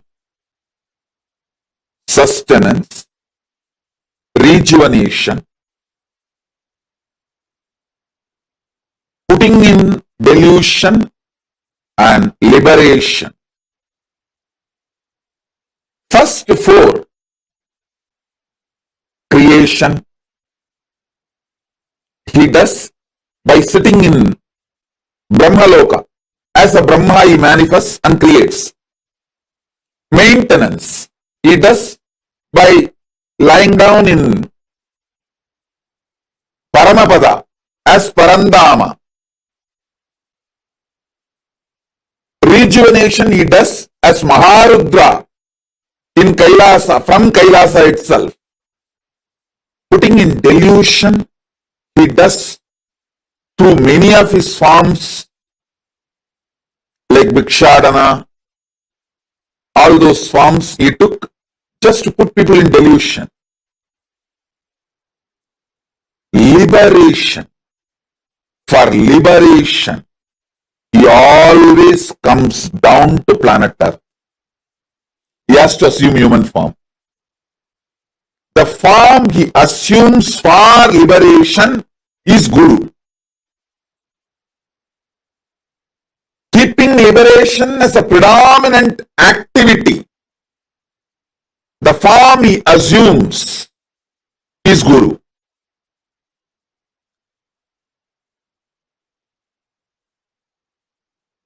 So listen, I'm going to elaborately initiate.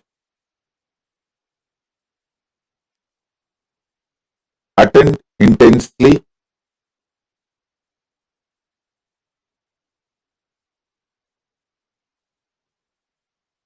This is going to be most powerful initiation because I am basically Guru. I may do all other activities, like I will do the administration of Mahakailasa. I will do accounts. I know even cooking, even though I don't do, but I know cooking. Sometimes I used to do when I go to devotee's house, and when that devotee is really very devoted and I am very comfortable with them, I'll go and sit in the kitchen and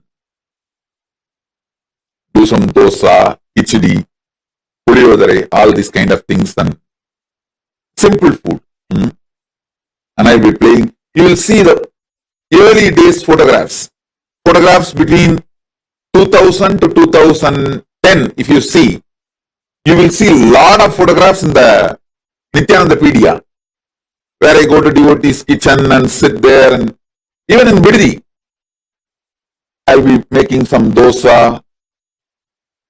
I think maybe between 2000 to 2010.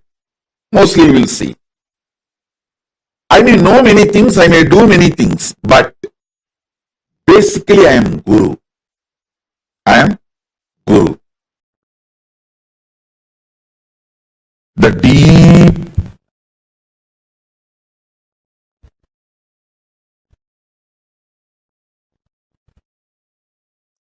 Ananda Spurana of Paramashiva means his ecstatic inhaling and exhaling,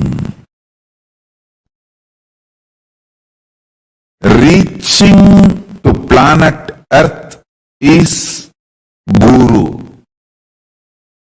his own extension, his own amsa, his own manifestation, his own incarnation. Understand? Ananda Spurana of Paramashiva is inhaling and exhaling his prana pana vyanodana samana movements, his breathing space, reaching out to the whole humanity is Guru, is his incarnation happening on planet Earth.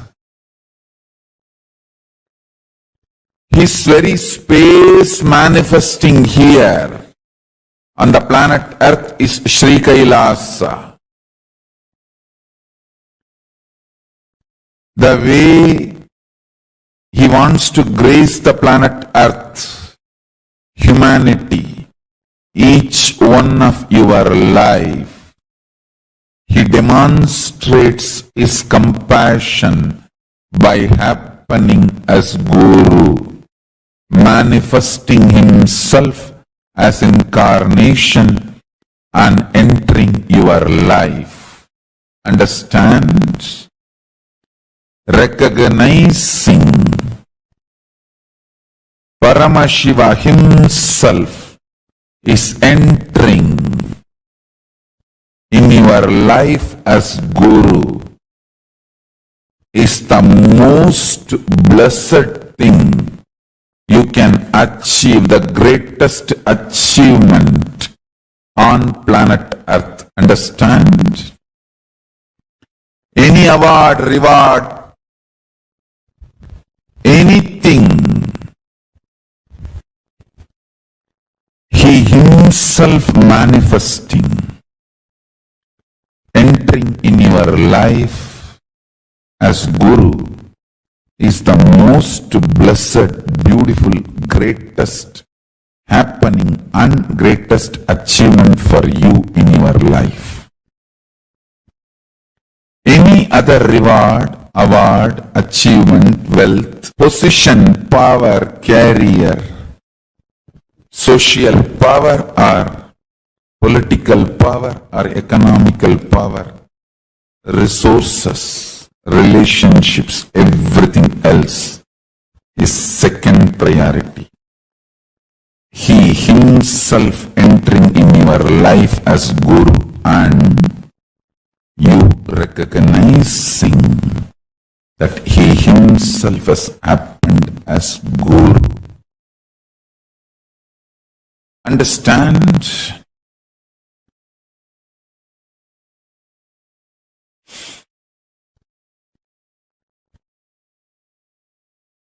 Power, enlightenment, knowledge, extreme strength, power, enlightenment, knowledge, extreme strength,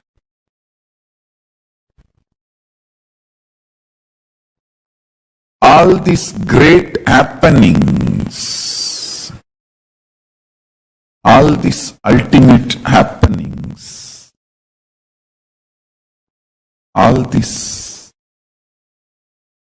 beautiful happenings, knowledge, enlightenment, power, all these auspicious, great, beautiful things happening is the side effect of his breathing space manifesting in planet Earth. Understand? He himself breathing is Ananda Spurana.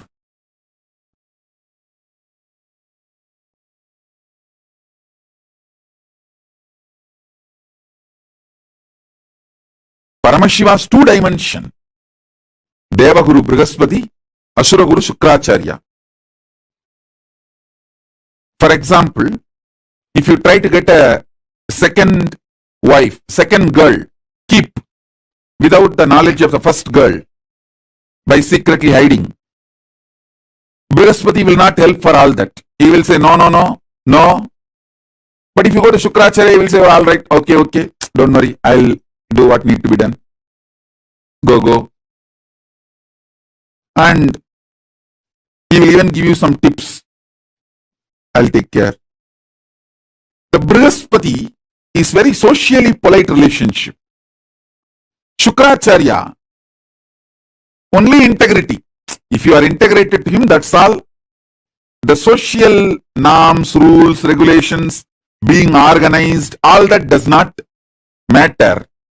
If you go to Brihaspati, he will bless you for the wealth for which you need to work through the society, social form and achieve. But Shukracharya will simply give lottery. Everything I say, if you understand, you will understand the whole astrology. When you have the Brihaspati Guru Dasa, how the life goes, when Shukra is gracing you, how the life goes, you can see very clearly. With Shukra, if you are just integrated to him, that's all. He will do anything you want. He'll say, all right, come on. You just go and tell him, I'm planning for a third girl.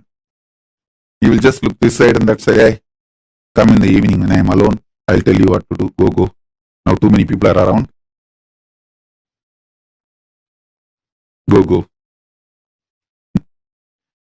If you go to Brihaspati, hey, I'll inform your mother and wife. Go. So Brihaspati is more socially accepted relationship. And Shukra is, I'll take care, go. Be integrated, that's all. Go. If you maintain the integrity with Shukra, that's enough. He will grant you everything you want. And it's like he doesn't judge. Of course, Cosmos needs all types of people and all types. That is why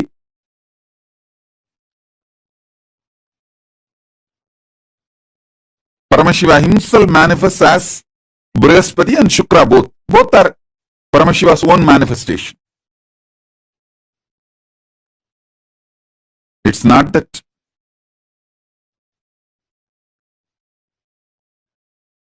Shukra is less Paramashiva or Brihaspati is more Paramashiva. No. Brihaspati is more for the people who are organized, socially polite. Shukra is more for the people who are very raw. And that is the way people are. And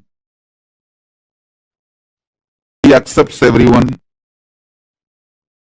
And he will even give Sanjeevani Vidya. Even for the playboys, he will give Sanjeevani Vidya and how to make Somarasa, all this knowledge. If you are just integrated to him, that's enough. Deva Guru, Asura Guru. Both are centered on Parama Guru, Paramashiva, Dakshinamurti. I'll infuse, listen. The Deva Guru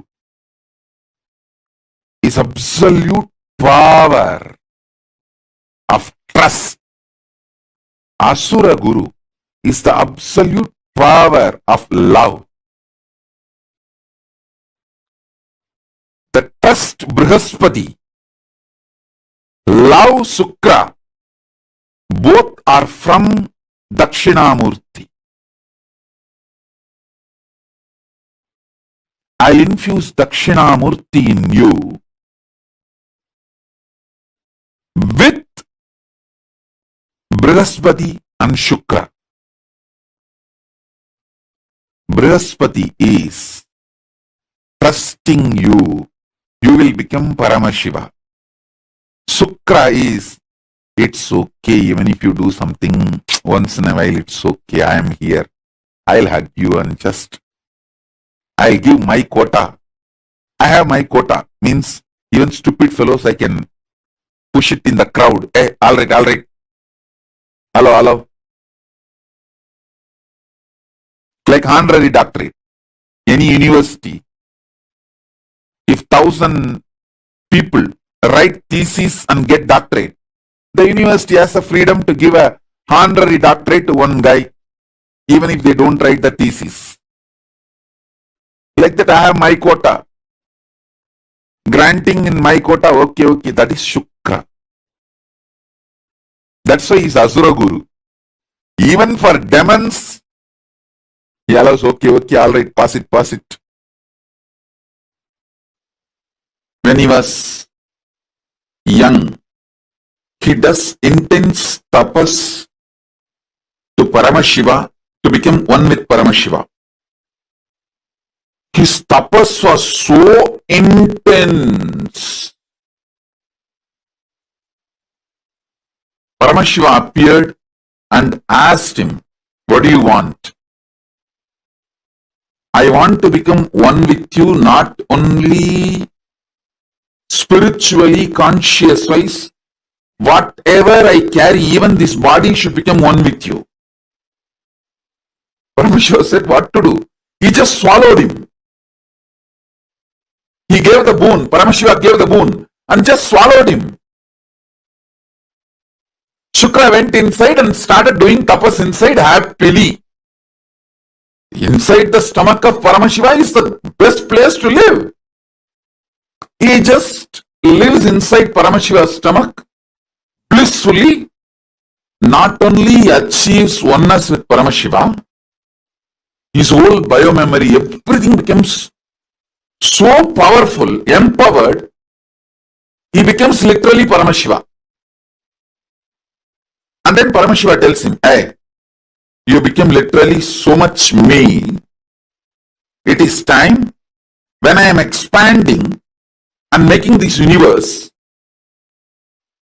you carry my energy and bless people. Listen carefully. In India, we have temples for each of these planets. All of you should know, in Sun Temple, the statue of Sun, deity of Sun will be there. As per Agama, how the Sun looks, that deity will be there. In the Brihaspati temple, the Brihaspati will be there. In Shani temple, the Shani will be there. In Shukra temple, only Shiva deity is worshipped as Shukra. Shukra has no separate deity. Kanjanur is the temple which is under Madhurayadinam. The Kanjanur temple is under Madhurayadinam. That is the Shukrastalam. There, the Shukran deity, there is no separate deity for Shukra. Paramashiva will be hugging Parvati in union and is manifesting the universe. That form is Shukra. Then understand the power of Shukra. And Paramashiva says,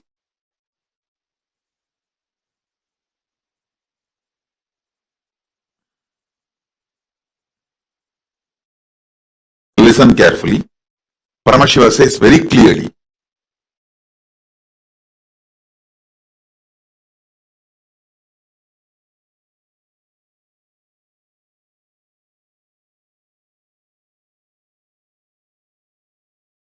Listen, these words are too important. He says, when I decide to expand,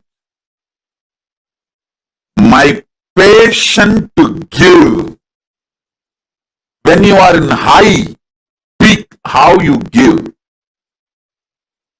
Paramashiva, if he is in high, that's the time he manifests this universe. So he doesn't see logic, he just gives. This is the Shukra. You can see very clearly, it is Shiva and Parvati. Shiva and Parvati, Shiva actually keeps his hand on the hip of the Parvati. This form is called Anaittandanadar. This is the Shukra deity.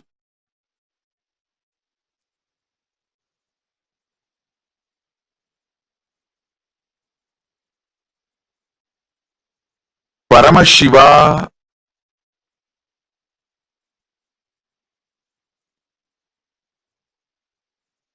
when he just gives without asking, without seeing the qualification, without judging,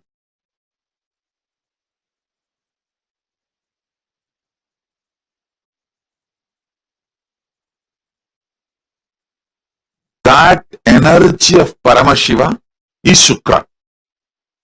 Shukla means in Sanskrit semen.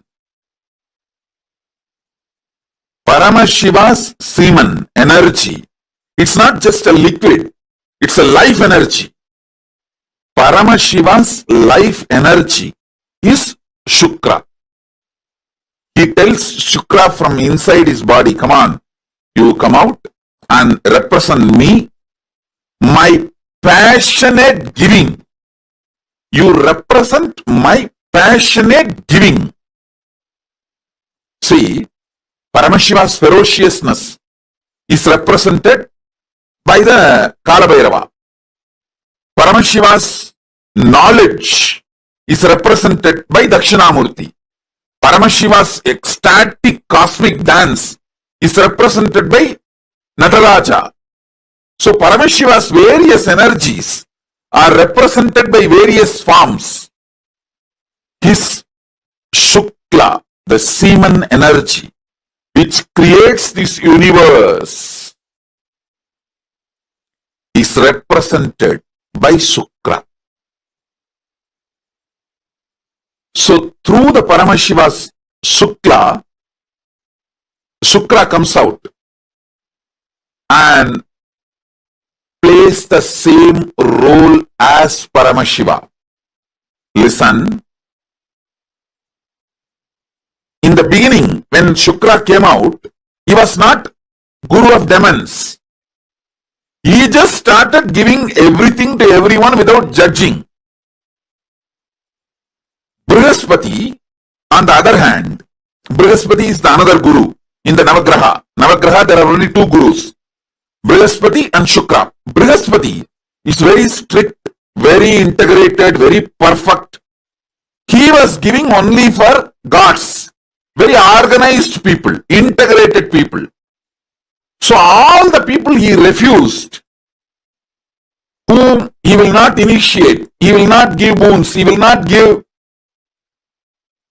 the powers, all of them went to Shukracharya.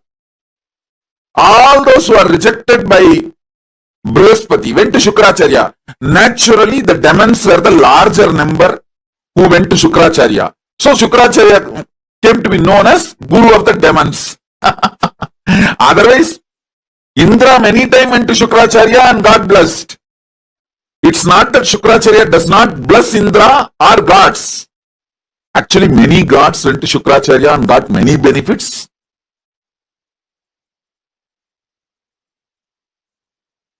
Even Skanda said to be received some boons and weapons from Shukracharya.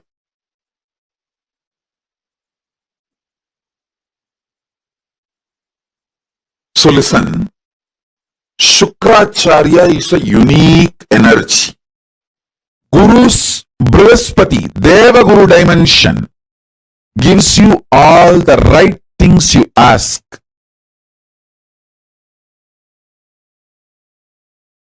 Guru's Brihaspati, Asura Guru dimension, Shukracharya dimension, gives all the left things you ask.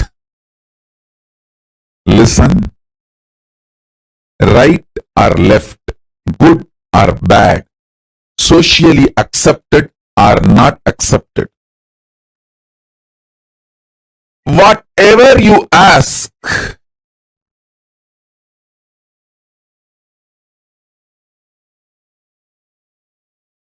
Shukra blesses. Don't take these words lightly. Shukra really manifested yesterday. It is actually lottery. See, Shukra manifests like a lottery. He is not logical. He is like a lottery, literally lottery.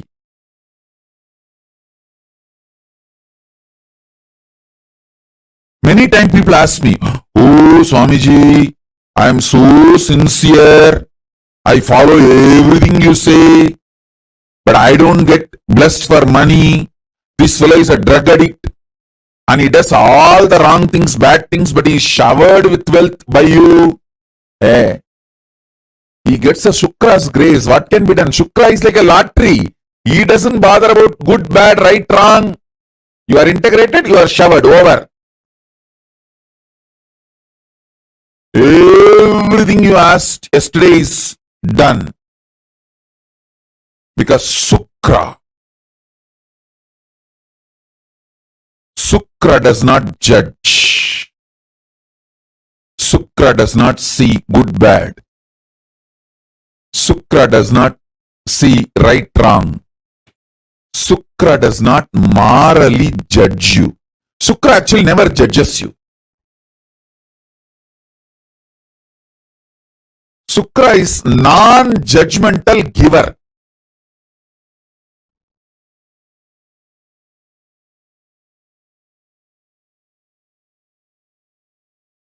If you go to Brihaspati saying that you are addicted to alcohol and that is causing a lot of problem, Brihaspati will give you guidance how to get out of the addiction, how to clean up that addiction pattern, to become healthy, all that. If you go to the Shukra with the same problem, hey, I'll give you Somapanam. Drink, you will enjoy, but your health will never be disturbed. Even if you die, you will be revived again because the Somapanam has that Sanjeevani DNA. Even if you are dead, simply you will come back to life. The Sanjeevani DNA does not let your body without life more than 3 seconds. You will be back. So the way Shukra deals things are totally different. Even if you die due to overdosage, in 3 seconds you will be back to life. Shukra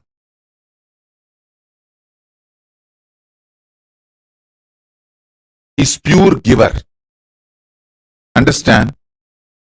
Paramashiva manifests as all three: Brihaspati, Shukra, and Dakshinamurti. Brihaspati is right hand, Shukra is left hand, Dakshinamurti is very core, himself. His Gurutva, his Guru Tattva is Dakshinamurti. Listen.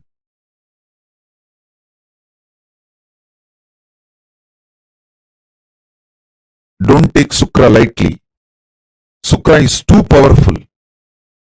Good, bad, right, wrong. He doesn't look at anything. He doesn't judge. Go to Shukra with any problem. He will have a unique solutions.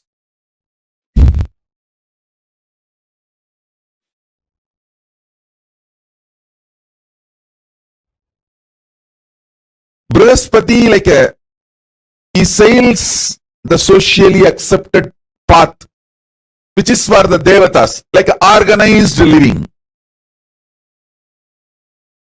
Shukra is like a path breaker. He always finds path by breaking paths.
Jaya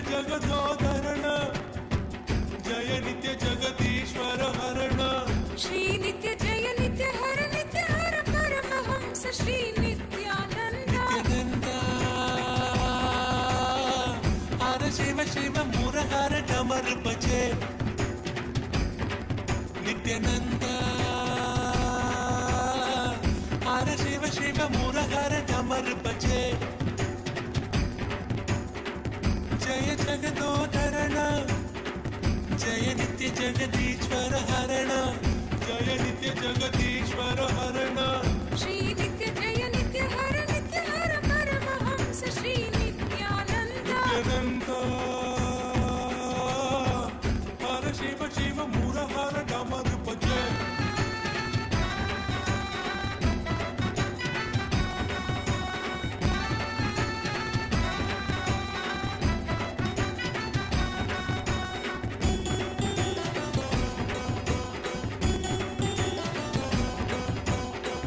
दर्शन नित्य दीजो भगवान नित्य परम दयालो भगवान श्री नित्यानंद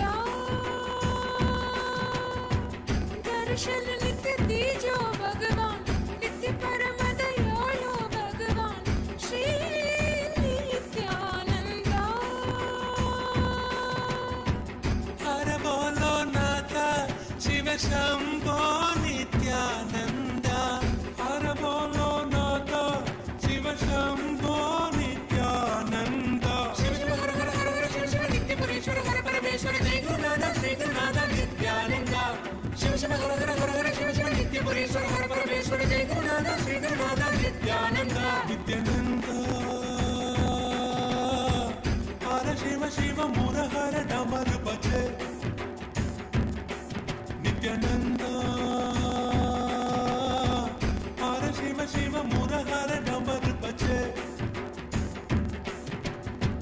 जय जगदोधरण जय नित्य जगदीश्वर हरण श्री नित्य जय नित्य हर परमहंस श्री नित्यानंद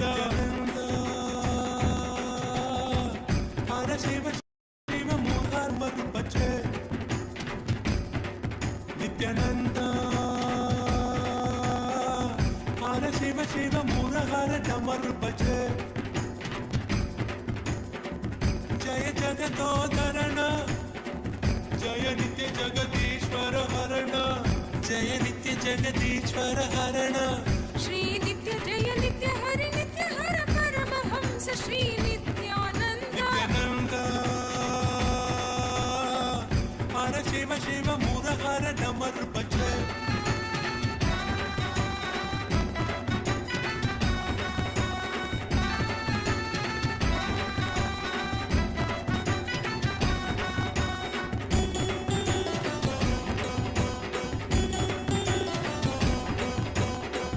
हे गिरिधर नित्य गोपाला भक्तोदर कौस्तुभहारा श्री नित्यानंद हे गिरिधर नित्य गोपाला भक्तोदर कौस्तुभहारा श्री नित्यानंद हे करुणा सिंधु श्रीरंग पांडुरंग हे करुणा सिंधु श्रीरंग पांडुरंग विठ्ठल विठ्ठल पांडुरंग नित्य पुरेश्वर आनंदेश्वर जय हरि विठ्ठल श्री हरि विठ्ठल नित्यानंद विठ्ठल विठ्ठल पांडुरंग नित्य पुरेश्वर आनंदेश्वर जय हरि विठ्ठल श्री हरि विठ्ठल नित्यानंद नित्यानंद हर शिव शिव मुरहर डमर बजे नित्यानंद हर शिव शिव मुरहर डमर बजे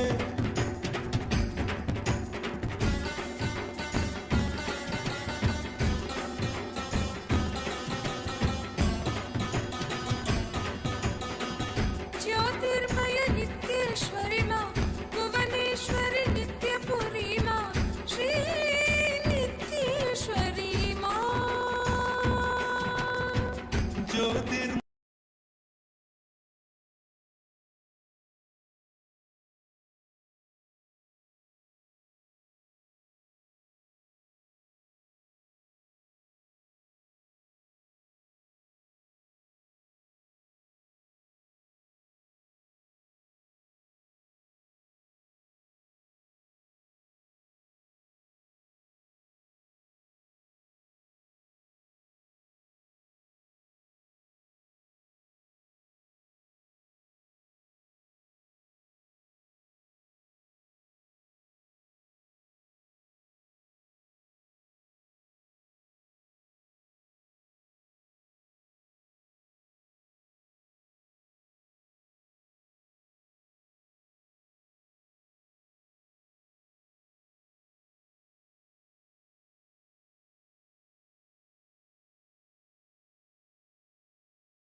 नित्यानन्दं परमसुखदं केवलं ज्ञानमूर्तिं द्वन्द्वातीतं गगनसदृशं तत्त्वमस्यादिलक्ष्यम् एकं नित्यं विमलमचलं सर्वदी साक्षीभूतं भावातीतं त्रिगुणरहितं सद्गुरुं तं Namami.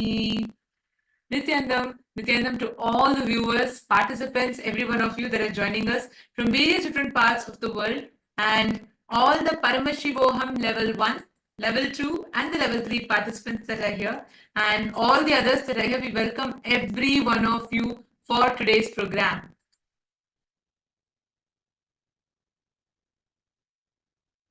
Yes, if all of you are able to hear us and see us, can I request you all to please confirm yes in the chat? We welcome every one of you for today's program, and today we all have learnt about Dakshinamurti, the silence of Dakshinamurti. And before we enter into our day today, and before we enter into the program today, I'm going to request every one of you to post what did each of you click with the most today. Ma Wong Meshi, Ma Anki Hay, Ma Gabriel Harris, Nityananda Ma Gabriel, and Ma Wong Kalili, Ma Shobana Saxena, Ma Jacqueline, Ma Yeti Shao, Ma Iqbal Bano. Can I request every one of you to please come on camera and settle down? Today, we are joining you all with a very, very big news. We are all going to be having the live Shukra initiation today. Today, we are going to be having the darshan of Bhagavan Dakshinamurti live, and we are going to be receiving the initiation to manifest the silence of Dakshinamurti. Nityanandam, Rahul Khanna here, and I see a lot of the participants that are joining here. So why don't each of you go ahead, type out and post, what did you understand today from the session? Especially Swamiji revealed in detail about how establishing that space of Nirvikalpa Samadhi brings you to experience the tireless inner space. Because for all of us, any aspect, whatever you experience, most of the times you experience tiredness and boredom. It is only in Hinduism, if you see, all the tiredness and boredom is completely removed from you, and you experience the real powerfulness, because the introduction Hinduism gives about you to you, it starts with saying Isha Vasyam Vidagam Sarvam. It says everything that exists is energy. And it goes on to declare, it says Shrinvantu Vishve Amritasya Putraha. Hinduism does not say, oh, you are a son of a you're a son of a sinner, you're a slave, you're supposed to repent for your sins. No. Hinduism starts with declaring you as Amritasya Putraha, sons of immortality. Whom you listen to for the introduction matters. A small joke here, and one day a young girl, she goes up to her mother, very curious. So she goes to her mom and she says, Mom, how did we all happen? How did human beings happen? The mother looks at her and says, it's very simple, dear.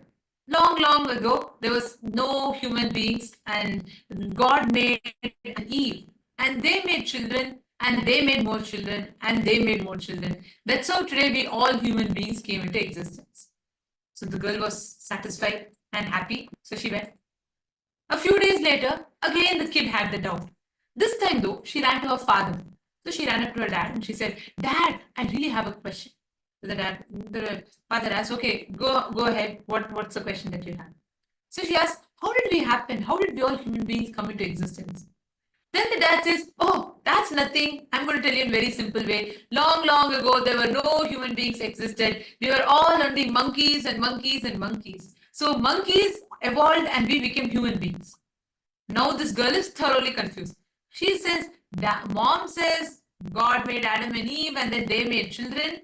Dad is saying we were all only monkeys at once upon a time, and from that we came. So now she wants to get it sorted. She decides and she goes to her mother.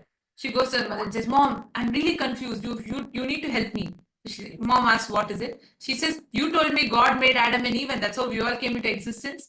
But dad is saying we were all only apes and monkeys at one point in time and we have evolved from that. What is the truth? Then the mother laughs, shrugs her shoulder a little bit, and then she says, that's very simple, honey. Your dad is talking about his side of the family and I am talking about my side of the family. Understand? Whom you listen to for the introduction about you matters. Who introduces you to you matters. The cognitions, the ideas you carry about you matters. And everything in life is all about exploring, tasting this component of you. Only a guru can come and wake you up to who you are. That waking up, that's why Guru is called Simha Swapna. He's also an illusion that happens in all your Maya, but he's an illusion that happens to wake you up from all your illusions. Today we've learned so many things. We learned about Dakshinamurti, we learned about the Nirvikalpa Samadhi, the tiredness in the space. We learned so many things. But what does it mean to apply that? What does it mean to taste that? That is what we are going to be listening to or learning about. Because end of the day, so many different paths, so many different techniques, but the most simplest path, the shortest cut between 2 points is a straight line. We are going to learn the straight line methodology for you to experience this tireless inner space. This science is what Swamiji has taught to all of us today as Nirvikalpa Samadhi. How many of you listen to the sessions? Raise your hands. You all can keep your hands raised. I would like to have a look. How many of you listened to the session on Nirvikalpa Samadhi today? All right. Okay, drop your hands. Ma Wong, you didn't listen? Ma Wong Kalili, Ma Yuvete Shao, you didn't listen today? All right, you should. If you get time, go back on the YouTube video and watch it because this is very, very important. Many times, the ideas or the cognitions that you are stuck with, it is out of his compassion, Guru comes. He assumes the form to wake you up from your delusion. There's a very beautiful story that happens. How an avatar, the Guru, wakes you up from all your delusions. He wakes you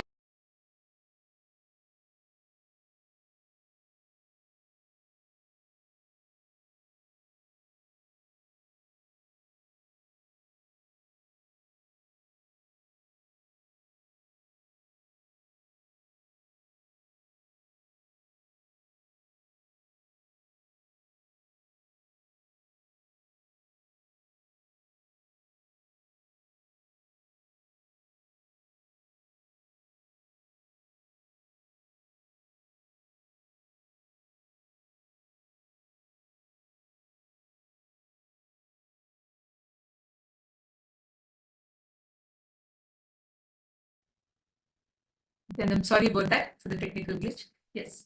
So there's another beautiful story.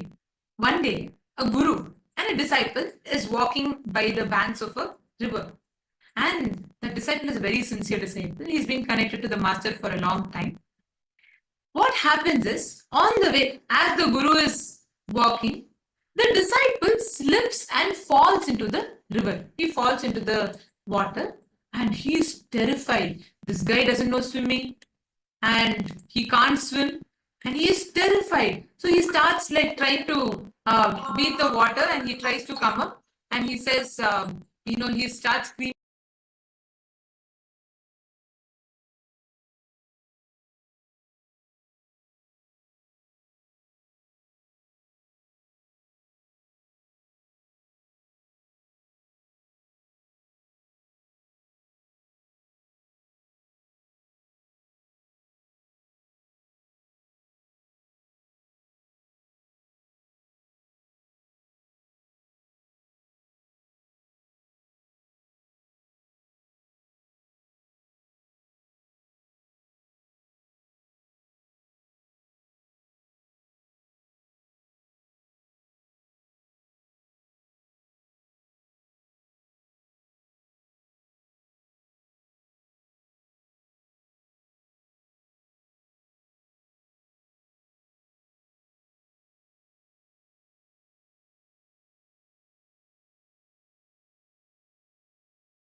Nityananda. Hara Shiva Shiva Mura Hara Damar Bhaja. Jaya Jagadodharana.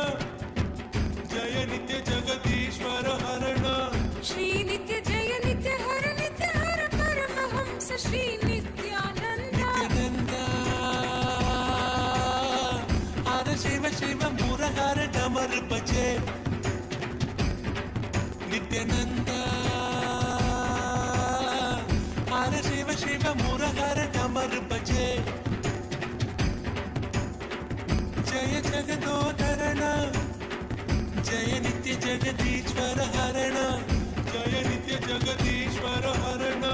Shri Nitya Jaya Nitya Hara Paramahamsa Shri Nityananda. Nityananda. Hara Shiva Shiva Mura Hara Damar Bhaja.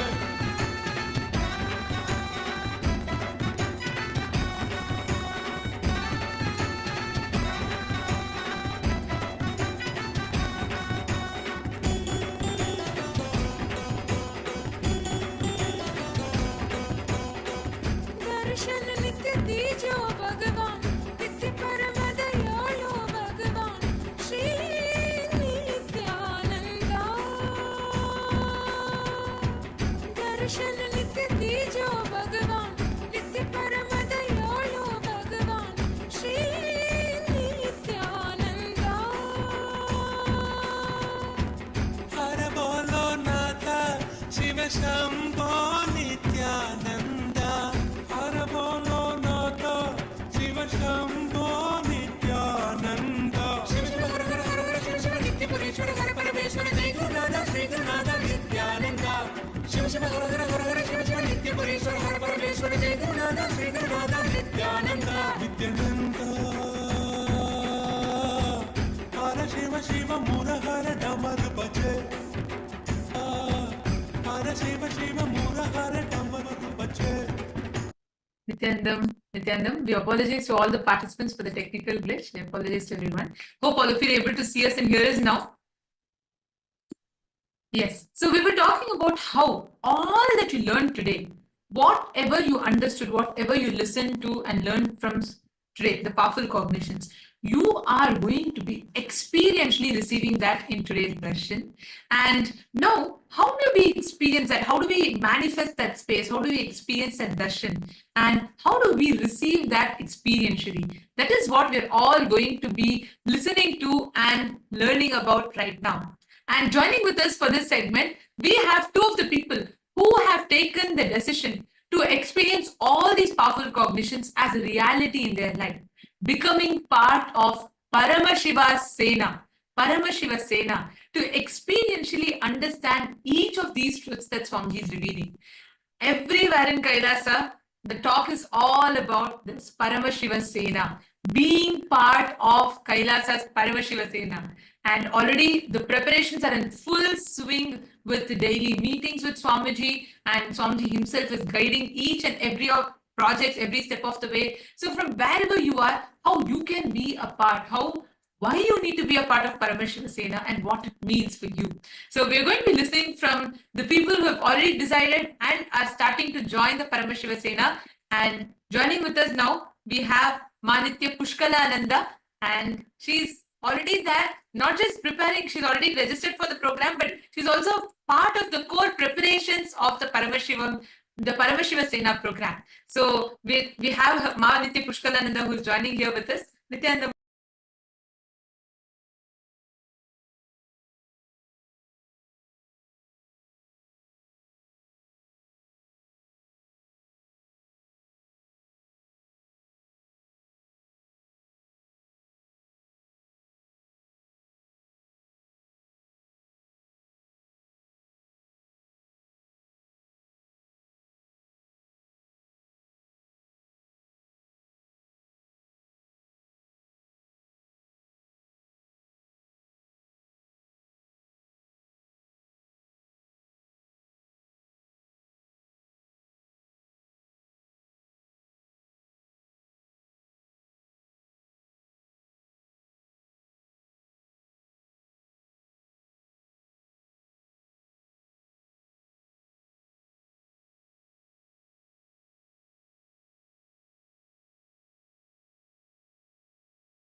Nityanandam, Pushkala, welcome. Thank you so much for joining here with us. It's wonderful to have you here.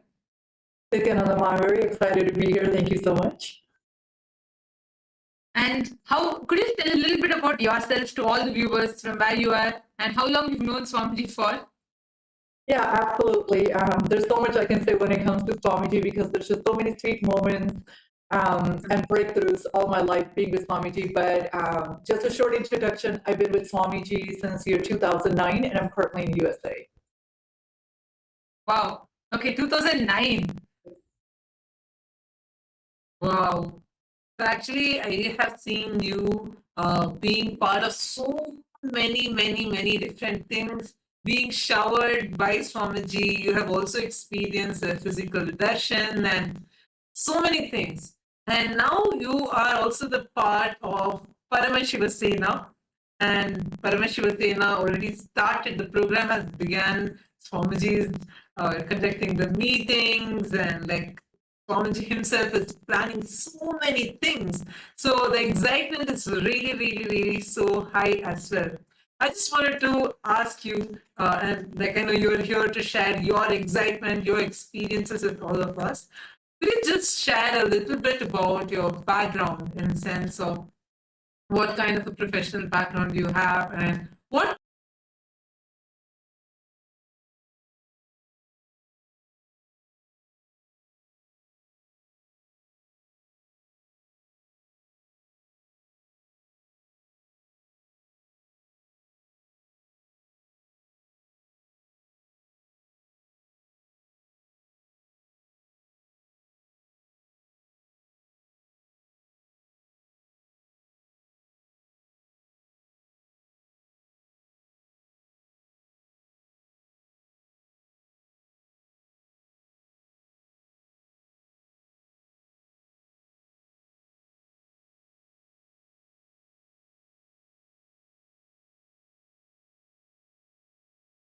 आनन्दं परमसुखदं केवलं ज्ञानमूर्तिं द्वन्द्वातीतं गगनसदृशं तत्त्वमस्याधिलक्ष्यम् एकं नित्यं विमलमचलं सर्वधी साक्षिभूतं भावातीतं त्रिगुणरहितं सद्गुरुं तं Namami.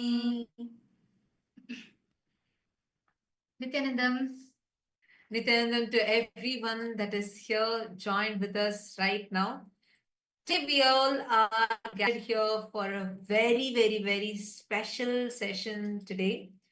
Very special live satsang from, and especially all participants have already been blessed the sneak peek into this live satsang.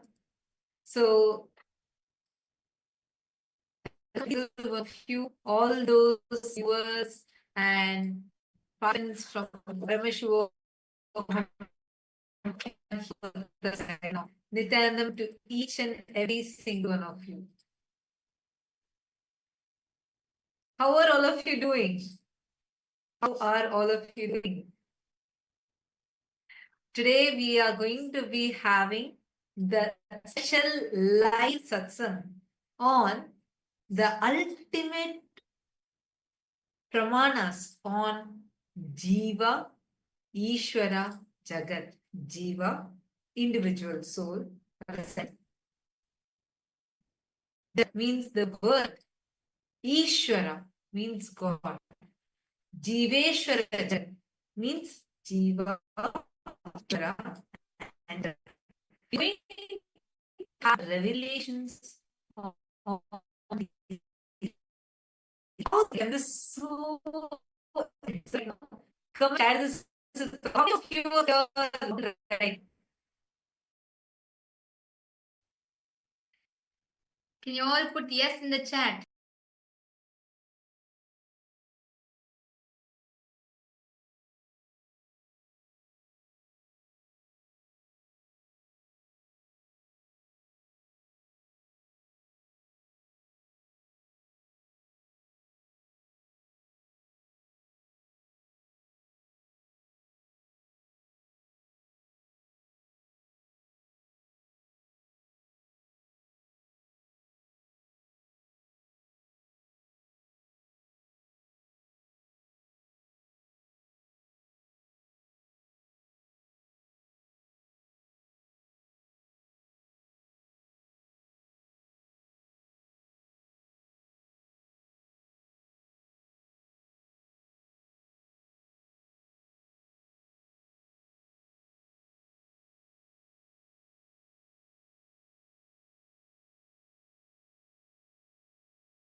Nityanandam. Nityanandam. Hope all of you are able to hear us now. We apologize for the technical glitch. Nityanandam. Mic testing, Nityanandam.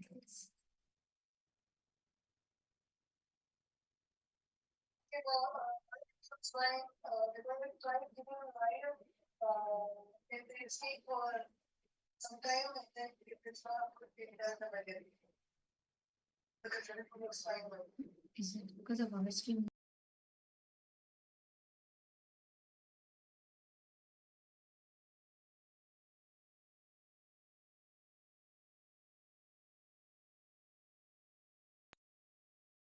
Nityanandam, sorry for the technical glitch. I hope now all of you are able to see us and hear us clearly. Swamiji had revealed very powerful today.